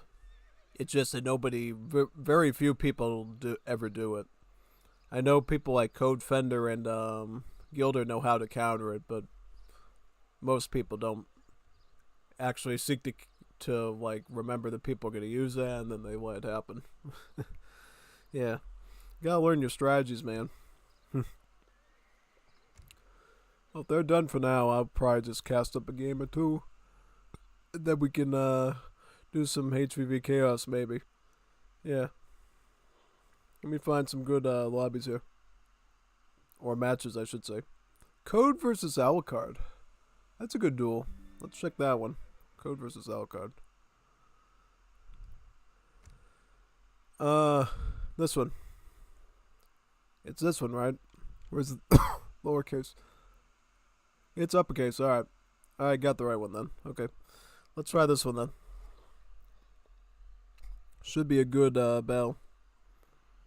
Both players are pretty high seeded in Wars of Liberty, so this should be a pretty good one. Alright, so we got Codefender as Persians, and we got Alucard as Saudi Arabians. So Persia versus Saudi Arabia. Two Middle Easterns. This is a good battle. Two very strong Middle East contenders here, for very different reasons. As you saw from my wonderful showcase, Persians have some tricks. Tricks of the trade. Saudi Arabians, though, have the spam of the Bataween and Bedouins that they can rush you with, right?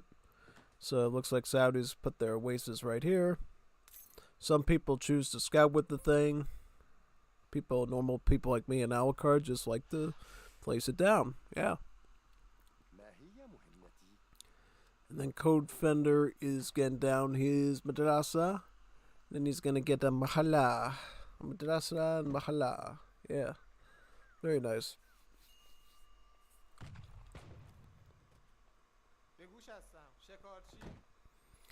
Yep. So, in general, and I think I taught Codefender this, so hopefully he remembers it. When you play as Persia, you should always try to stride for the yellow madrasa text. Yeah, the yellow ones that you saw me get in the match there actually give you resource crates, and they give you resource trickles. Going with the reds is very counterproductive because, as you saw, you really shouldn't go for the red ones until you basically consolidate all your cards for the Ujali, and then you just send them one after another, and then the points are like that. It's pretty funny. Yeah, back in the day, it used to be way more insane, but nowadays, because the cards are locked in H2 and stuff, it prevents people from getting it right away, and then they have to, defend a bit better. So, yeah. The thing is like, you know how much wood I had to gather to get that many mahalas? A lot. Mucho wood. Like 200 times 10. Like 2,000 wood. And nobody did a damn thing about it. That's pretty bad, So, yeah. You gotta be ready for that build that I do, because you're gonna get one smart person that runs it, and then you're gonna be like, Yeah, I know. And as you saw, the Eljari being the Minutemen do not cost any pop space. So you can effectively spam. Yeah. Pretty much.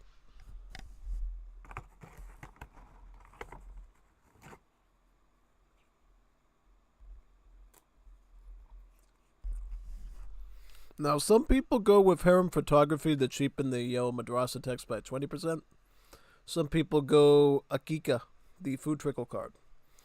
I tried the Akika for a little bit, then I've sort of gone back to harem photography. Just because I like the discount. I think the discount is pretty good. Yeah.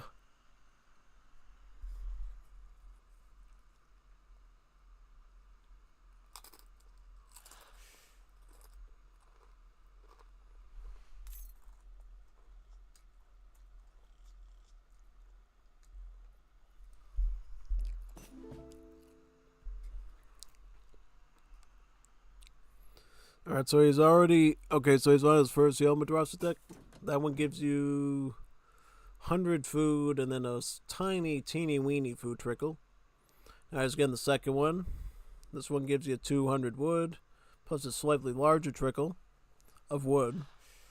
And then you'll get Persian blue, which gives you 300 coin, and then a slightly larger trickle of coin.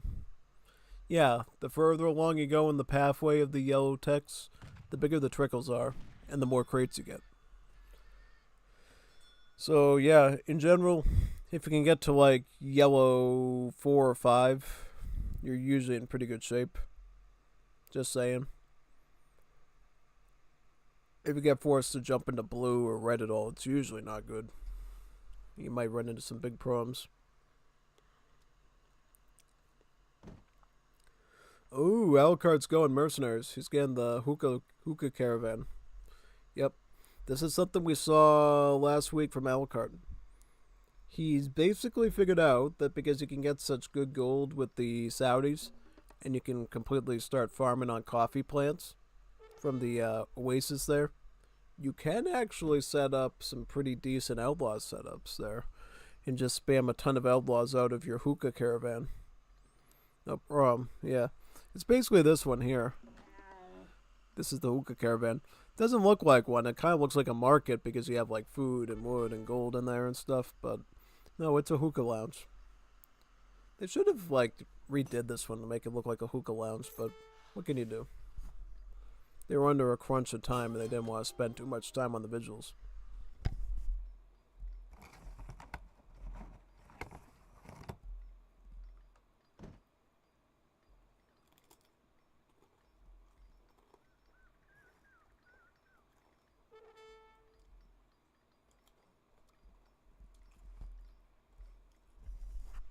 This is what determines if Alucard can run this build or not. If it's a map that has like gunpowder based outlaws like Renegado, Pistolero, or Thuggy Dacoit and Thuggies and Dacoits, then he can do it. If it's anything weird like a Wakao pirate or something, doesn't go so well. Because here he can just consistently keep spamming Pistoleros. And the other reason why outlaw builds are viable with Saudi Arabians is because you get so many free Bedouins through the yellow madrasa texts that you can effectively continue to you can continually effectively keep spamming this queue up without getting stopped and housed because all the Bedouins cover that for you.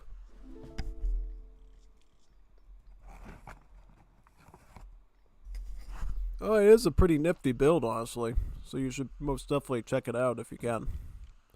Totally. I mean, if you're gonna complain about anything, I'd be scared of the new outlaws set up for Saudis myself. Yeah, totally. Totally, man. And as you know, outlaws are pretty decent at the start. And then as you spam with them, they can become pretty lethal. Yeah.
Alright, so it looks like Codefender is getting a blue Madrasa tech now.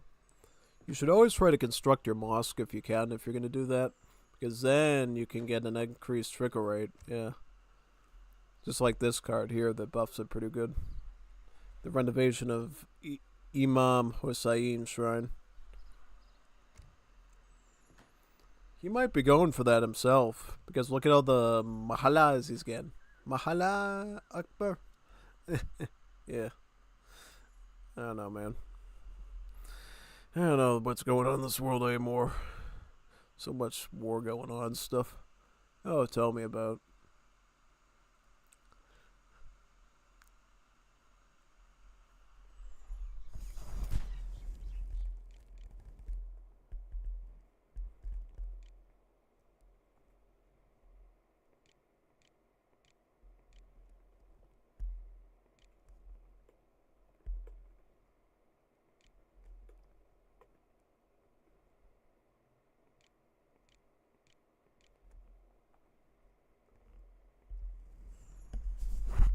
Yeah, see, experts do the jihad into Fizibilia setup with Persia.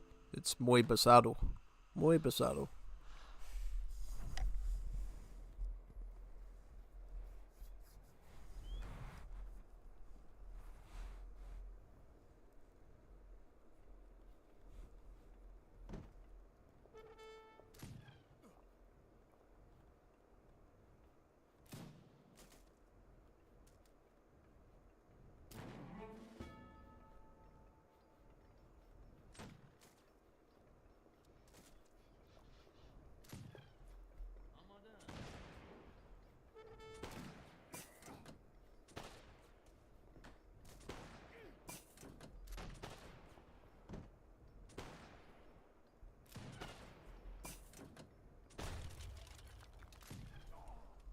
See, you're supposed to rush the Mahalas before it gets bad. Like Alucard's doing. Okay, he's gonna try his best with Renegados and Pistoleros here. See? You just have to make the right units. And he's doing it before he gets Visibilia too, so he can whittle down his numbers too, which is very smart. This is why when people run this build, you have to rush them.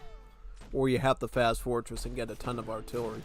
Because statistically, these units are not scary. I mean, even after they get Visibilia, it's like 18 damage and 16 range. Kind of like a crossbowman. It's like a huge crossbowman spam, so the units themselves are not scary. It's just the numbers. So if you can get something like artillery, mass assault, that you can spam on them, anything like that, this can be very much controlled just fine. The only reason Aladdin kind of got cooked in our match was because he went to Assault. And Assault by itself is really bad against this because these guys have no malice at range since they're not skirms.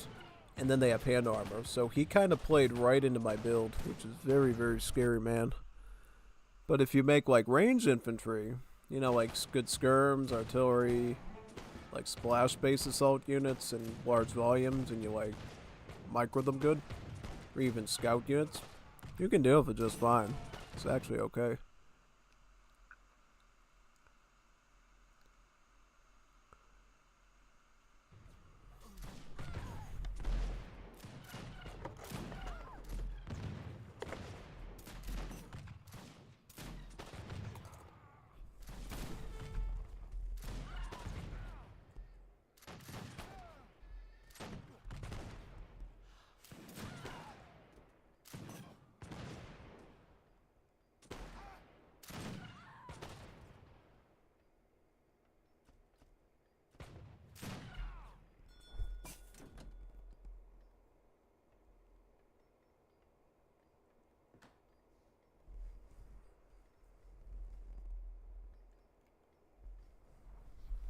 He's getting the second levy now, it looks like. Whereas Alucard, what is he doing? Okay, so he's getting, Dala. Dala allows the coffee plants at the oasis to spawn out faster, basically. So that way you can spam them a lot quicker and thus keep your villas always busy on there with gold.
Oh, he's coming at him now with the infantry there. See that?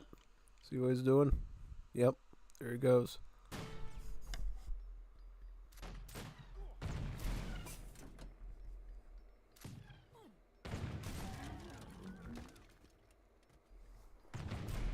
And now he's shipping in the Wahhabi natives too, the Agids. So he's got some Agids, and now he's gonna have these outlaws chasing him. Plus he got some of the Mujahideen out too to counter him.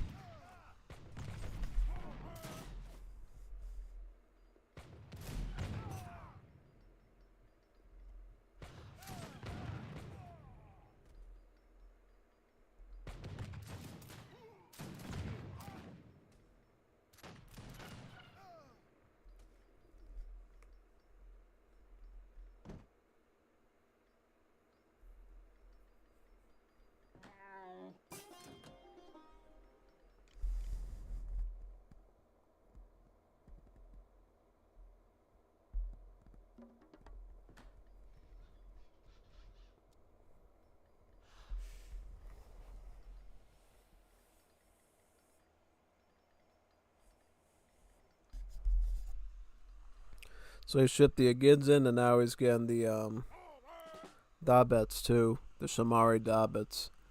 Oh, he canceled it out to get the Dabets. Okay. That's fine too. They're basically Imperial Age assault units based off of the Falis. So assault cav with the charge attack.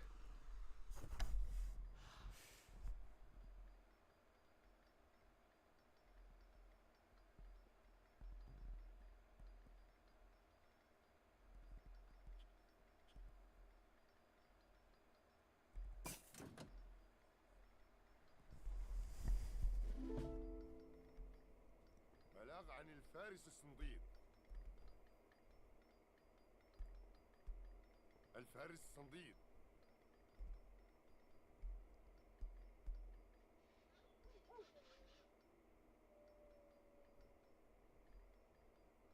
الفارس.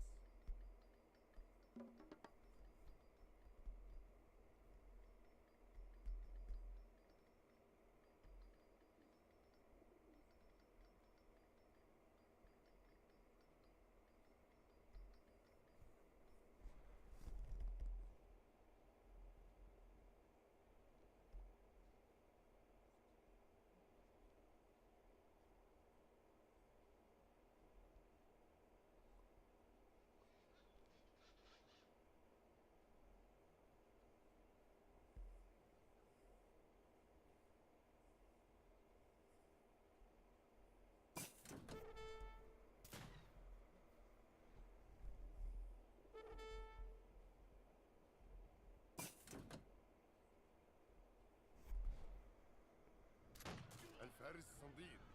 وقوف سريع.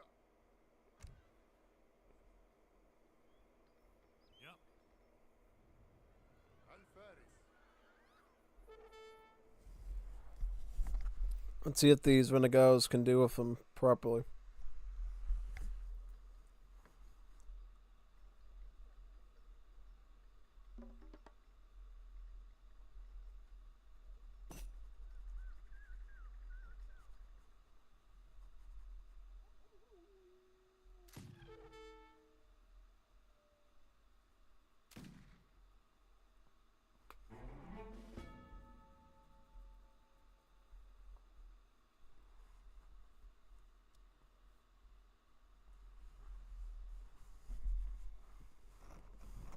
بلاغ عن الفارس الصنديد. I'm ready. الفارس. Yeah. What you need?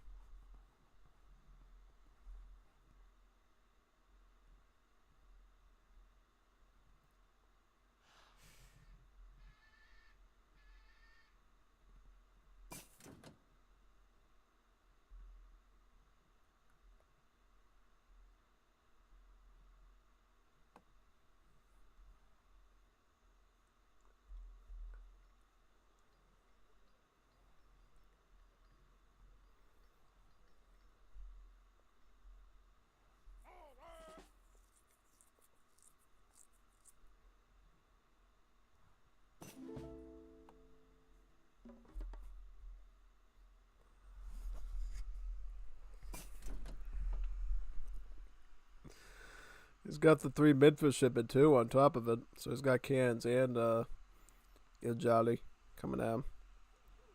So Alucard's gonna come in with this assault. He think he overcommitted that, yeah. He's got to send his outlaws in first and then use the Dabets to go after the cannons.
So Alucard quit that one?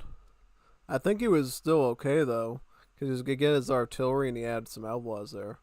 So couldn't he just like bombard them from the sides there? And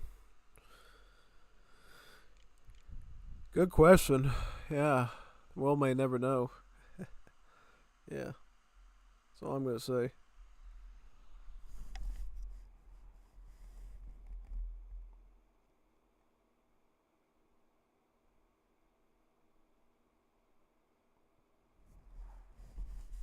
Alright, man, let's do some HVV Chaos and Star Wars now, alright?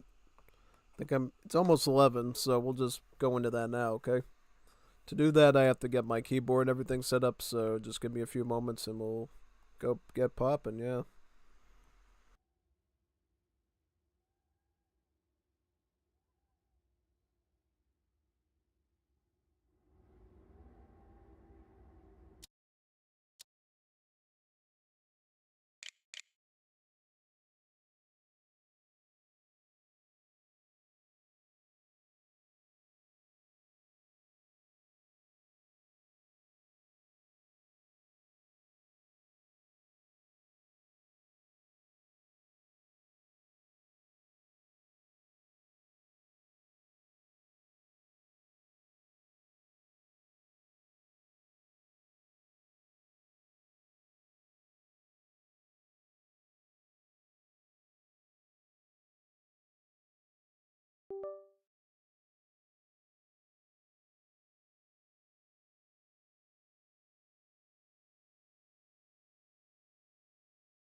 Body Count Dooku is on a royal rampage.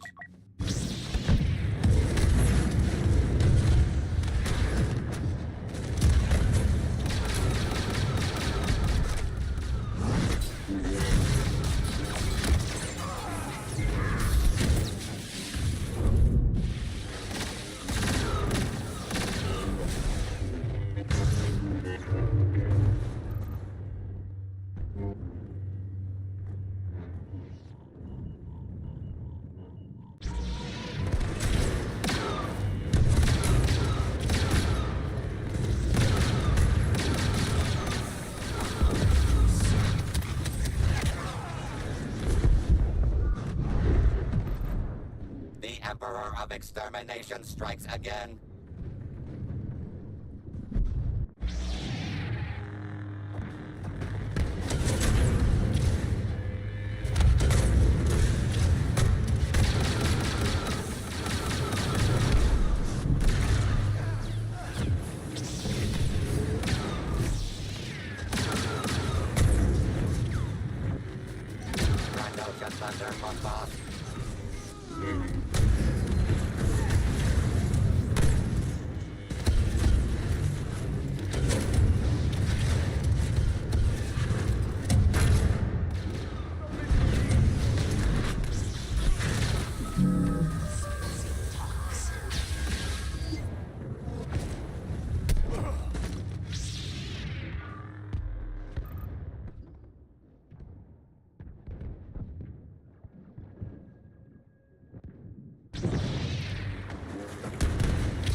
must double if you want to emerge victorious.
Codefender from boss.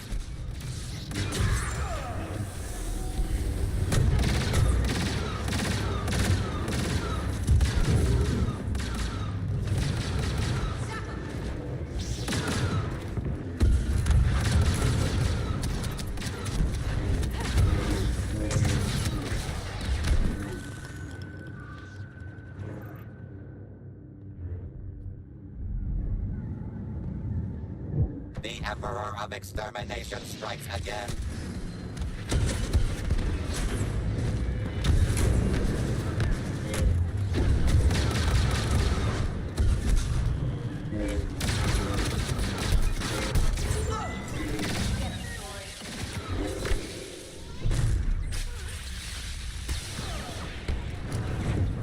The only counting today will be the stacks of bodies Dooku's reign of terror has left behind.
Jedi is skywalking over the competition.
Until your killing improves by 50%.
down the Darkthorn uphill street.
Don't get in my way.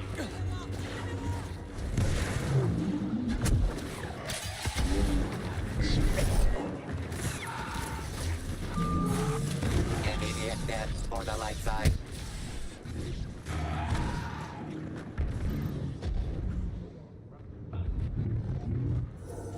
Do you like your catastrophes with a dash of salt? Then deactivate those empathy protocols because today is your lucky day. You cannot imagine that.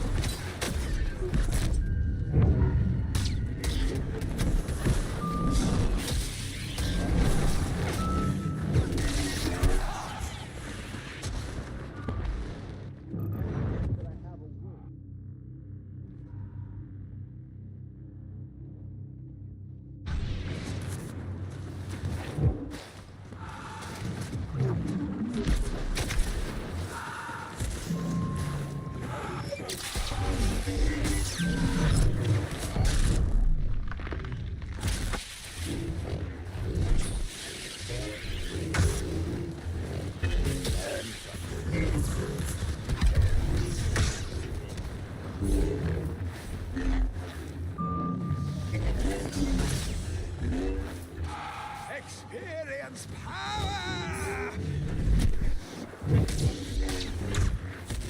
Only despair.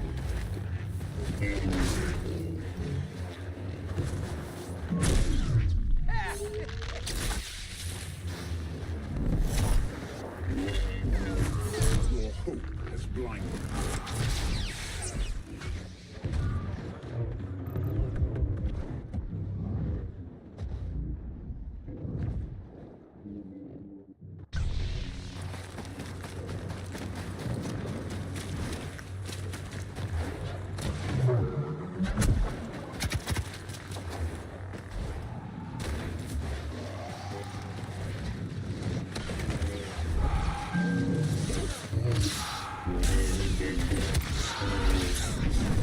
A historic game by the masters of cruelty.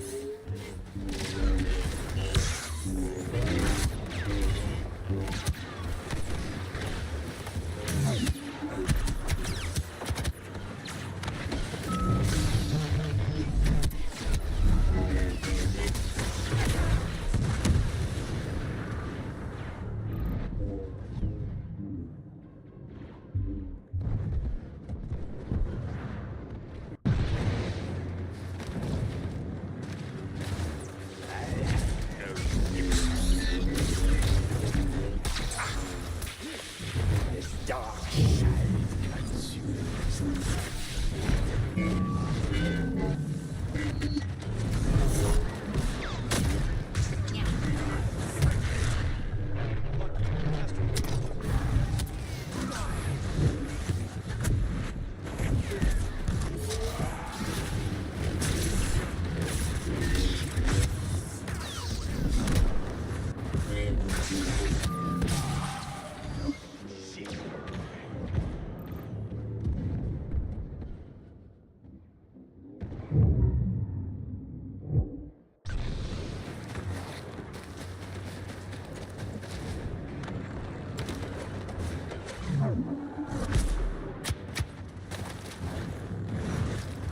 Trandoshan thunder from Bosk.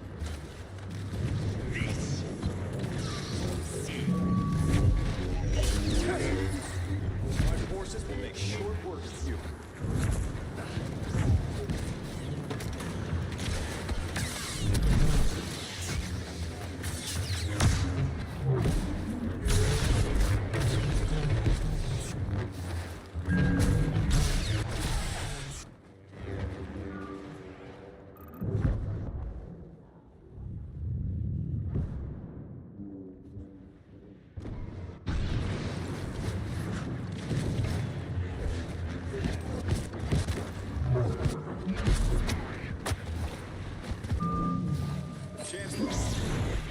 Not so smart now,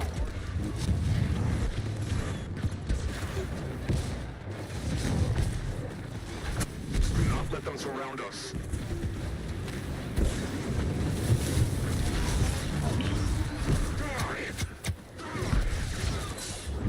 Hey, meet some specimen.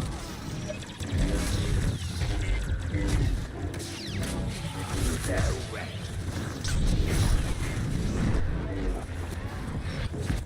Can't stand when they put up a fight. Don't get up on my account.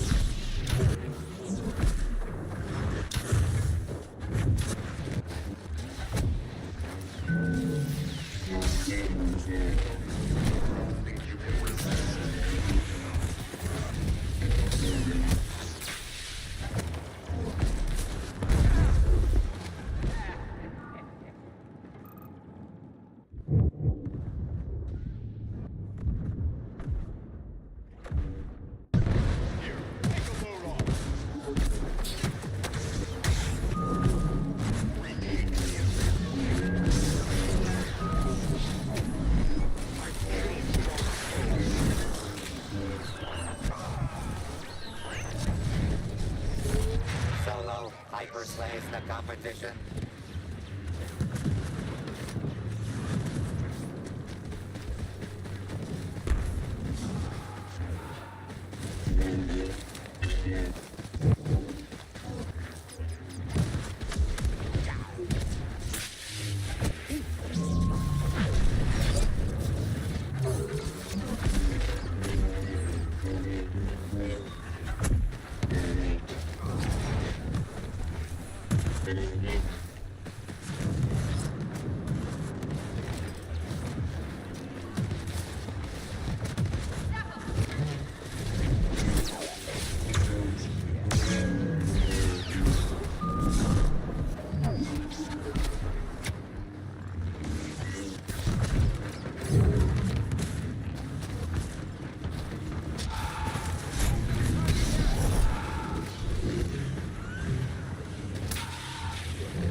Recalibrate murderous instinct. You're only halfway there. Get nervous when it's easy. It's not right. I can feel it.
How many arms does Grievous need?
Surrendered by now.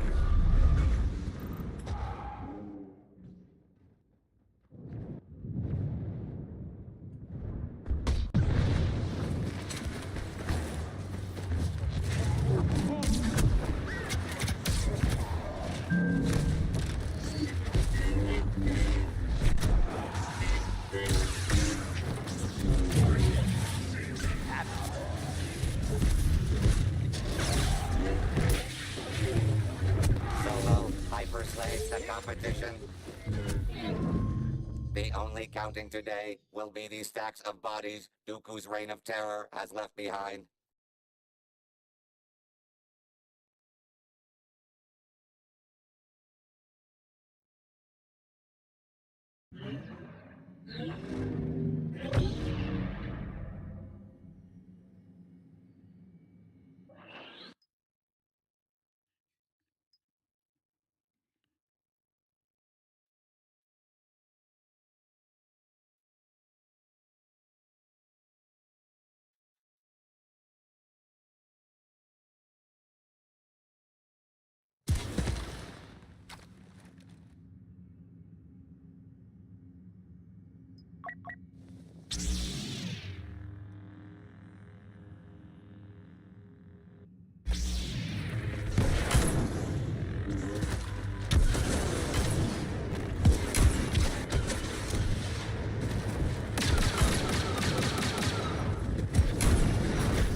The heroes don't waste any time taking down their first target.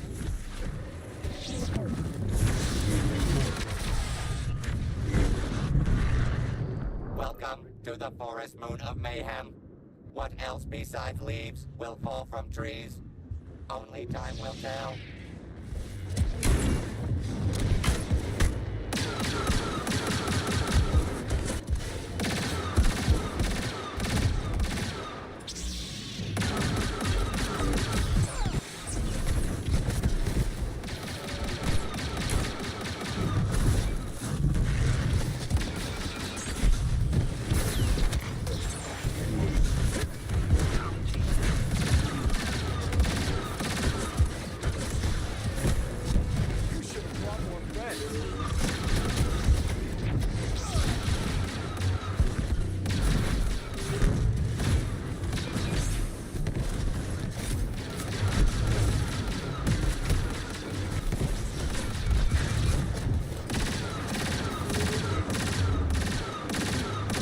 Down and dirty tactics pay off for the dark side.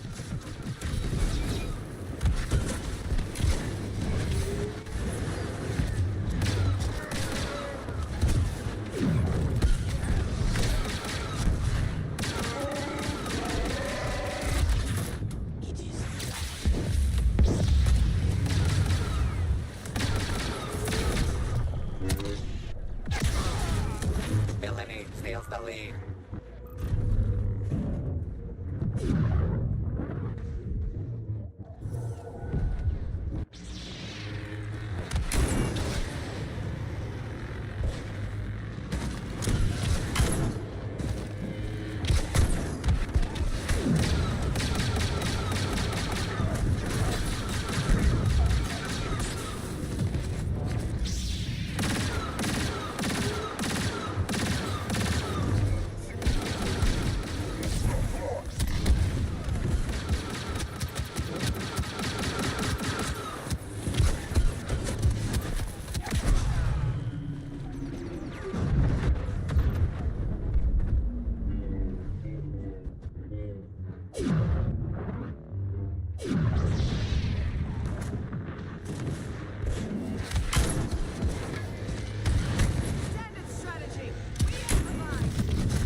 Dooku is on a royal rampage.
royal rampage.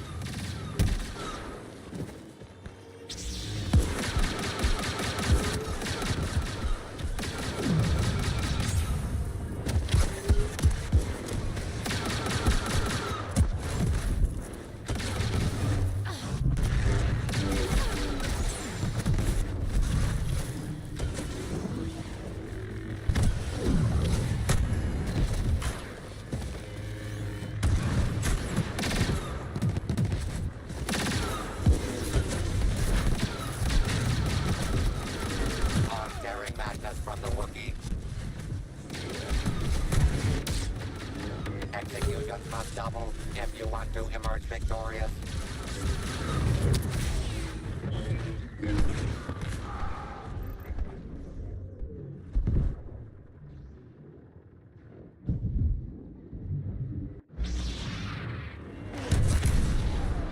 Solo hyper slaves the competition.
Extermination strikes again.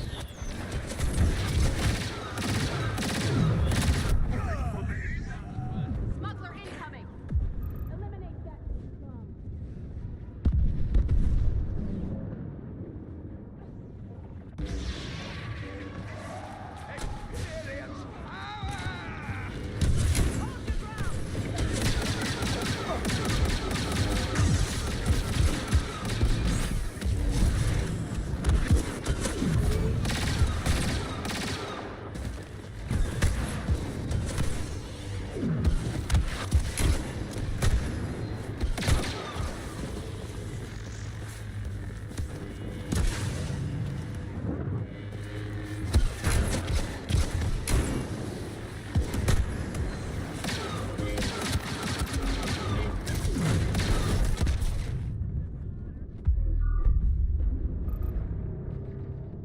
Body Count Dooku is on a royal rampage.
lizard joke to be heard as boss silences the competition.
The heroes suffered their first fatality.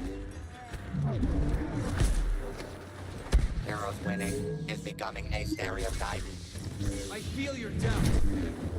An unstable planet for an unstable assortment of the galaxy's most powerful champions.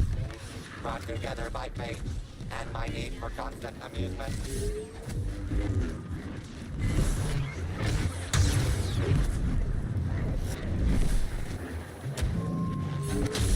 Who knew heroes could be so ruthless?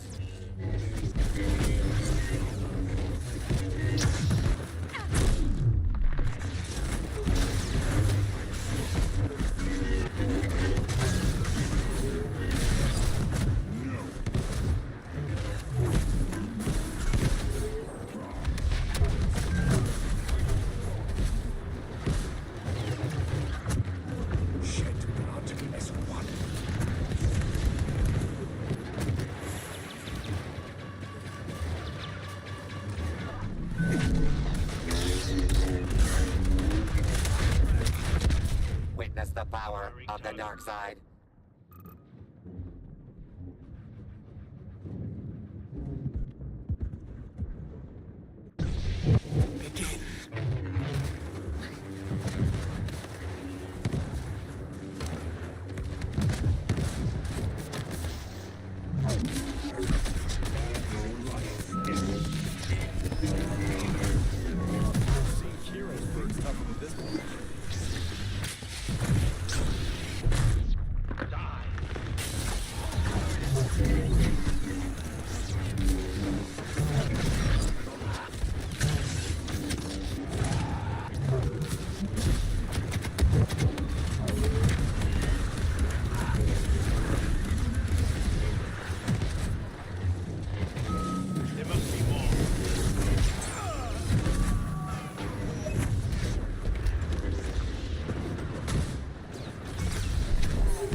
For the good guys.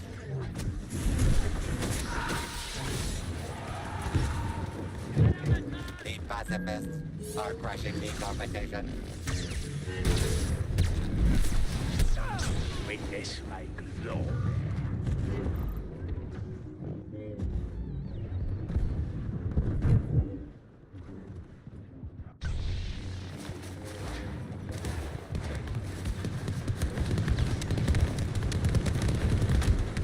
A fate worse than disintegration for the heroes.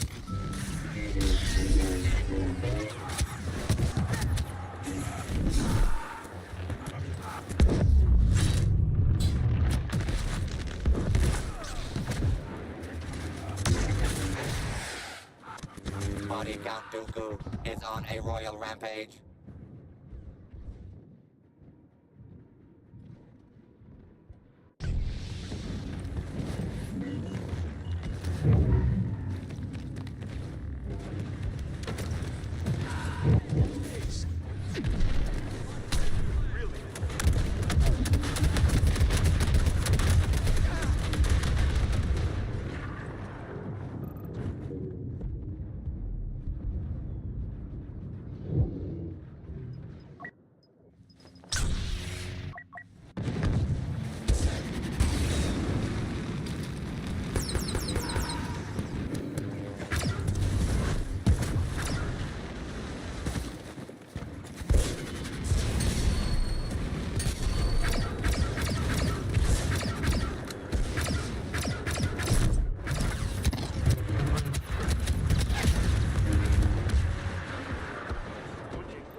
Chosen one, countless victims. The Imperials have hired Boba Fett.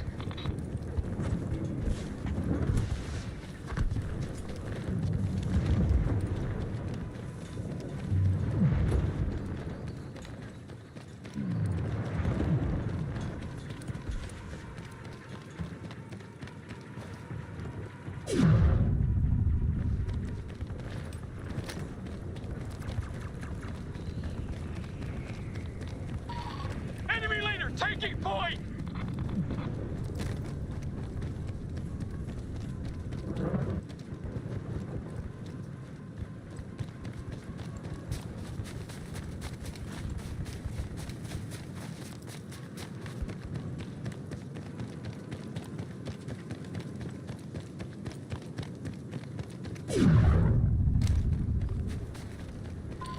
Imperial leader on the ground!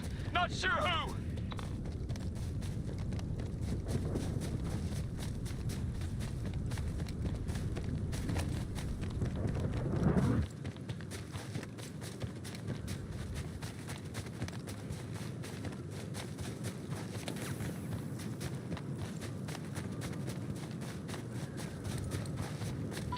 Some kind of special combatant on the ground.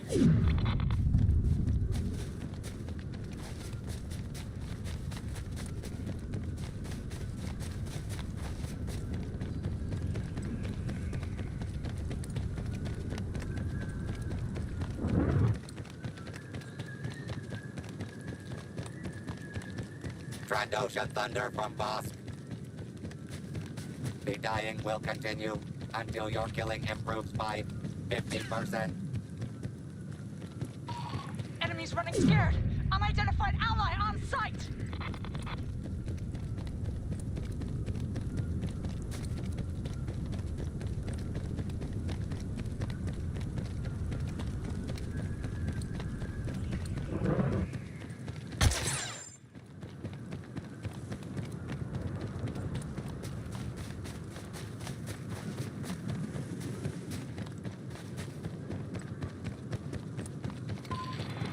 The Imperials better hold on to their arms. A commanding lead for goodness and light.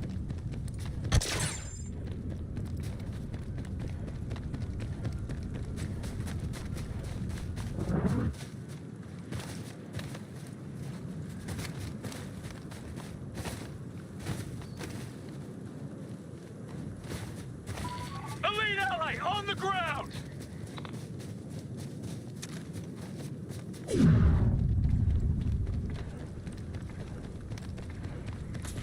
Evil slithers past our heroes.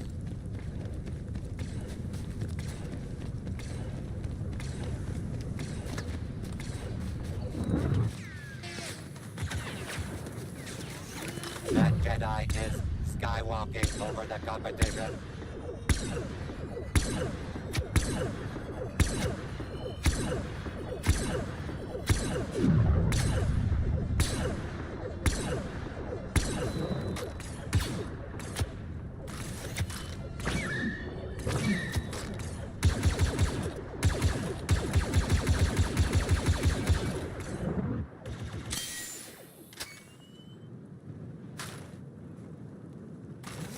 New ally on the ground!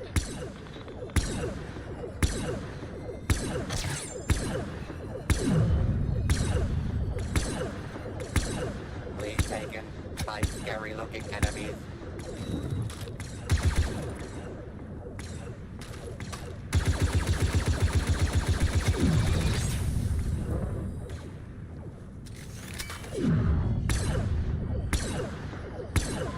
Unidentified ally fighting stormtroopers.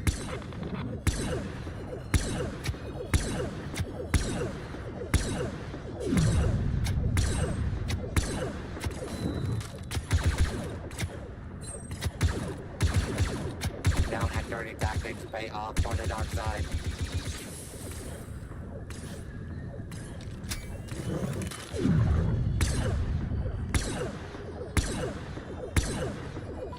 Ally landing! Looks like we got a friend!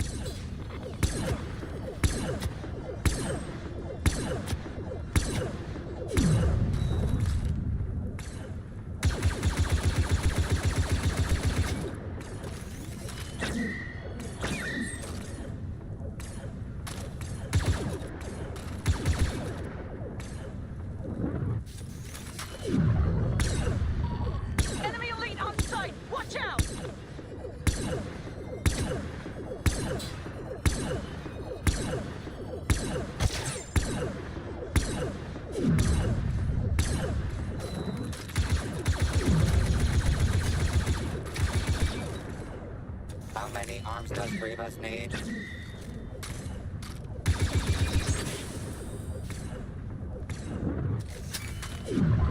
Look at that! Unidentified ally on site!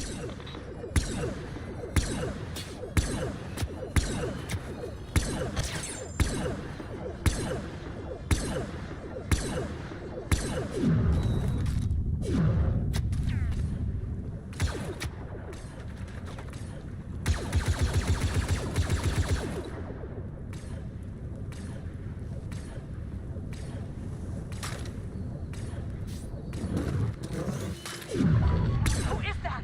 Imperial elite on the ground!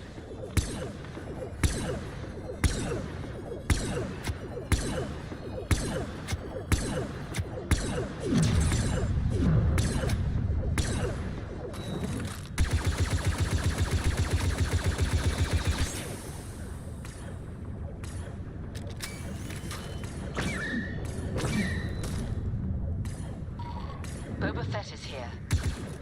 There must be a bounty on all of us. All hail the Dark Lord of Kill Streak.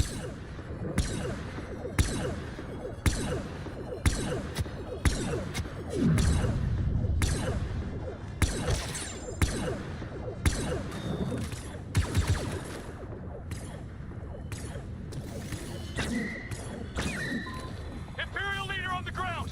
Not sure who!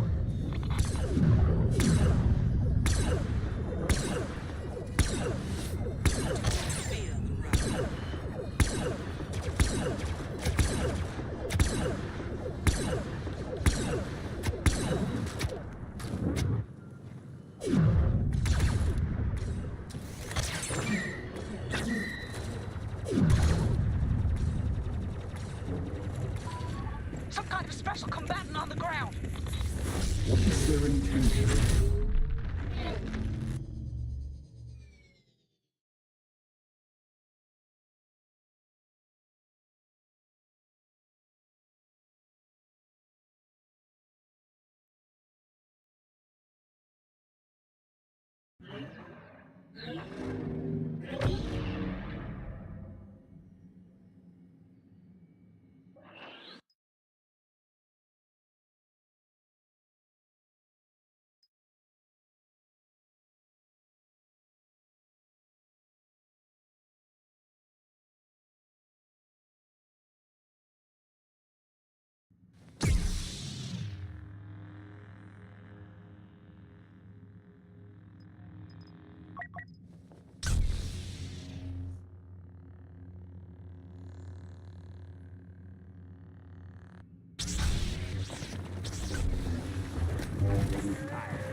The heroes have brought peace to their first victim.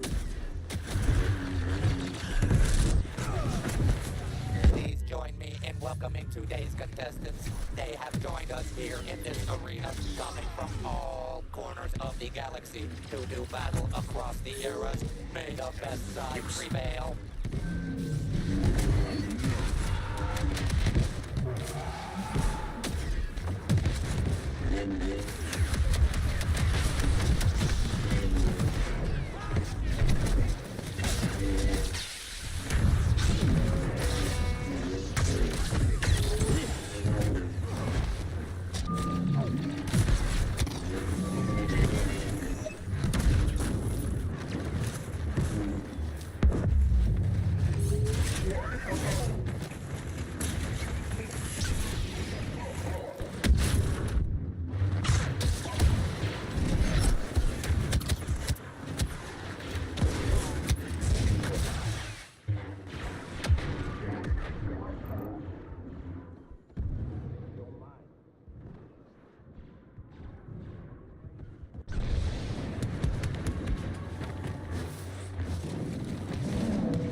right by.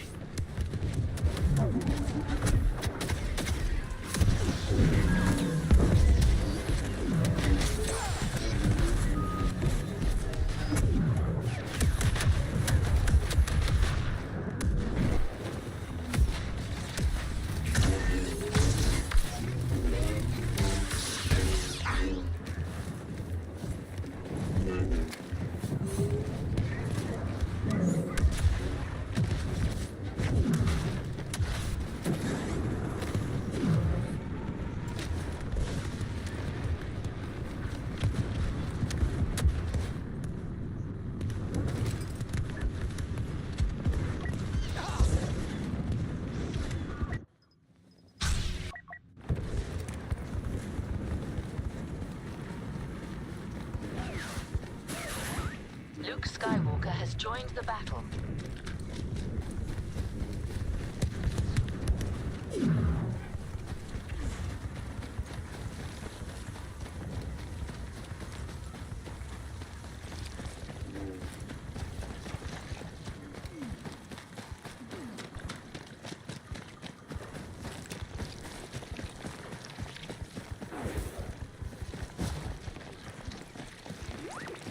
The Emperor has come.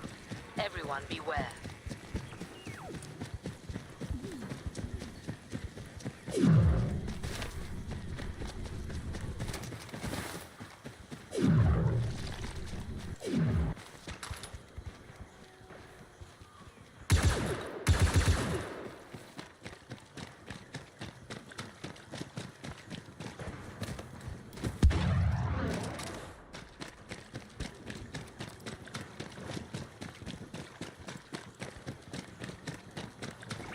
Enemies running scared. Unidentified ally on sight.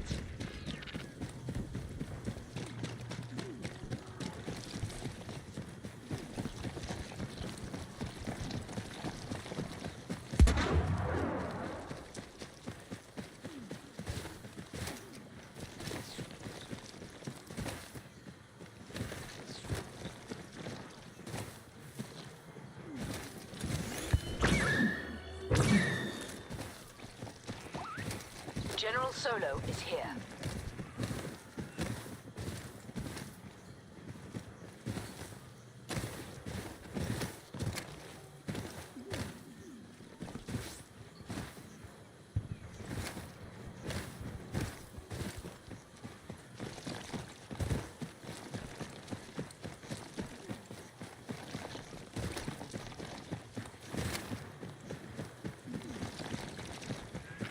Unidentified ally fighting stormtroopers.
special combatant on the ground.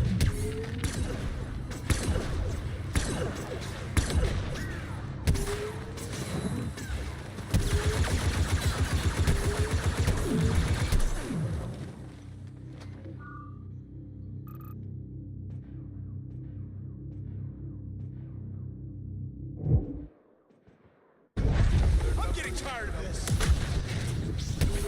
Enemy elite on sight. Watch out.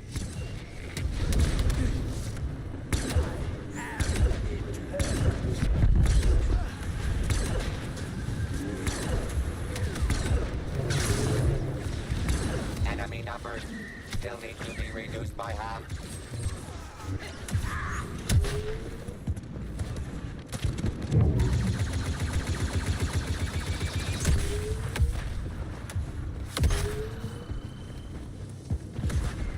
Imperial leader on the ground. Not sure who.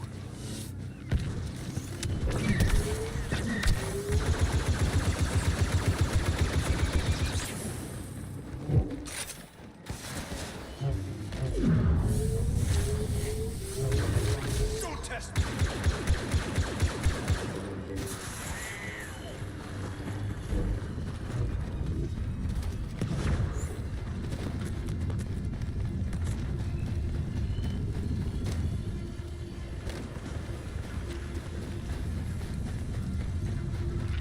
Enemy leader taking point.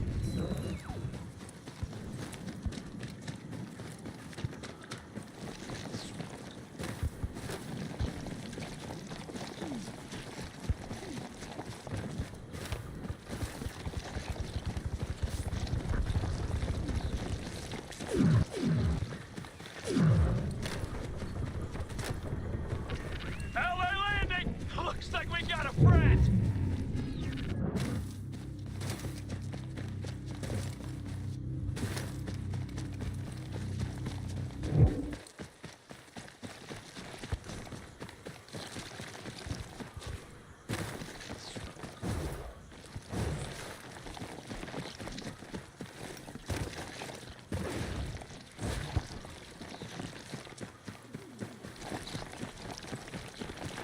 Some kind of special combatant on the ground.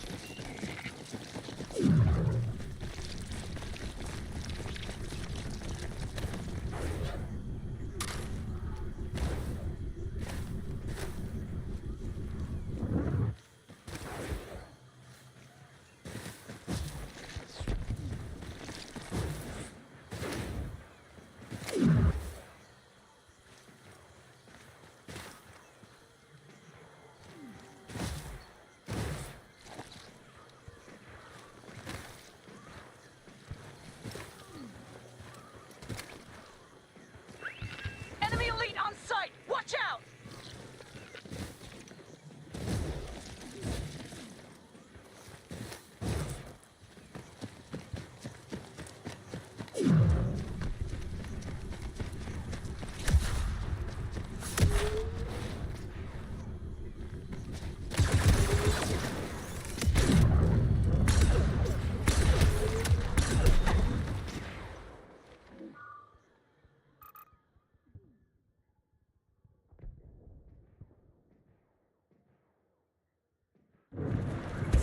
Who is that?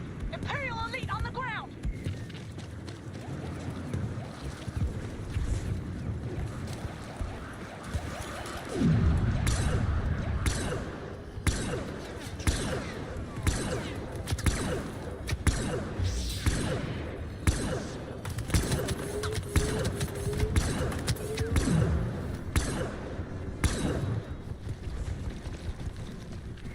Enemies running scared. Unidentified ally on sight.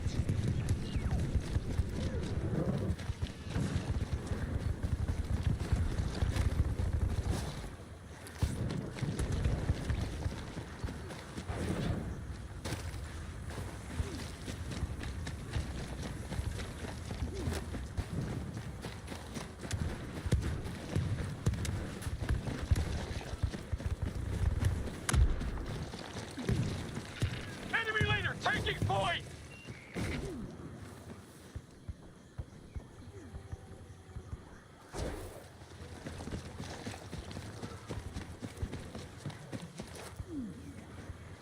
The villainous killing spree continues.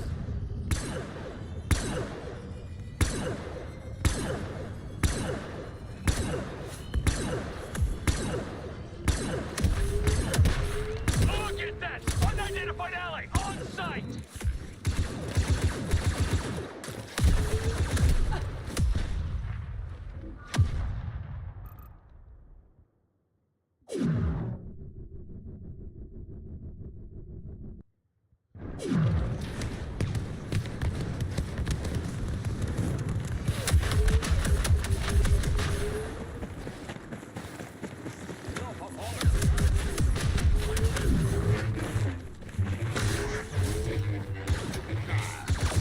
Body Count Dooku is on a royal rampage.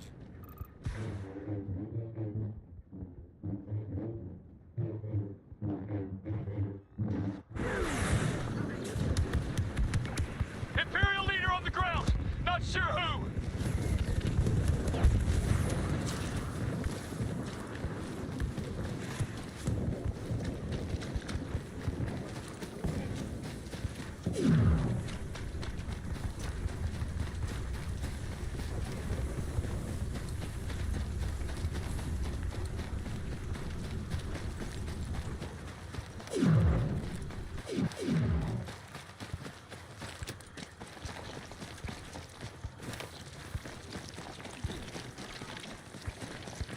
Some kind of special combatant on the ground.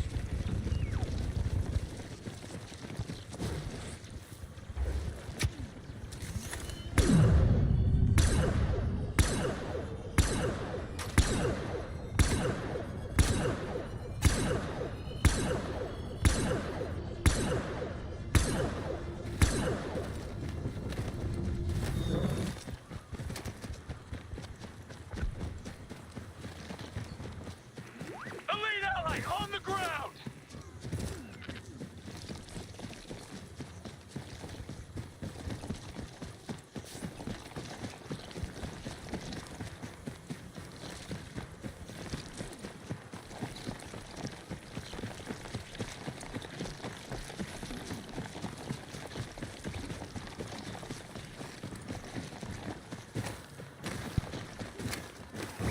Enemy elite on site! Watch out!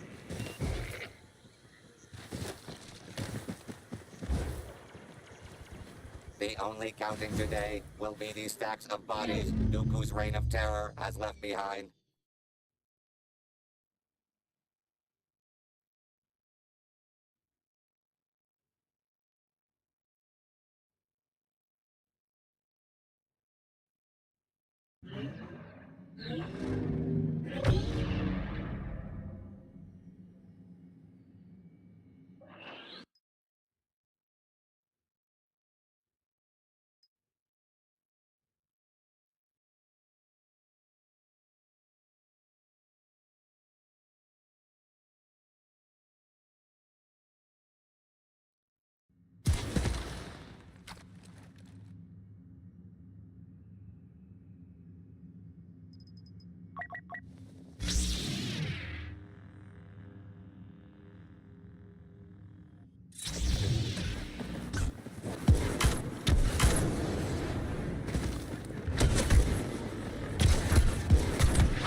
Don't forget the death of the light.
strikes again.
No time for pleasantries.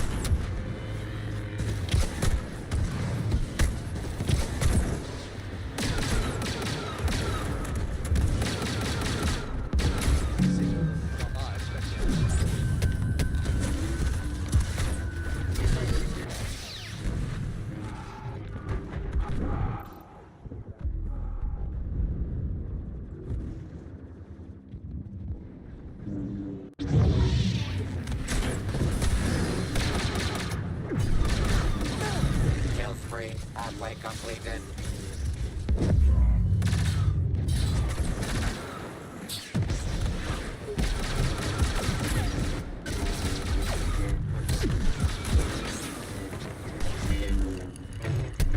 Body Count Dooku is on a royal rampage.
got in quick.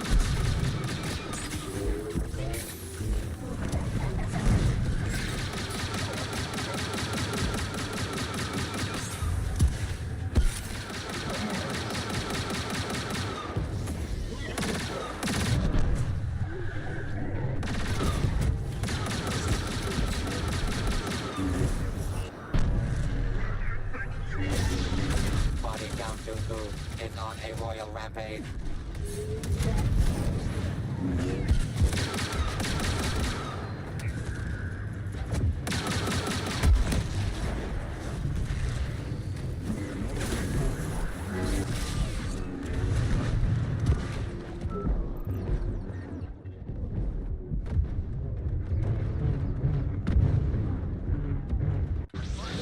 Please, don't leave.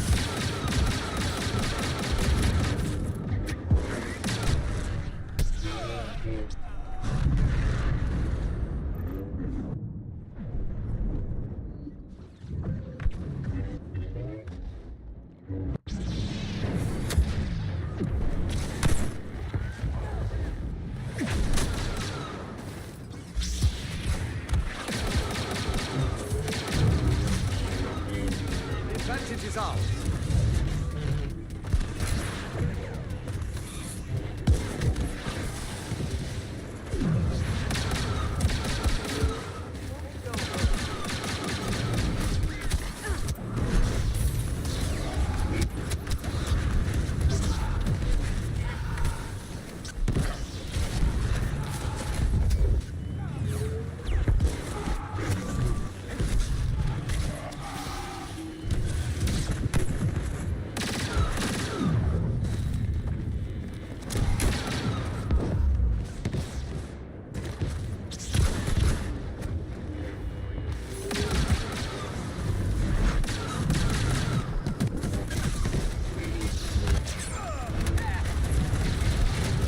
Grievous makes today's hero suffer as he delivers a crushing final blow.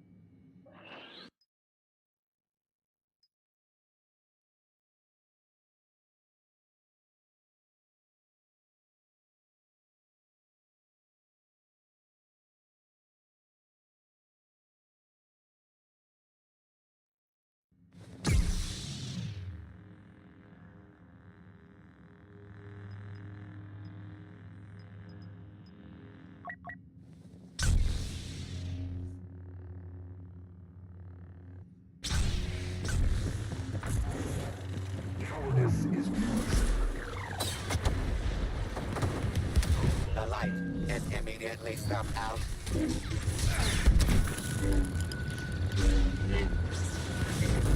Who knew heroes could be so ruthless? The nice guys aren't finishing last this time.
we have.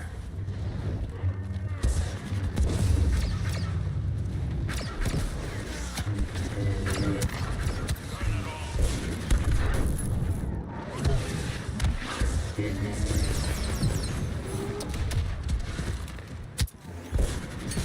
the battle before you, not behind.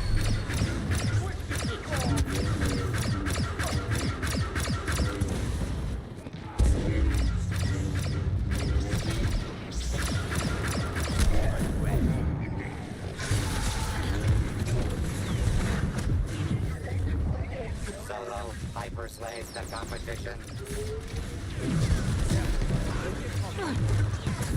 Kenobi brings the death sticks. Solo hyperslaves the competition.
Dooku is here.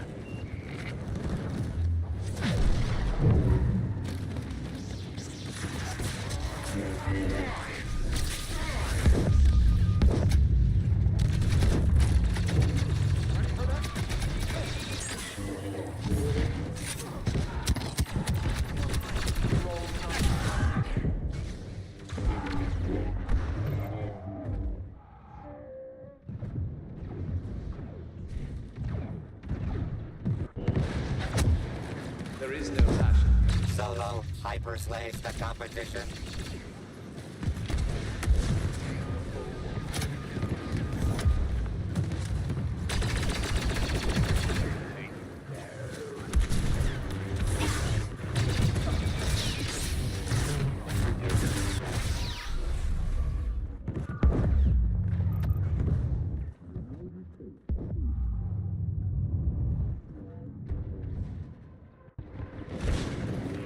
Ally on site. A lot of firepower. Another volley.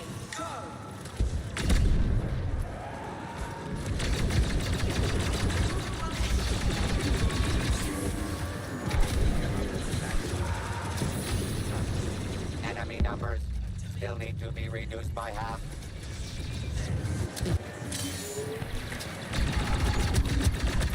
Solo hyperslaves the competition. Superior ally taken to the battlefield.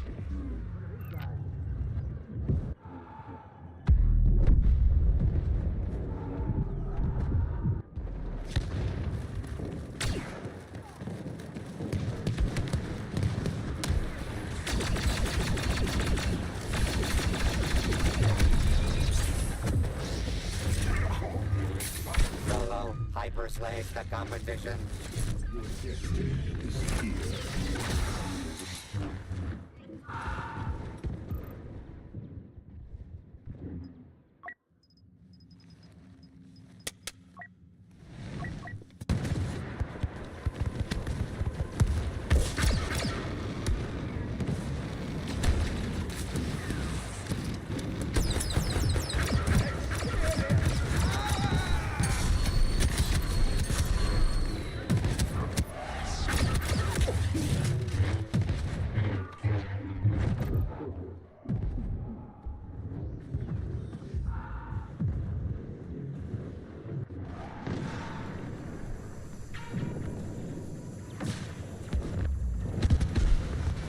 Solo hyperslaves the competition.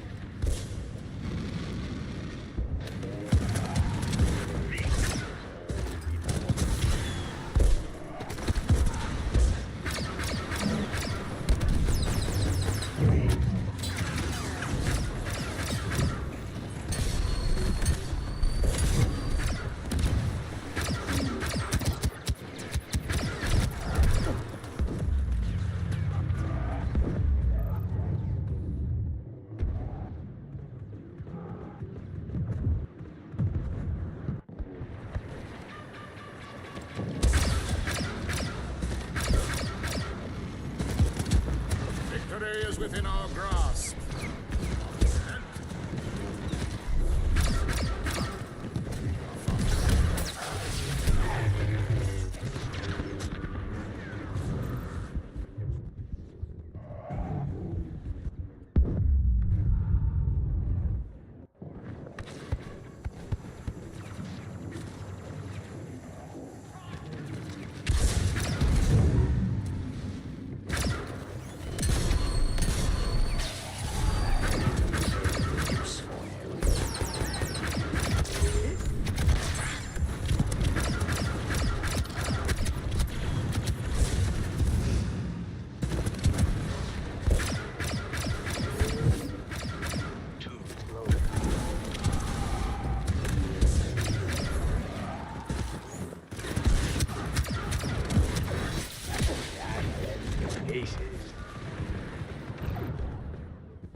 Solo shoots blast. A stunning display of marksmanship that will claim more victims every time he describes it. Grievous makes today's heroes suffer as he delivers a crushing final blow.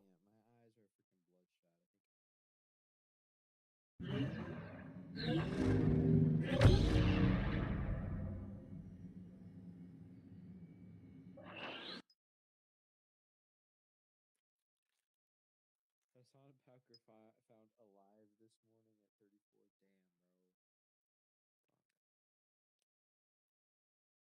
Damn, bro. No, hey, this is why. Anytime I'm trying to be like a jokester or like try to get some comedy up in here,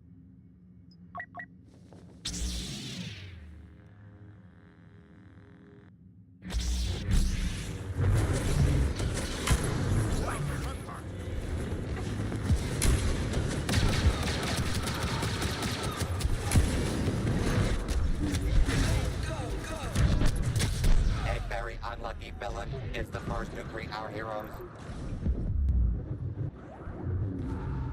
Villainy steals the lead.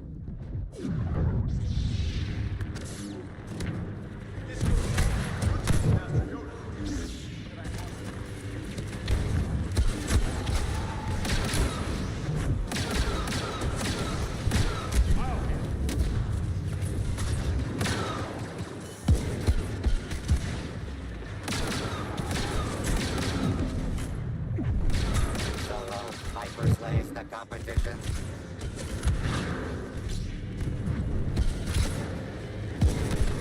Evil's domination continues.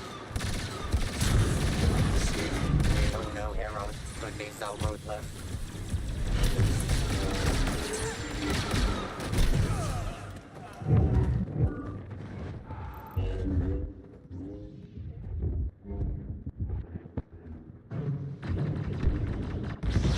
the power of the dark side.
Disintegration for the heroes.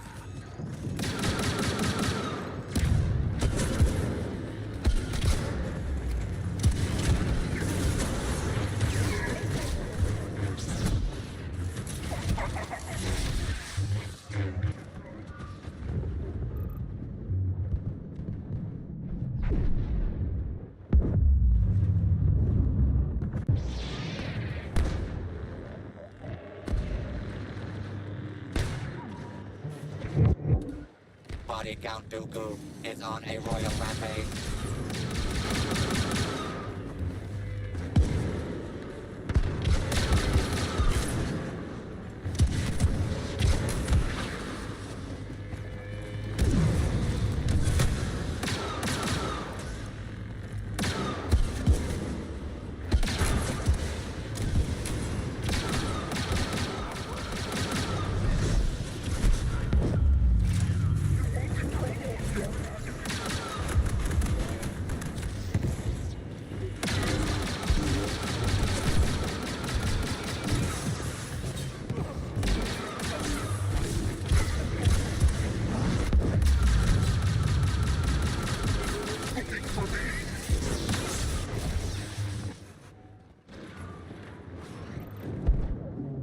You've achieved 50% of the required carnage.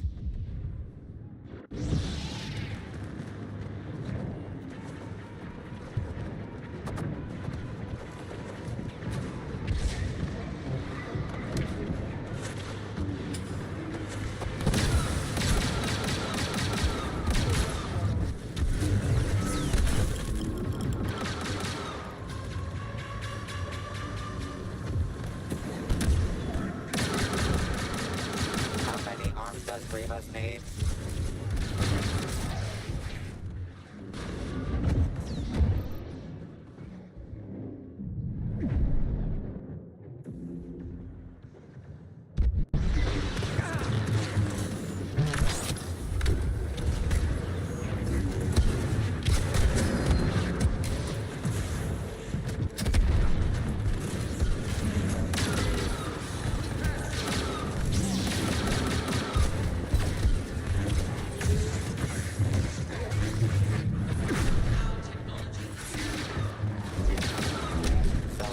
Hyperslave the competition.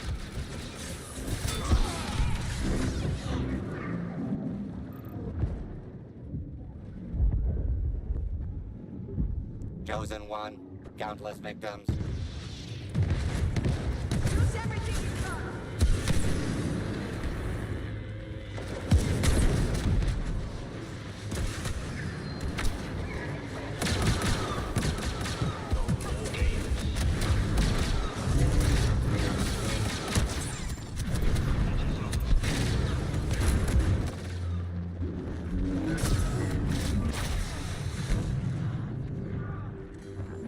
Body Count Dooku is on a royal rampage.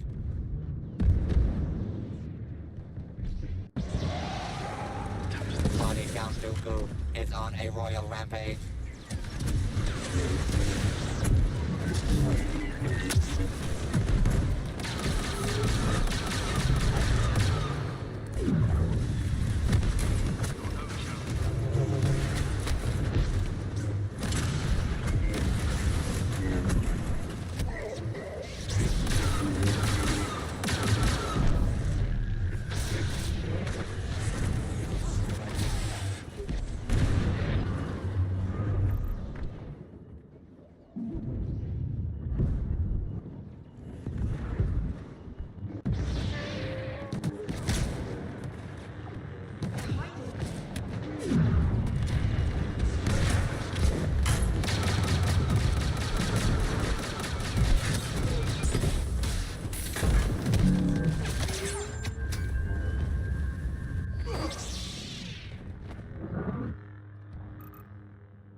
For the villains daring to challenge the legendary Anakin Skywalker.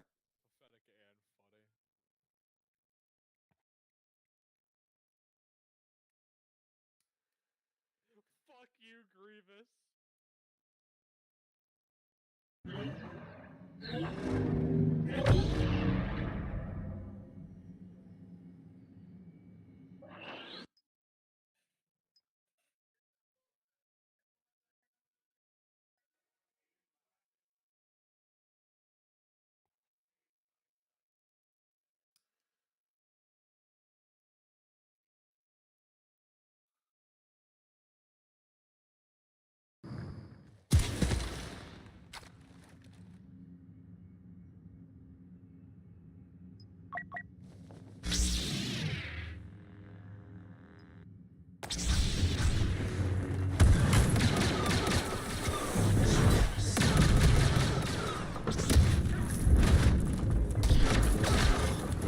Immediate death for the light side.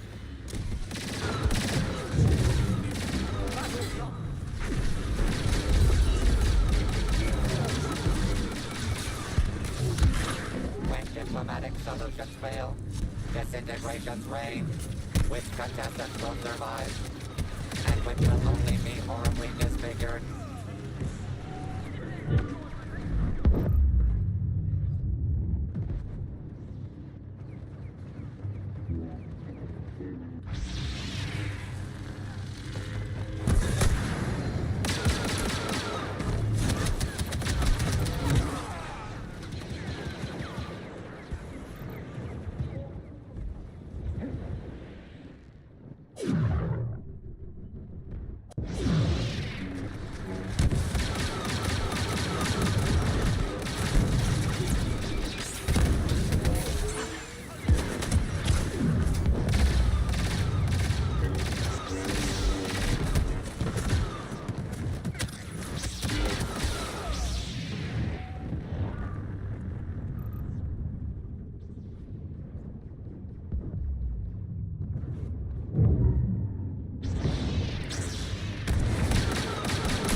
Our foe is everywhere.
People say I'm grumpy.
Body Count Dooku is on a royal rampage.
unleashes the chrome carnage.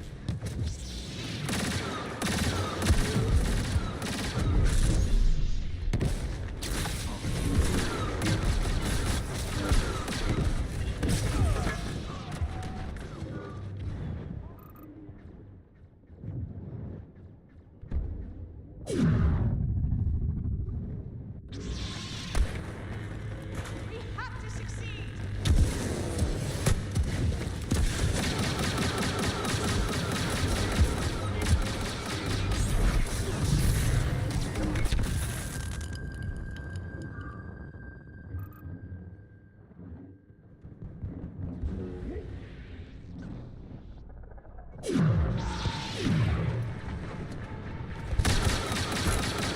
Chosen one, countless victims.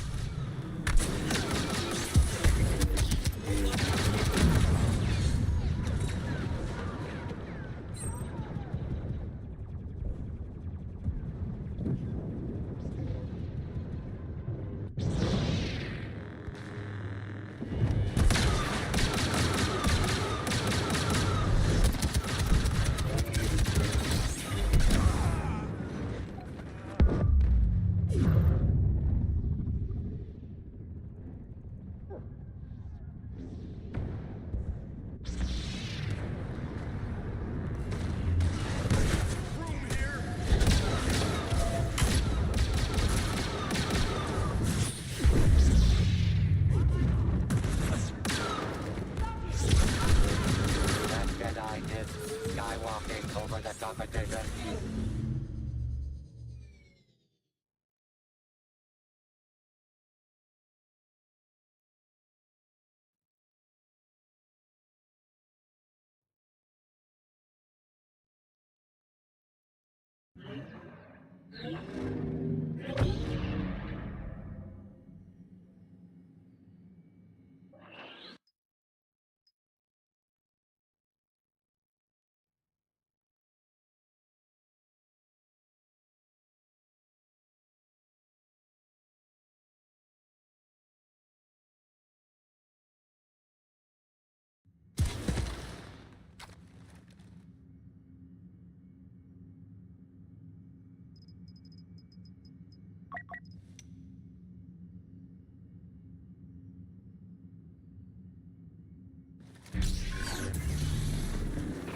An agent of the Empire has landed to assist.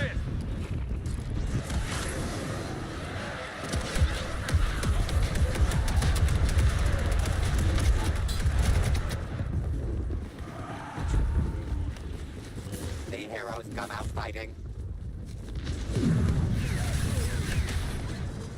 Contestants, we ask that all eviscerations be completed in a timely manner. Maskanata rents by the hour.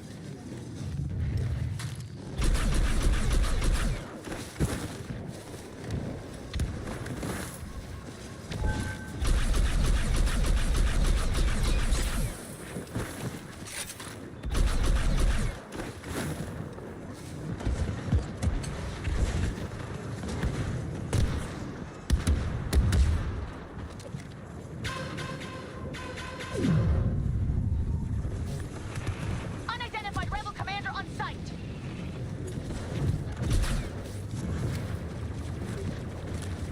The nice guys aren't finishing last this time.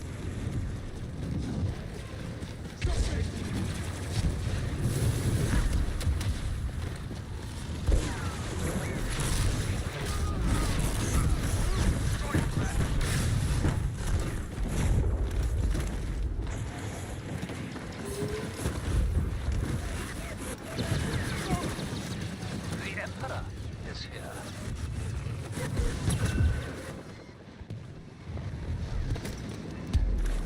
Witness the power of the dark side.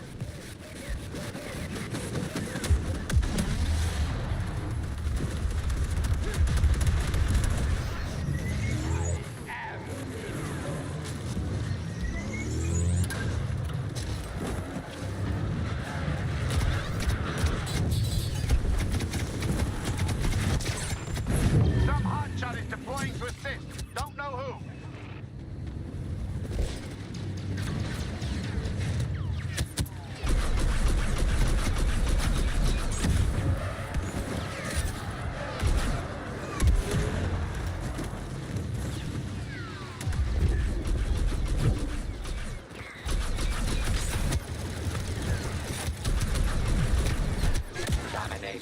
the light side.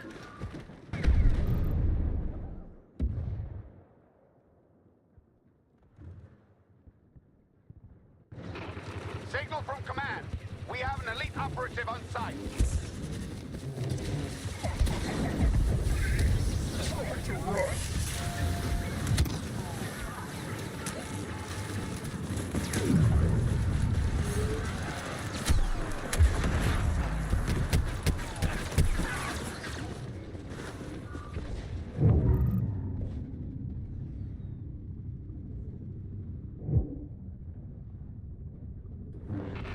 Command sent us an ally, now arriving.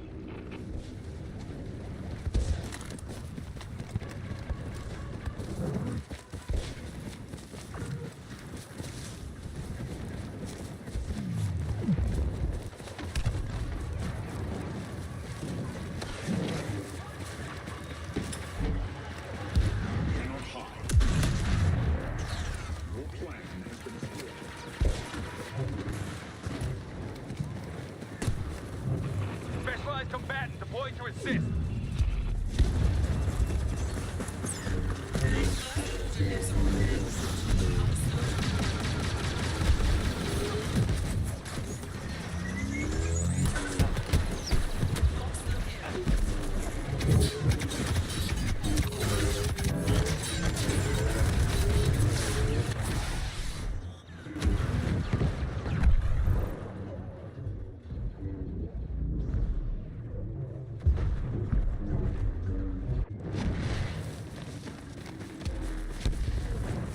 Don't give him time to react.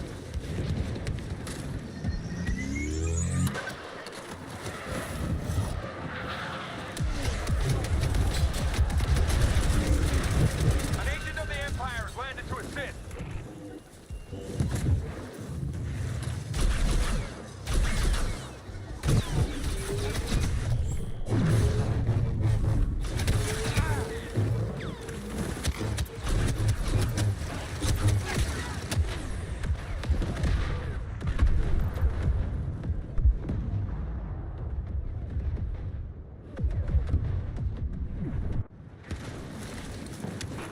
Rebel leader on site.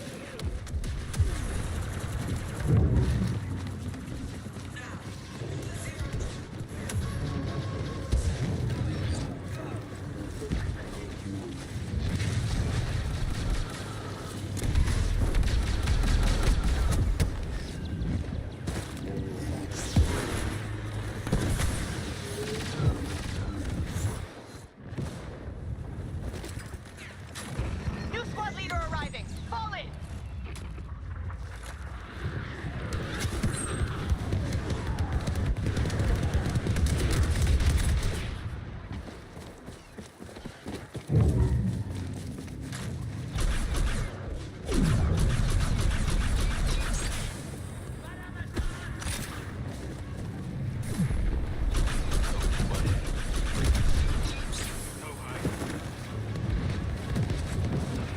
Signal from command. We have an elite operative on site.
Unidentified rebel leader on site.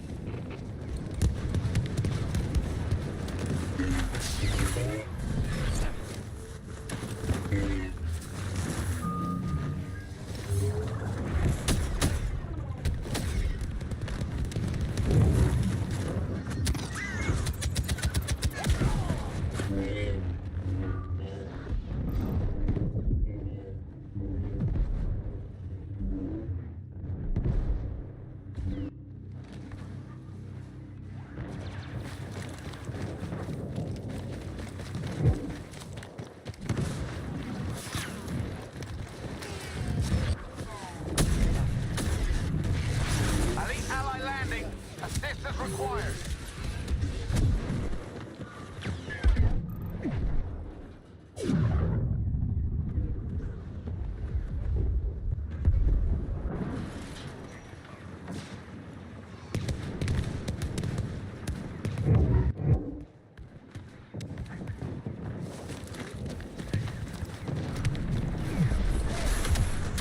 Path to ultimate bragging rights, 50% complete.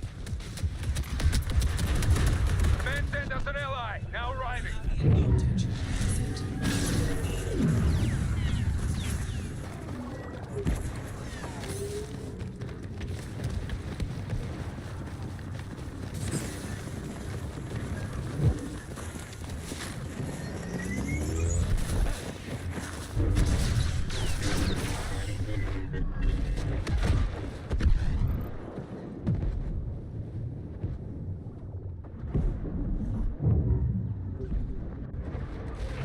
Specialized combatant deployed to assist.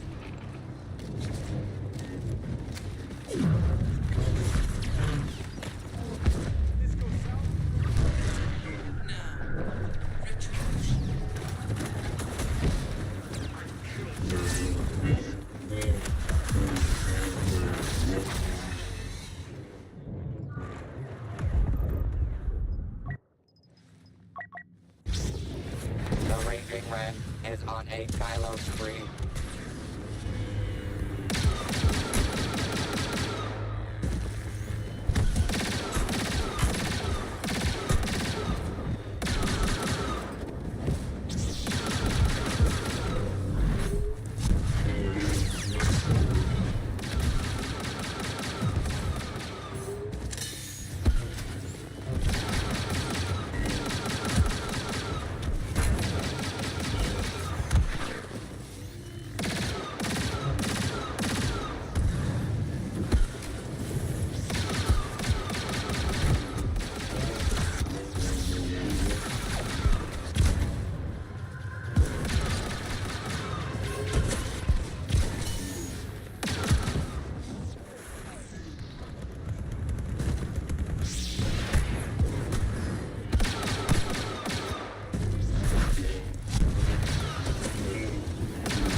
kill streaks.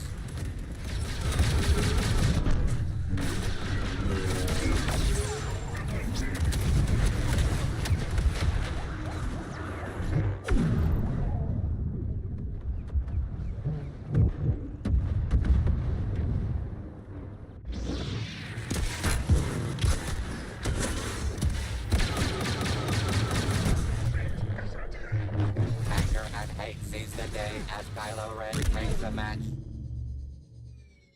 The only counting today will be the stacks of bodies Dooku's reign of terror has left behind.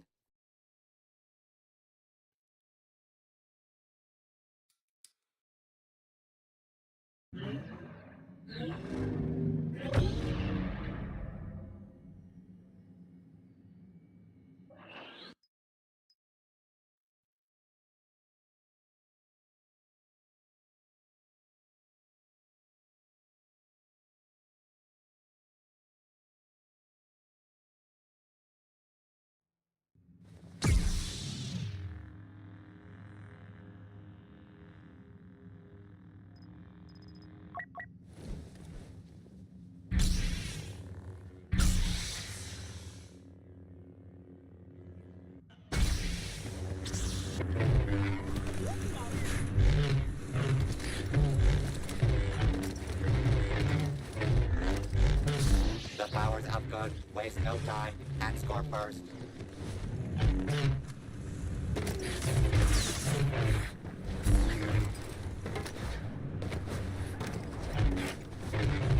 The mightiest warriors of the universe meet on the battlefront to decide once and for all who shall rule the galaxy.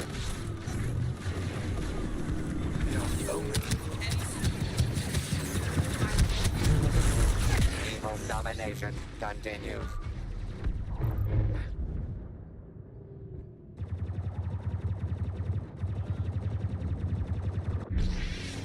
Kindle your hate.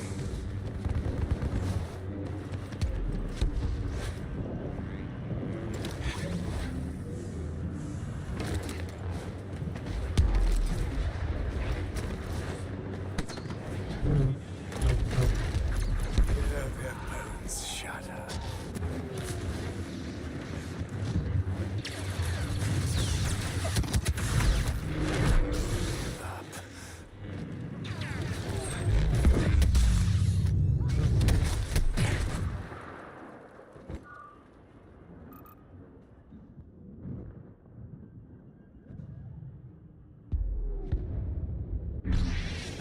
Expend your lives.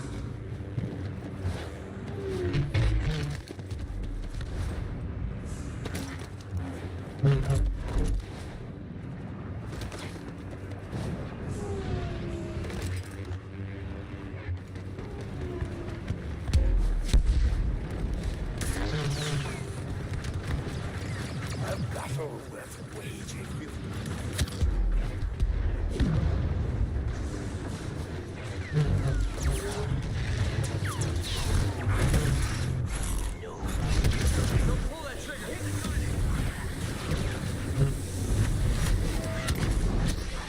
I sense your terror. Irritant.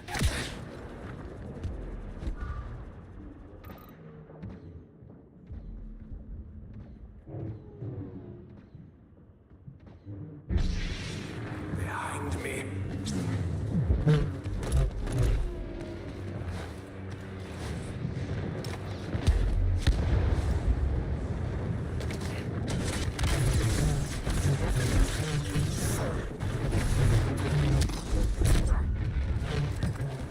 Should never have come.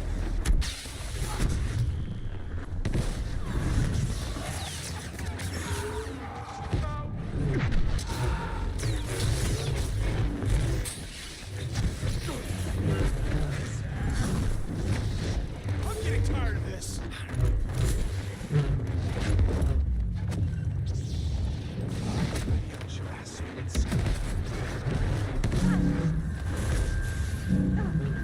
Fight me. Lead taken by scary-looking enemies. Plasma unleashes the chrome carnage.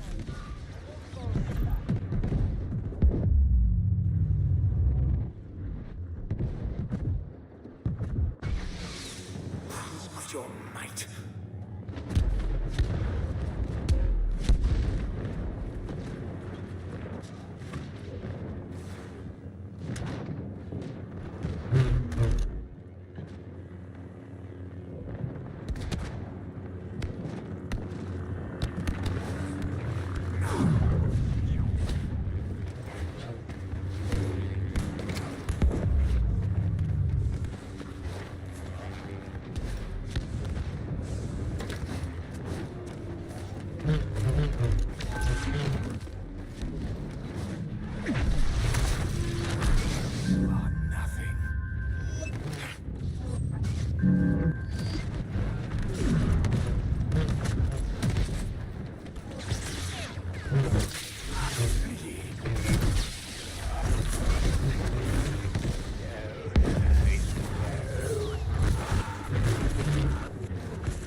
of the Jedi.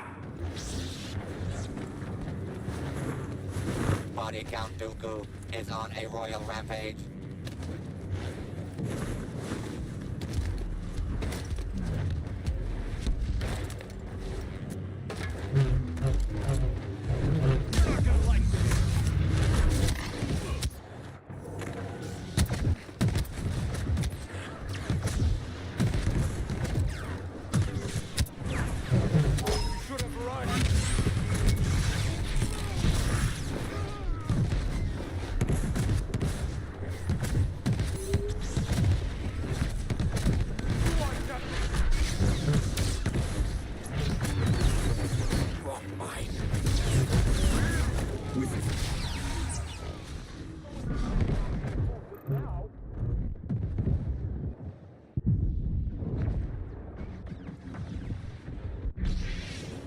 We dance.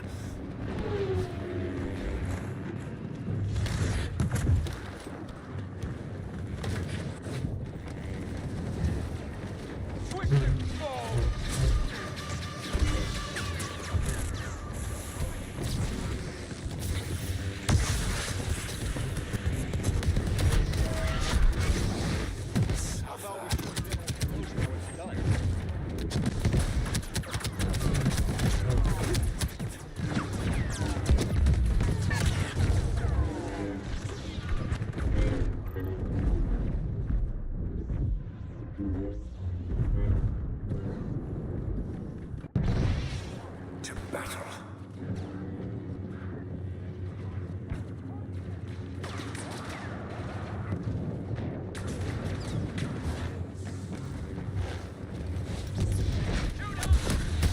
Think this through. Escape.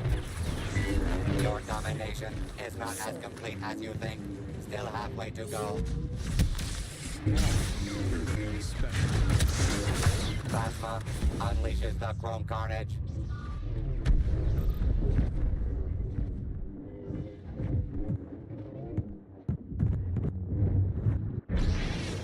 To war.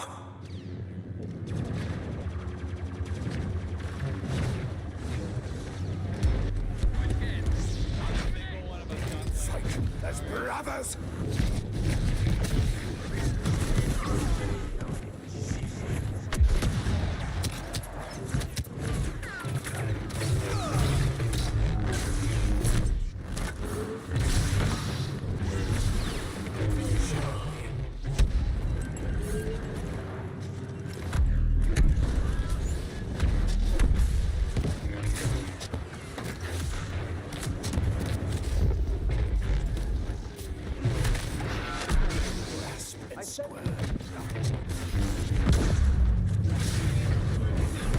Evil slithers past our heroes. Body Count Dooku is on a royal rampage.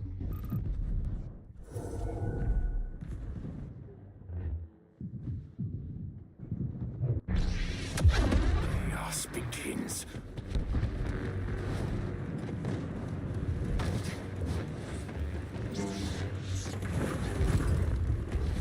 Choose your moment.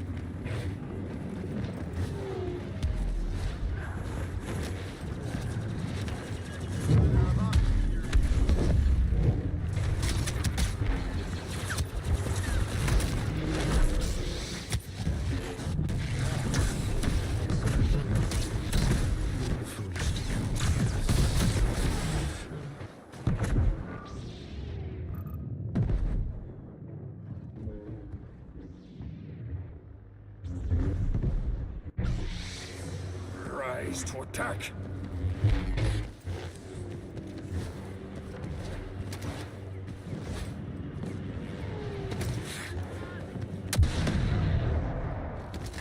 Shed blood as one.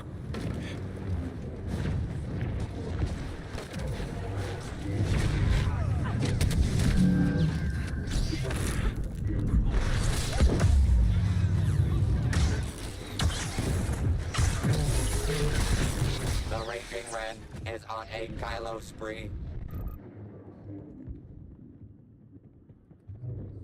Body Count Dooku is on a royal rampage. To battle.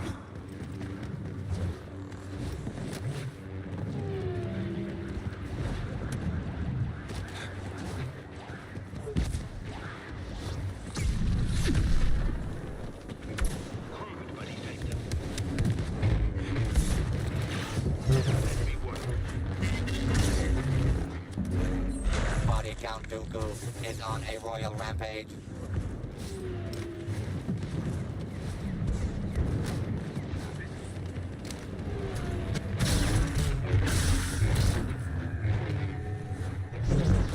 Fear.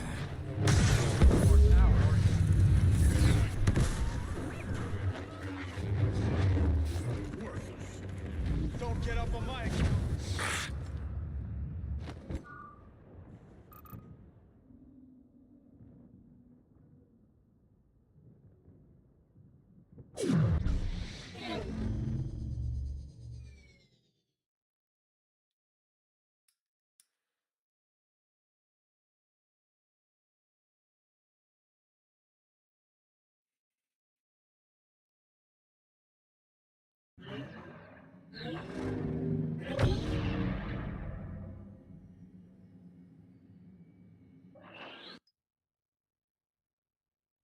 Dude sitting at the back of the map thinking he did something.